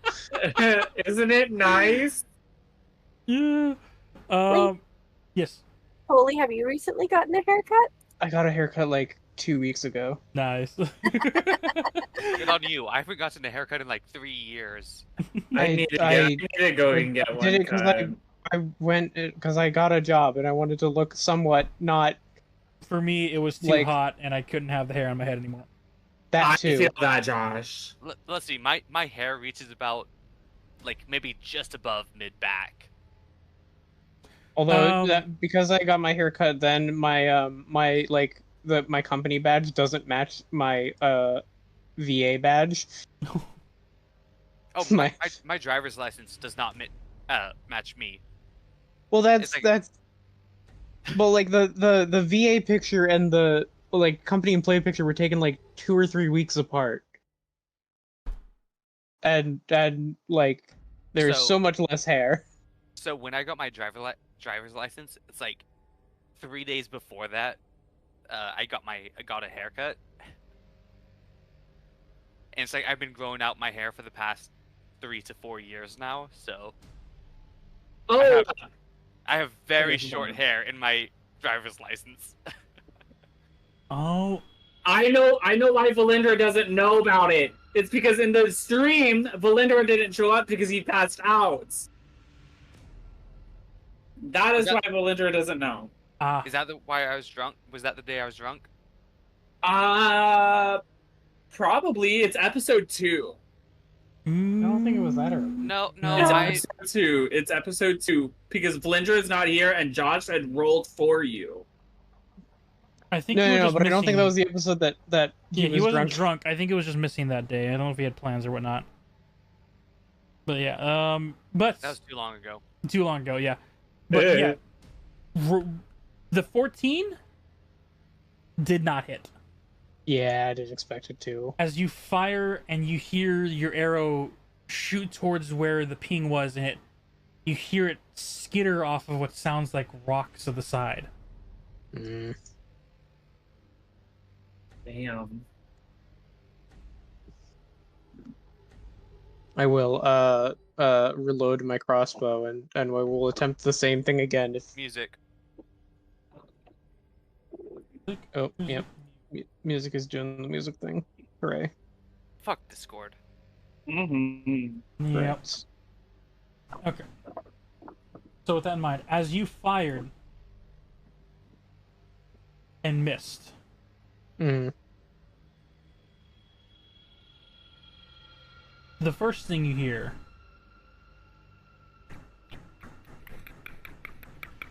Oh hell no! Mm-mm. No. Is it a spider? Can I give it a hug? No. I turn into a frilled death spitter.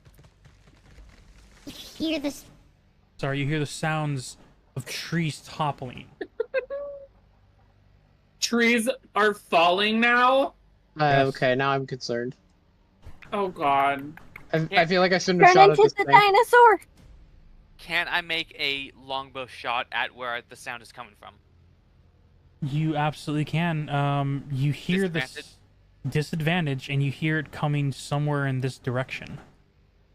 Can I cast Bardic Inspiration on Valindra first? Cast your Bardic Inspiration. You got it, Valendra. I don't know if it's... Oh, that's nat 20, you fuck. Oh, I take it back. With That's 28. disadvantage? Oh, wait, no, sorry. That's disadvantage. Sorry. Yes, Yeah, I was gonna I was say, about to say, you rolled 2 nat 20s. Your dice are hey, weighted. I did it once and I felt super excited, so I would not put it against it. But that's just it's an exciting moment. Sorry, that is an 18. Don't forget the bardic if you want to add that. Will hit. Stop. Oh, I was gonna say wait for me to use bardic, but if you just said If it hits. If you want to use it now, because it can last up to 10 minutes. yeah, but if it hits. Bardic inspiration. I'm pretty sure it has to be said if I use it before or sorry. Or after it hits, something like that. Bardic. I have to declare I use after seeing the roll. After seeing the roll. But before After seeing the roll, but before the before DC knowing the is outcome, yes. So, Josh, do you want me to take the 18, or do you just want to say that he did not use bardic inspiration on me? He could still use it on you. It lasts up to 10 minutes. It's not a concentration. The 18 hits? And the 18 did hit. The 18 hits. 18 hits say this... my longbow? Yeah. Okay. Go ahead and roll damage. Longbow, D8. That is an 8 plus 4. That's 12. 12 of piercing. All right. Okay, You still could have added it, to be honest. Can I add bardic to damage? Attack rolls only or if he saving has throws. the College of if there's a College of is what Dandy uses. But it says right here, for 10 creatures, the creature or person can add it to one ability check, attack roll, or saving throw. It doesn't say anything about me having the need. But it's not saying that I can add it to my attack damage. Yeah, not damage. It's not damage. College of Valor. College of what... Valor makes it where you can use your bardic to add to your AC and to damage rolls. And my college is lore. Sorry. It's all good. It's still 12. That was max damage. Yeah. It's good hit. Good hit. So go to mark. What the fuck, Josh? Don't ever do that again. Do it again. It's not fun what's on the other end of the foot, isn't it? You guys do it to you.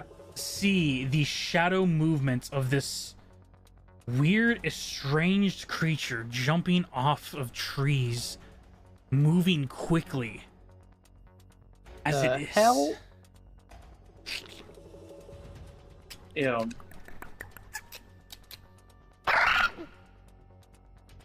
I've zoomed in as far as I can, and I still don't know what I'm looking at. That looks like a wood creature. Oh, actually, yeah, that would make sense, actually. Umbra did say before you even started showing that she is a death spitter. I fully agree with that. Yes, I agree too. A death spitter. Yeah. What is a death spitter? This Look thing. it up, You Josh. let me be at last battle. TNT. You got me genuinely confused. What's a death spitter?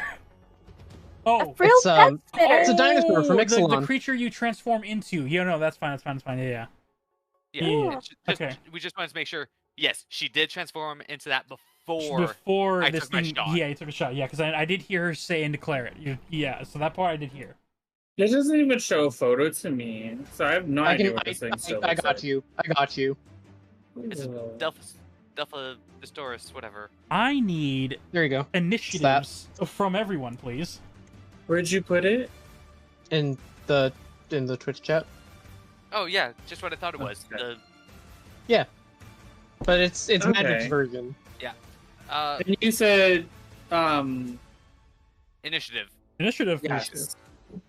My initiative is as this thing. My dexterity bonus. Oh, It should be at the top of your character sheet. I don't Right, but like- I'm not a person. I'm a Oh, dinosaur that's now. right. You're a dinosaur. Dexterity plus proficiency, I do believe. I got 16. Alright, you gotta I don't re-roll have that. proficiency. Then it's just your dexterity plus. Okay. All right. Initiative order. I'm We're gonna using another go 25 to stupid- 20. 24. 22. I got a 24. 20. Dirty. Why does the 20. universe hate me? 24, 22, and It, 20. you got that one nat 20. That's your one nat Gerard. 20 for the whole campaign. You got the Jeez. same roll. Yes, because the universe hates me. Okay. Hey, Josh, Yeah. DM Master, please. When we get back to the city, can we like upgrade that medallion so he has like 6 rolls? I mean, his if- grandmother if- can do it. If don't think I that would give it to help. my grandmother, I think his grandmother. I also have to roll for. Nepotism. exactly. All right, Valindra, Una, Delphi, 20 to 15. 16. Okay.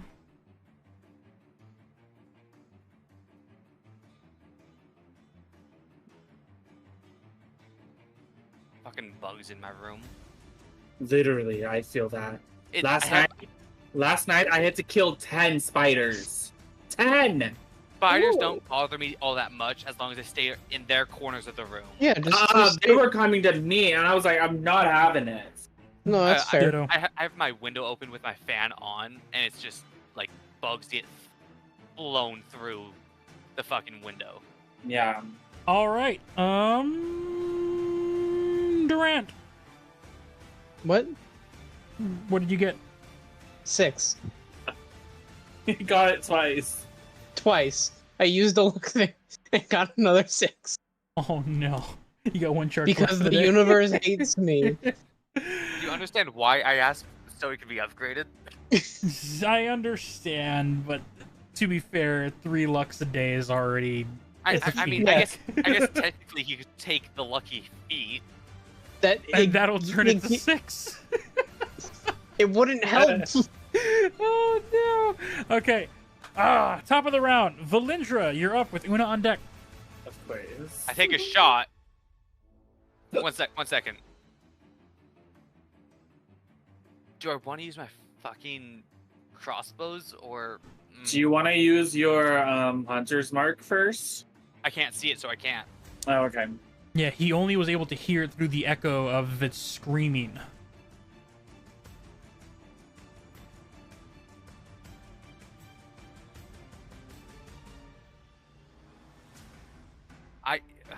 Yeah, I'll use my crossbows instead. Here we go. Fire disadvantage. Disadvantage. Yep.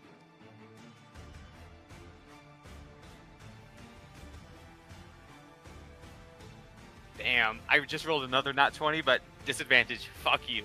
It's rough. That is still a 26 to hit. 26 will hit. Ow! Roll for damage. D6. That is 10 points of damage. All right. You fire off into the shadows, and you just. Oh, God. 2 weapon fighting. Second crossbow shot. Do you have Oh my crossbow fucking- expert? Yes, I do. Yeah. Okay, so you don't have to use an action to reload the crossbows. Yeah, you're good. Guess what? I just fucking rolled again. Another That is nat. fucking. Another- That is You're- fucking 3 you're- nat 20s. My guy, your dice are weighted. I think you need to send some to Duran. Maybe he needs some. I mean, I have like 20. I have like he has like 16 20 sets of sets. metal Yeah, dice. he has like a whole box full, like myself. Let's see. That is a 19 to hit. 19 will hit. Roll for damage. Oh, that. Oh, that fell behind my computer. Get It's another gone. one. That is another 6 damage. Oh. All right. Bro. Wow. And that's my action bonus. I don't want to move.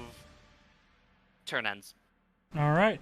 And in return, Una, you're up with Delphi on deck. You hear the screeching of this creature coming from the upper left corner. But by the way, Josh, you want to Mhm. know something? Hmm.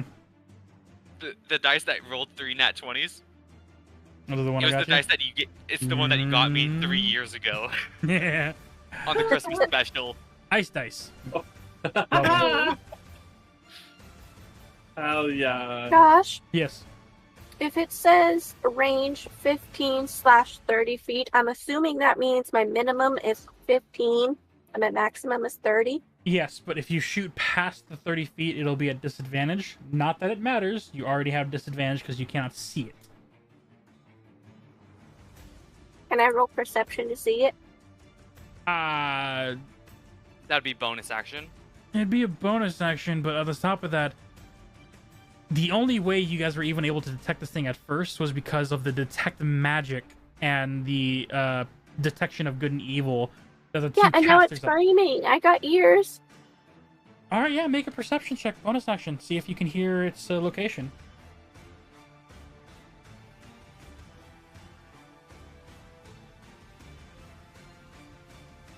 I have a. Do I keep, since I'm a druid, I keep my stats, right? Yes, because you are a druid. You have that wild shape ability where you get to keep your stats. 12. Ooh. With the 12, your confidence, it's somewhere here. Okay. Then I will hold my action. I'm going to take like a defensive position. I'm going to hold my action. If I see it, I'm going to do a spit poison attack. Copy that. Josh? Yes. Colossus Slayer, can I please do a single roll? Go for it. Fucking Christ. That's an extra 6 damage. Oh my god. Cool. All right. Delphi, Thank you. You're up. No problem. You're muted. You're beautiful. So I am able You to sense it. see it. Yes, you Yeah. see this greenish humanoid figure, the green druidic conjuration of a treant transmuted and twisted by Fey energy. Alright, and it is. It's 25 feet away. I would like to just hold an action.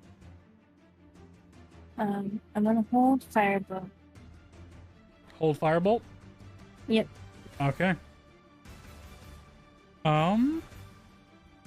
And the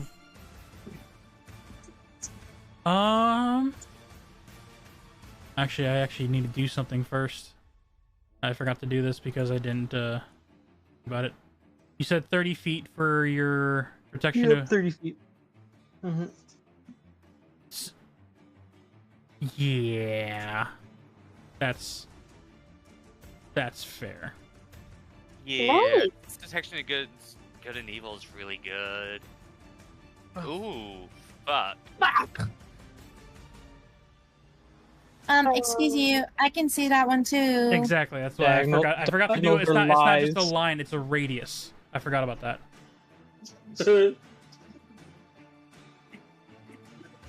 All right. So, Delphi, you held your action of Firebolt until you see it within range. Up next, I mean, it is within range, but I just don't. You are. you can yeah. sense it, which means you have an outline, so you have the best chance of hitting it.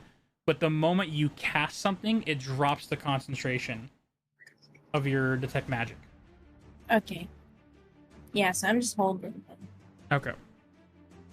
With that, If I hold something, can I later on have the No. option to still not do it? you can. Yeah, you don't have to cast it Okay. off. Yeah. Just want to make sure. End of your turn. Up next, the shaman. You see as she takes out a heavy, like, pouch of this weird dust and dirt, takes it over, and you see she goes and blows it over. Let's see here.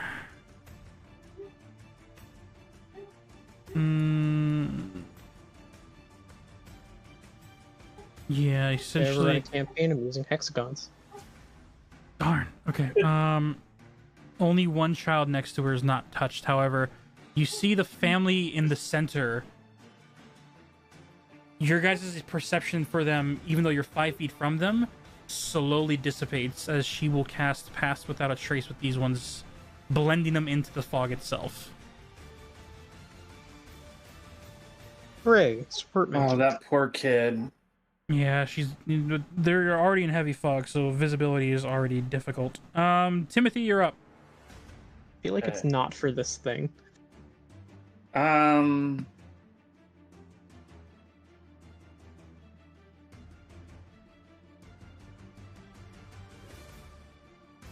going to cast Fairy Fire in the area where this one's at.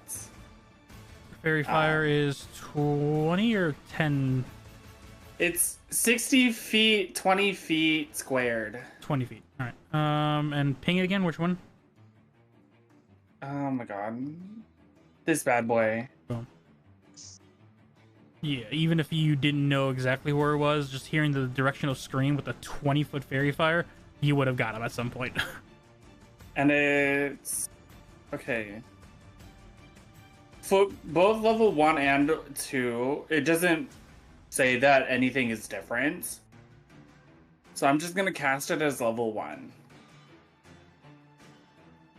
Yeah, alright. And then, with that, I will cast Bardic Inspiration on Delphi. Alright, And Delphine then I'm has a good. Bardic.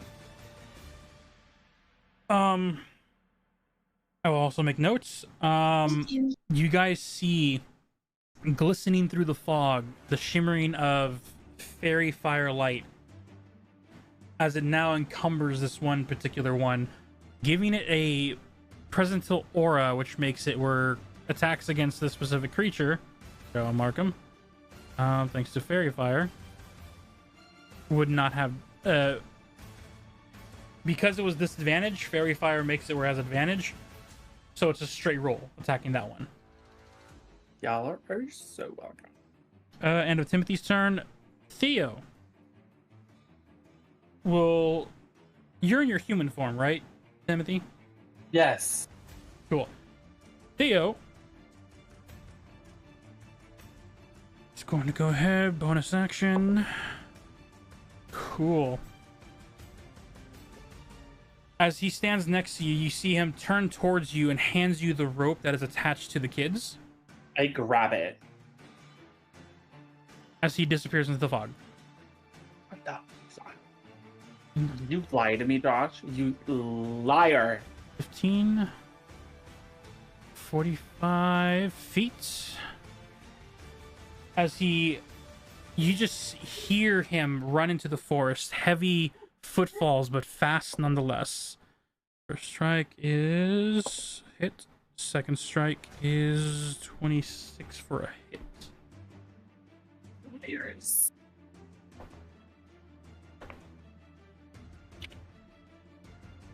You just hear the sounds of thud. Just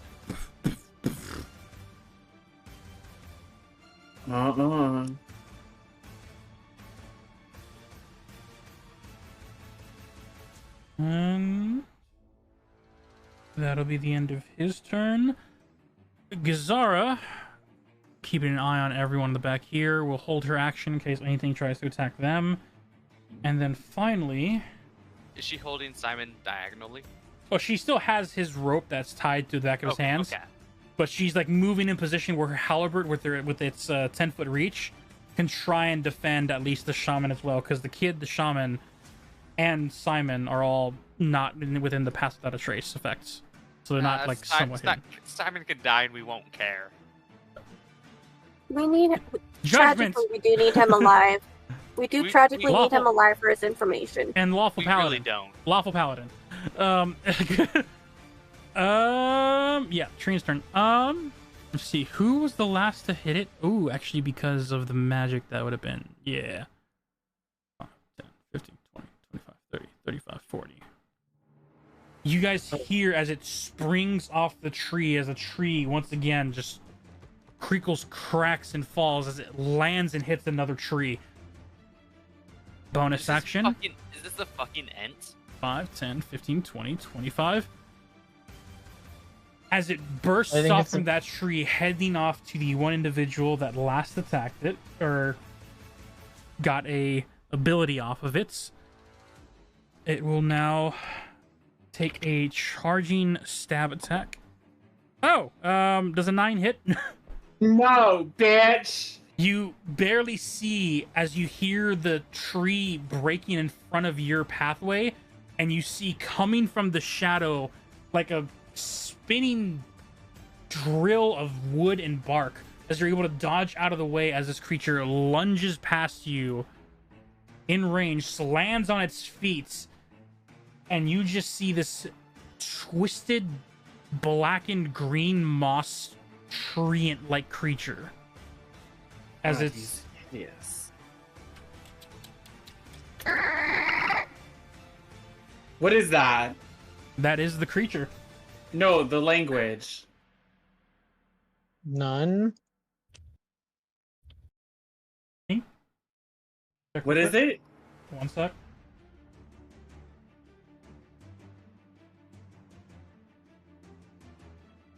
Treants don't have a language. Some bullshit.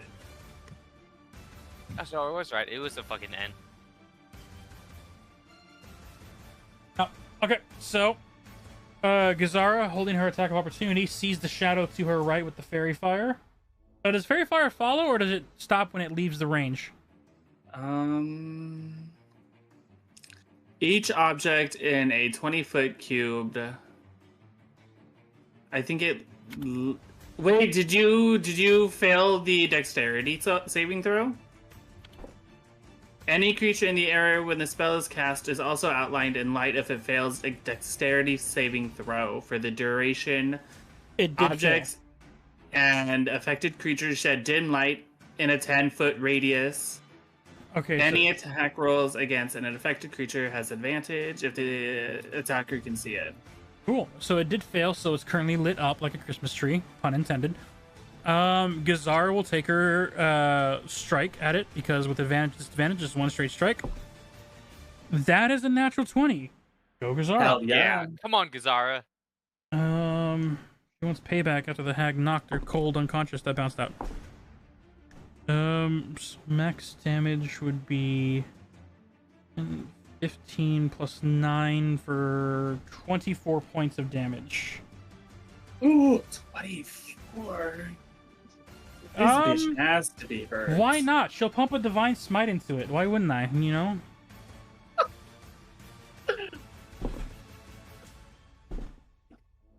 Cool.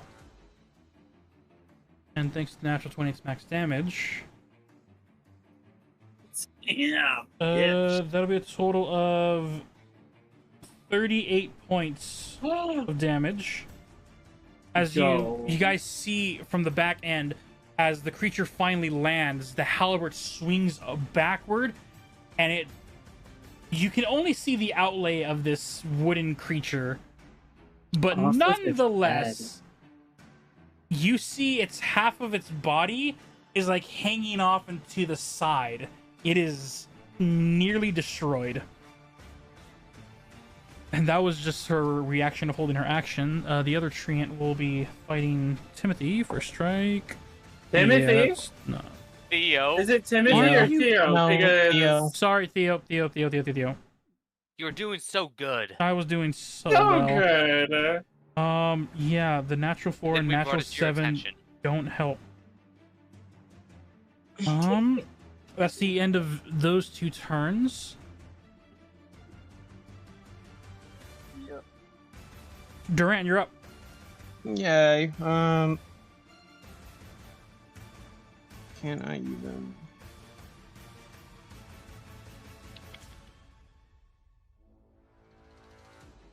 $25? What's the fucking range on a crossbow?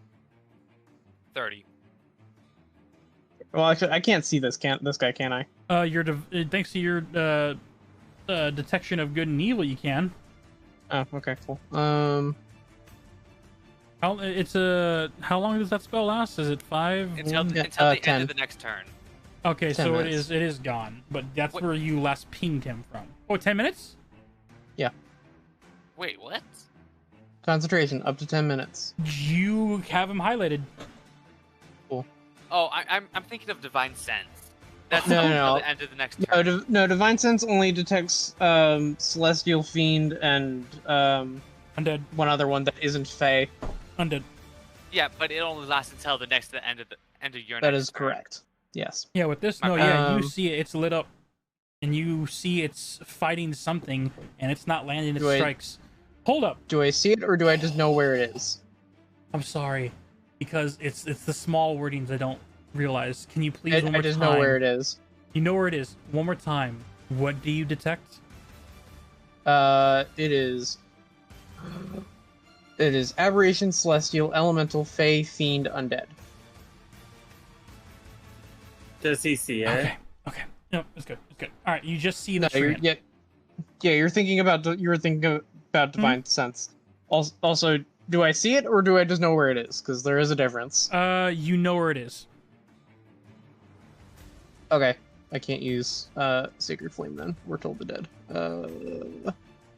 Yeah, you'd have to see it with those effects. So that would work. Yeah. Okay. I will shoot it with crossbow. Or try to at least. I swear, if you hit Theo, you're over. 21.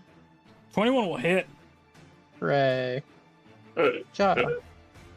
5 or 6. Sorry. You fire into it, and you just hear in the distance. That bitch is annoying as fuck. And then that's it. All right. And to return top of the round, Valinger, you're up with Una on deck. Okay. Did I hear? If I want to, It's lit up, so you see it, but because of the see this fog, yeah, because of the fog, it's basically advantage and then disadvantage, so it's just a straight roll. straight roll. Okay, I can still hit that.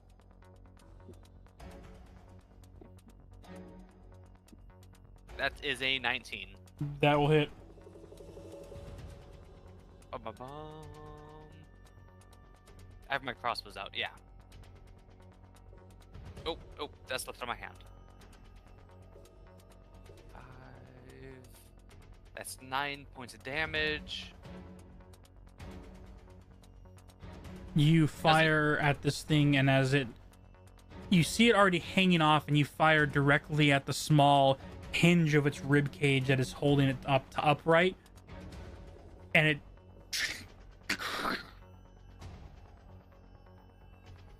He's a dead boy now. Is it dead? Stop It's moving. crossed out. Okay. Do I know there's another one? Did I hear it scream out? You heard something scream out in the distance, that's for sure. Can I use a free action / talk action / all my movement to roll a perception on where it is? Go ahead and make a perception. The DC is high because you are in a crevice canyon and it is echoey here. Okay. That's a not natural. Sorry, dirty 20.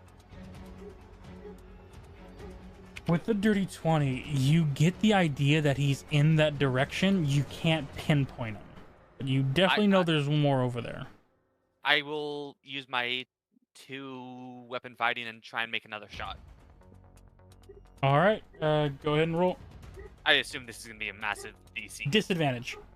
Yeah, of course. And the creature does have an upper AC because it has cover. Yeah. But not impossible. Just that one. improbable. Okay. Well, you're fucked either way. Because I rolled a 20 and a 17. Let's see. That is going to be a what, 17 plus, that's 25, Yeah, that'll I hit. think. That definitely will hit. Pretty sure that's a 25. 17 plus 8. Yeah, it's 25. Yeah, Roll Okay. thy damage. that is another 6 damage. Colossus Slayer, because it's also damaged as well. I assume it's damaged. Oh yeah. Yeah. It is. And that's another 8. 5, 10, 12? Or is it Alright. 13? Got 5 on the first one? 5, 13. 5, Yes, 13. 13, yeah. All right, you fire into the dark and you hear. That ends my turn. Good shot. Was that Theo? Yeah. End of your turn. Una, you're up with Delphi on deck. So I still haven't seen these things yet. You saw an outline of fairy fire of one that hopped across the way, and it cleared the canyon to the other side in one leap. And then on a second leap, you saw it try and go after Timothy, but missed. These things can cover ground fast. Or I was looking at something. Oh, for a second. Does the X mean it's dead? Yes. Okay. I'm going to roll my roll perception at disadvantage again to see if I can see where anything else might be. Yes. Okay.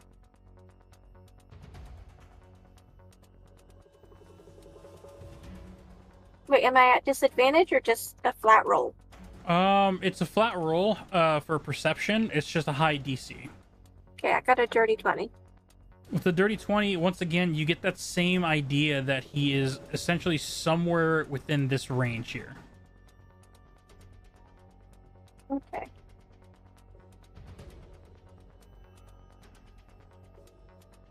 So any ranged attacks would still be at disadvantage, essentially. Gonna again bunker down and hold the line on this side. If I see anything up here, then I'll do my ranged attack at it if it's within range. Okay. Delphi, you're up.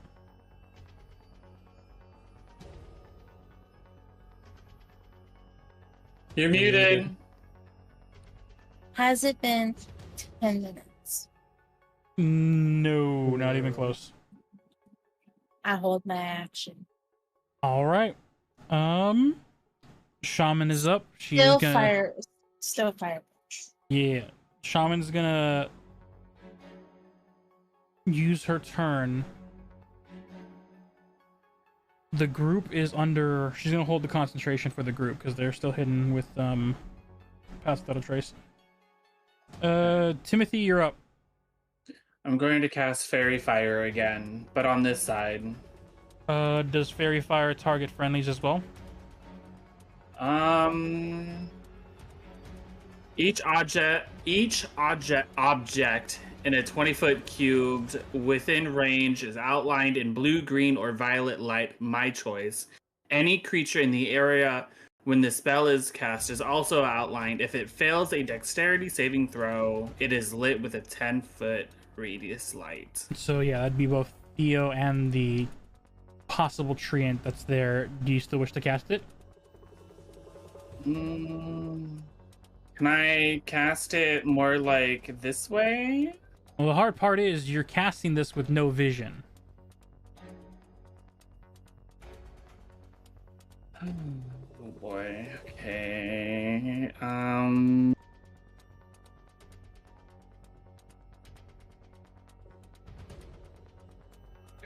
Okay, hold on. Give me 1 second. Sorry. You're good.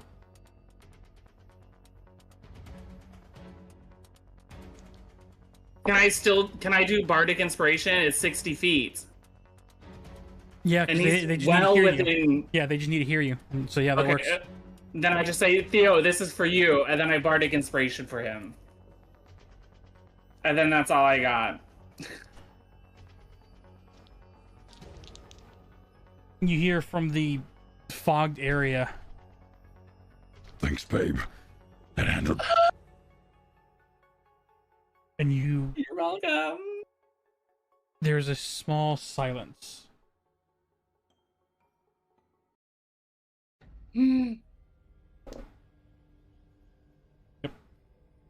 Up next is Theo. 1 strike. That'll hit. 2 strike. That'll miss. But because no one can see him,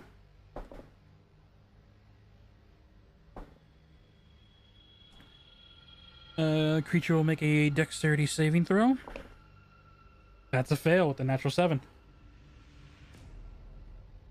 There is a quick temperature drop in the area as you guys hear and a massive temperature drop hits.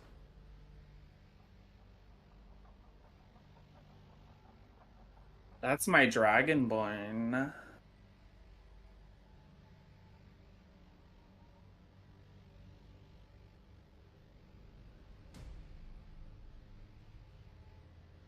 We use the netting as sign. As the fog seems to have been slightly pushed aside due to this new breath of wind, we'll call it, that makes a small gap in the area.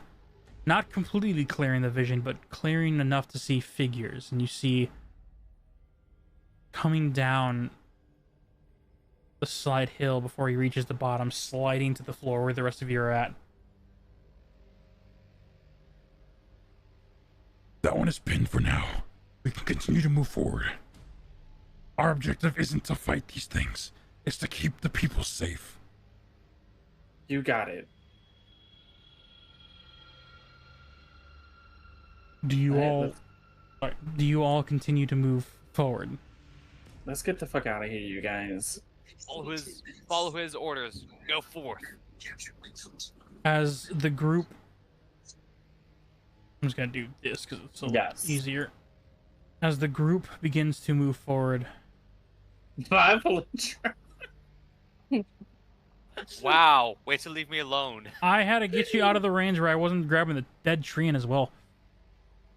You guys followed the silhouette of Theo as he's leading you guys out of this crevice as fast as he can. And you see after every, 20 steps, hard to see, and turning the first crevices, you see there are icicles hanging off of the end of one of the hilltops above as you guys pass through this S-turn. Wow. Until you see another breath as more fog is cleared, giving you guys a clear runway on where to run. Damn. Until finally you get far away enough that you guys begin to stealth. Oh, yeah. You get to what? Stealth. I would like everyone stealth. to make a stealth roll. Only, only the children in the center and the group there will have advantage because of, or not advantage, but a +10 because of Pass Without a Trace. I got 12. One. You know what? So is this like a This is a group. stealth? This is a group. So majority is what takes it. I got a nat 20. If I'm Killer. a pony, am And- I making noise? Do I need to spell? Your stealth can help assist Durant's armor. I have a 23, by whatever. the way. Like, nat 20 plus 3. Yeah, So- very 11. nice. So I want to use that bardic inspiration to just boost all of us up. I don't know if it boosts all of you, but it can definitely give you a I 1d4. want to have I want to. It's a 1d6, but I want to boost myself, which will boost the entire group. Because it's a group stealth. Because you said it was a group. When I say it's a group stealth, it means that everyone's gonna roll stealth, and if the majority succeeds, you'll succeed. If the majority fails, you'll fail. Not a everyone gets the same ability as another. Okay, so it's not like a No, medium. only, taking only an you average. get the 1d4, and we're taking the average of your guys' stealth. Oh damn. Is it not good? Are we getting called out? No, Oh, you're it's fine. I kind of wanted it to be the majority because, or not majority, the whatever it is, because I've rolled a 19 plus a 6. That's 25. Use a Yeah. 1d use a 1d6. That's gonna be at least a 26. You Well, wanted big number to matter more. Yeah. I got a nat 23. That works wonderful. And with the Josh, does it matter if I use my bardic inspiration? it does. It's 1d4 to your stealth. 1d6. But yeah, 1d6. Okay, I'm just gonna use it because I don't think we're gonna be. It's gonna go to waste if I don't use it. Yeah.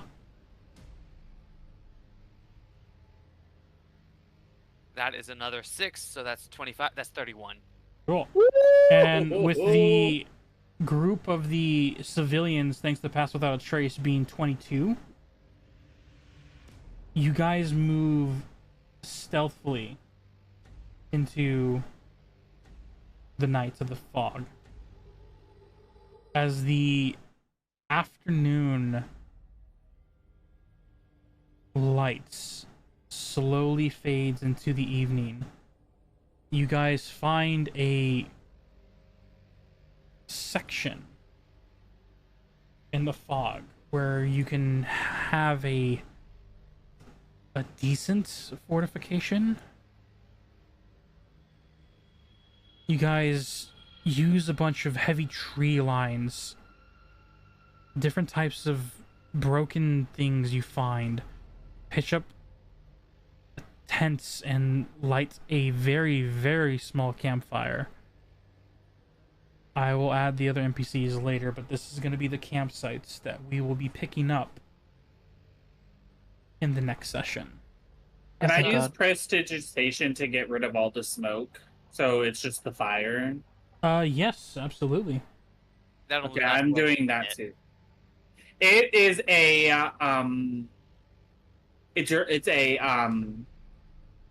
God, what is it? It's a cantrip, and it's an hour. Okay, never mind then. All right. But by the way, were we in a forest for like an hour?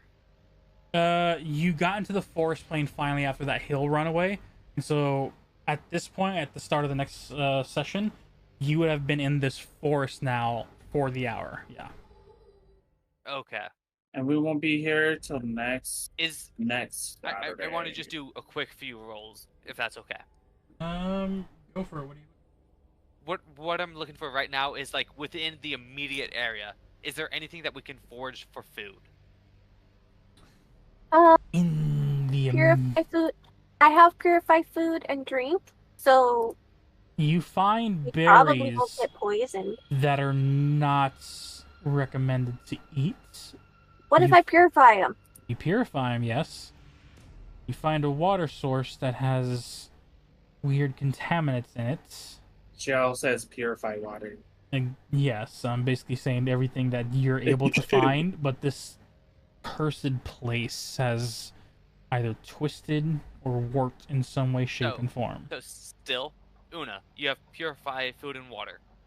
Yeah. Yeah. Okay. I still want to roll this because my roll is free. It also has advantage, so it's double foraging. Yep.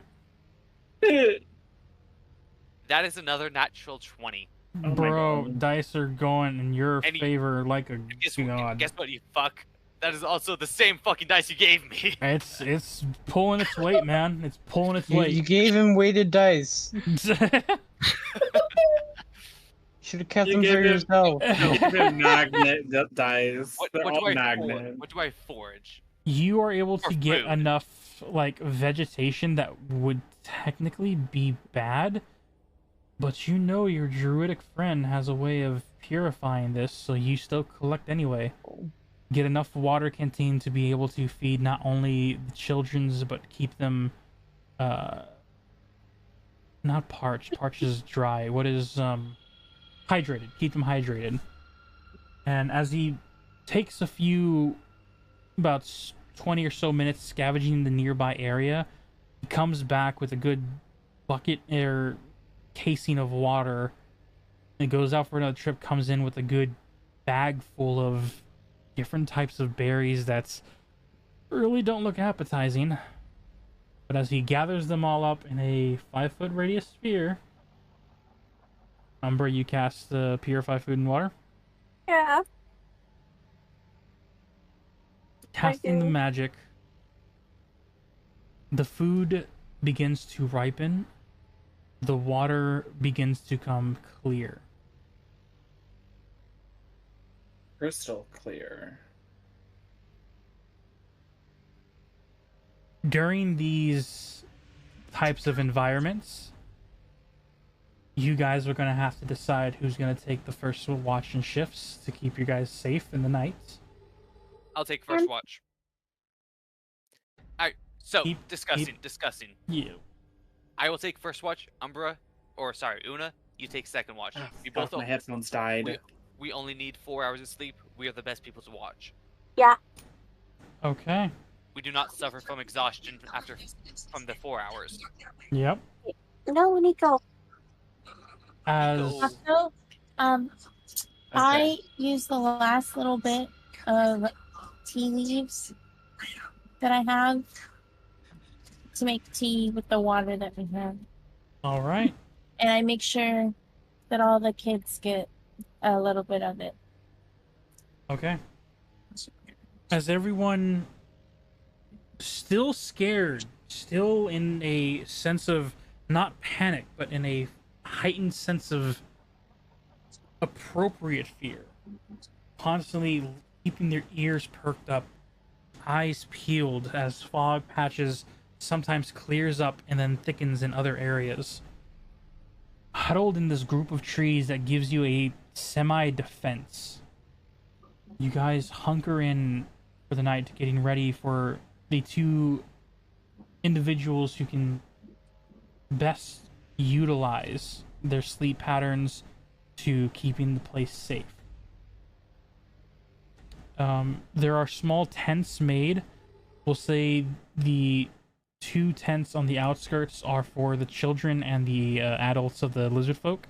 You guys have 2 different tents on the interior. And actually, we'll go ahead and say that these that are here, these cart-like items, are actually just small little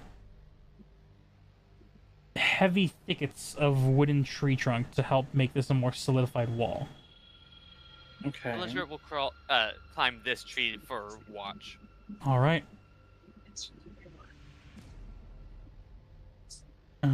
There's 1 tent here and 1 tent here for you guys to sleep in. What do you guys choose to do?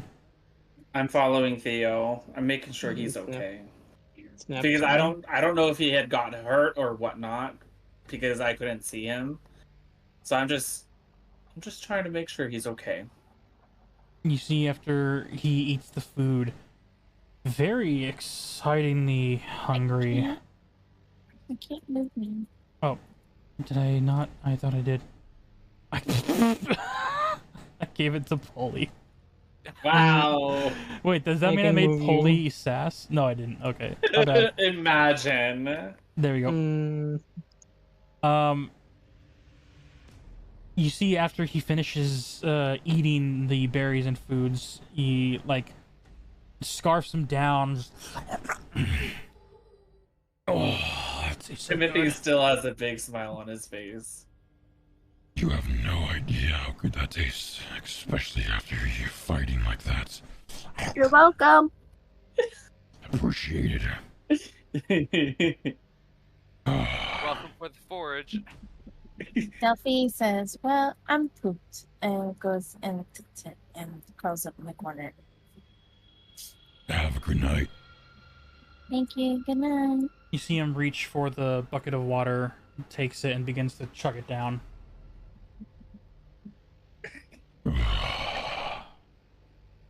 Timothy takes Theo's face into his hands and is looking around like he's trying to make sure that he's not hurt. Did it hurt you? Oh, that tree thing. Yeah. I tried, but it's not good enough for me. Okay, good. Timothy kisses his nose. Ish, you know what I mean. You see the coloration of his scales begin to like pinken up a little.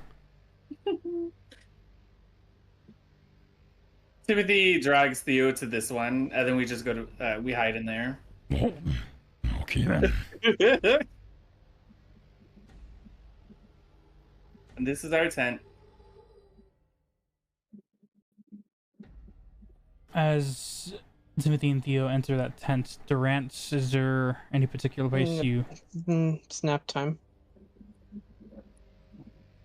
Are you just gonna sleep next to the fire? Sure. Okay. It's a nice fire. Oh, fair enough. Una? Keeps you nice and warm. Una? Una, where are you going? I put myself where I am. I'm keeping watch right there. Well, wait, so who's keeping the first 4-hour watch? Oh shit, that's right. I'm going to bed. Yeah.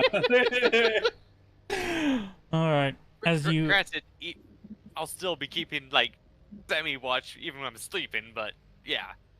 Cool. I'll have Gazara here with our lovely little... where'd he go? Backstabbing bitch. Prisoner.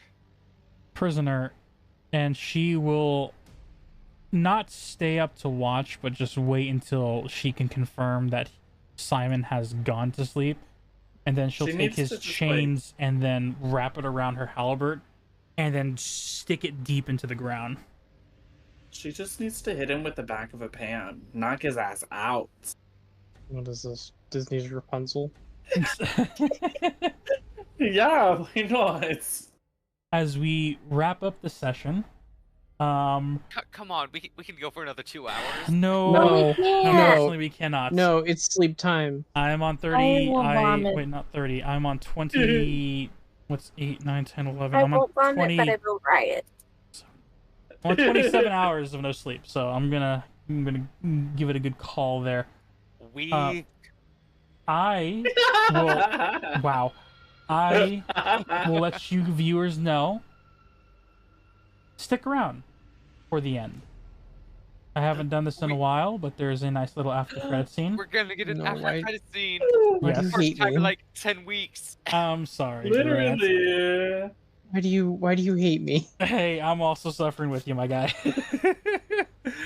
But stick around toward the end. It shouldn't be too long, but we're gonna do an after credit scene, and then after that, feel free to check out our YouTube videos of the past 10 episodes. Episode 11 is almost finished. I just finished the thumbnail. I just got to put it together and post it. So it should be up by this week, hopefully. And then episode 12 should be a lot easier to edit and post. In the meantime, I hope y'all have a good one. Stick around towards the end because there's going to be an end credit scene. So stick around and have fun. Okay. Be right back.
as we pull back ever so slightly over the mountain pass, beyond the fog,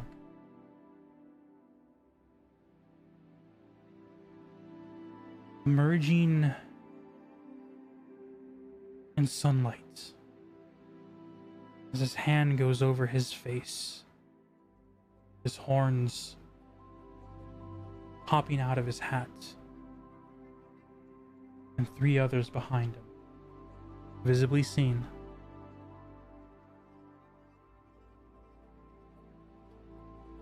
We see as Dagadin, Opal, Hogar, and Matted stare off to a northern frozen wasteland.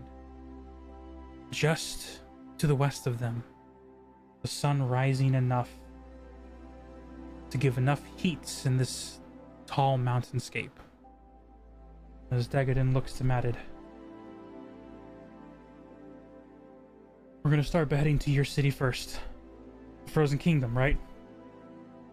Yeah, that's right. There's a the Snowdrop Tavern, 3 days journey north of here. They'll be able to treat us good and well. If you do see a pixie, let me do the talking. You guys are just adventurers from another realm. It'd be probably better for the more south line. Alright then. You two know what to do? You see Opal and Hogar. Hogar adjusts his goggles and his fey-like body turns to a complete humanoid skin individual. Ears and tail leave and gone. As Opal then takes a ordained necklace and twists the gem as her fur evaporates, replaced with long silk black hair, brownish skin, and humanoid in nature. As Dagadin looks forward, removes his hat, and a humanoid form appears.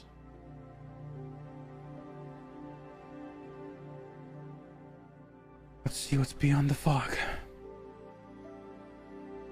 As they begin to descend on their journey.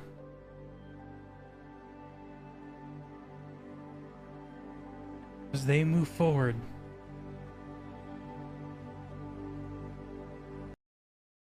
we circle back in. In the fog. Small lit campfire, giving light to 2 to 3 figures lying down. An elven individual in the treetops keeping watch. As our party searches outward for intruders. An individual, well rested, who does not know who a single one of these people are, smiling at the new companions he just made.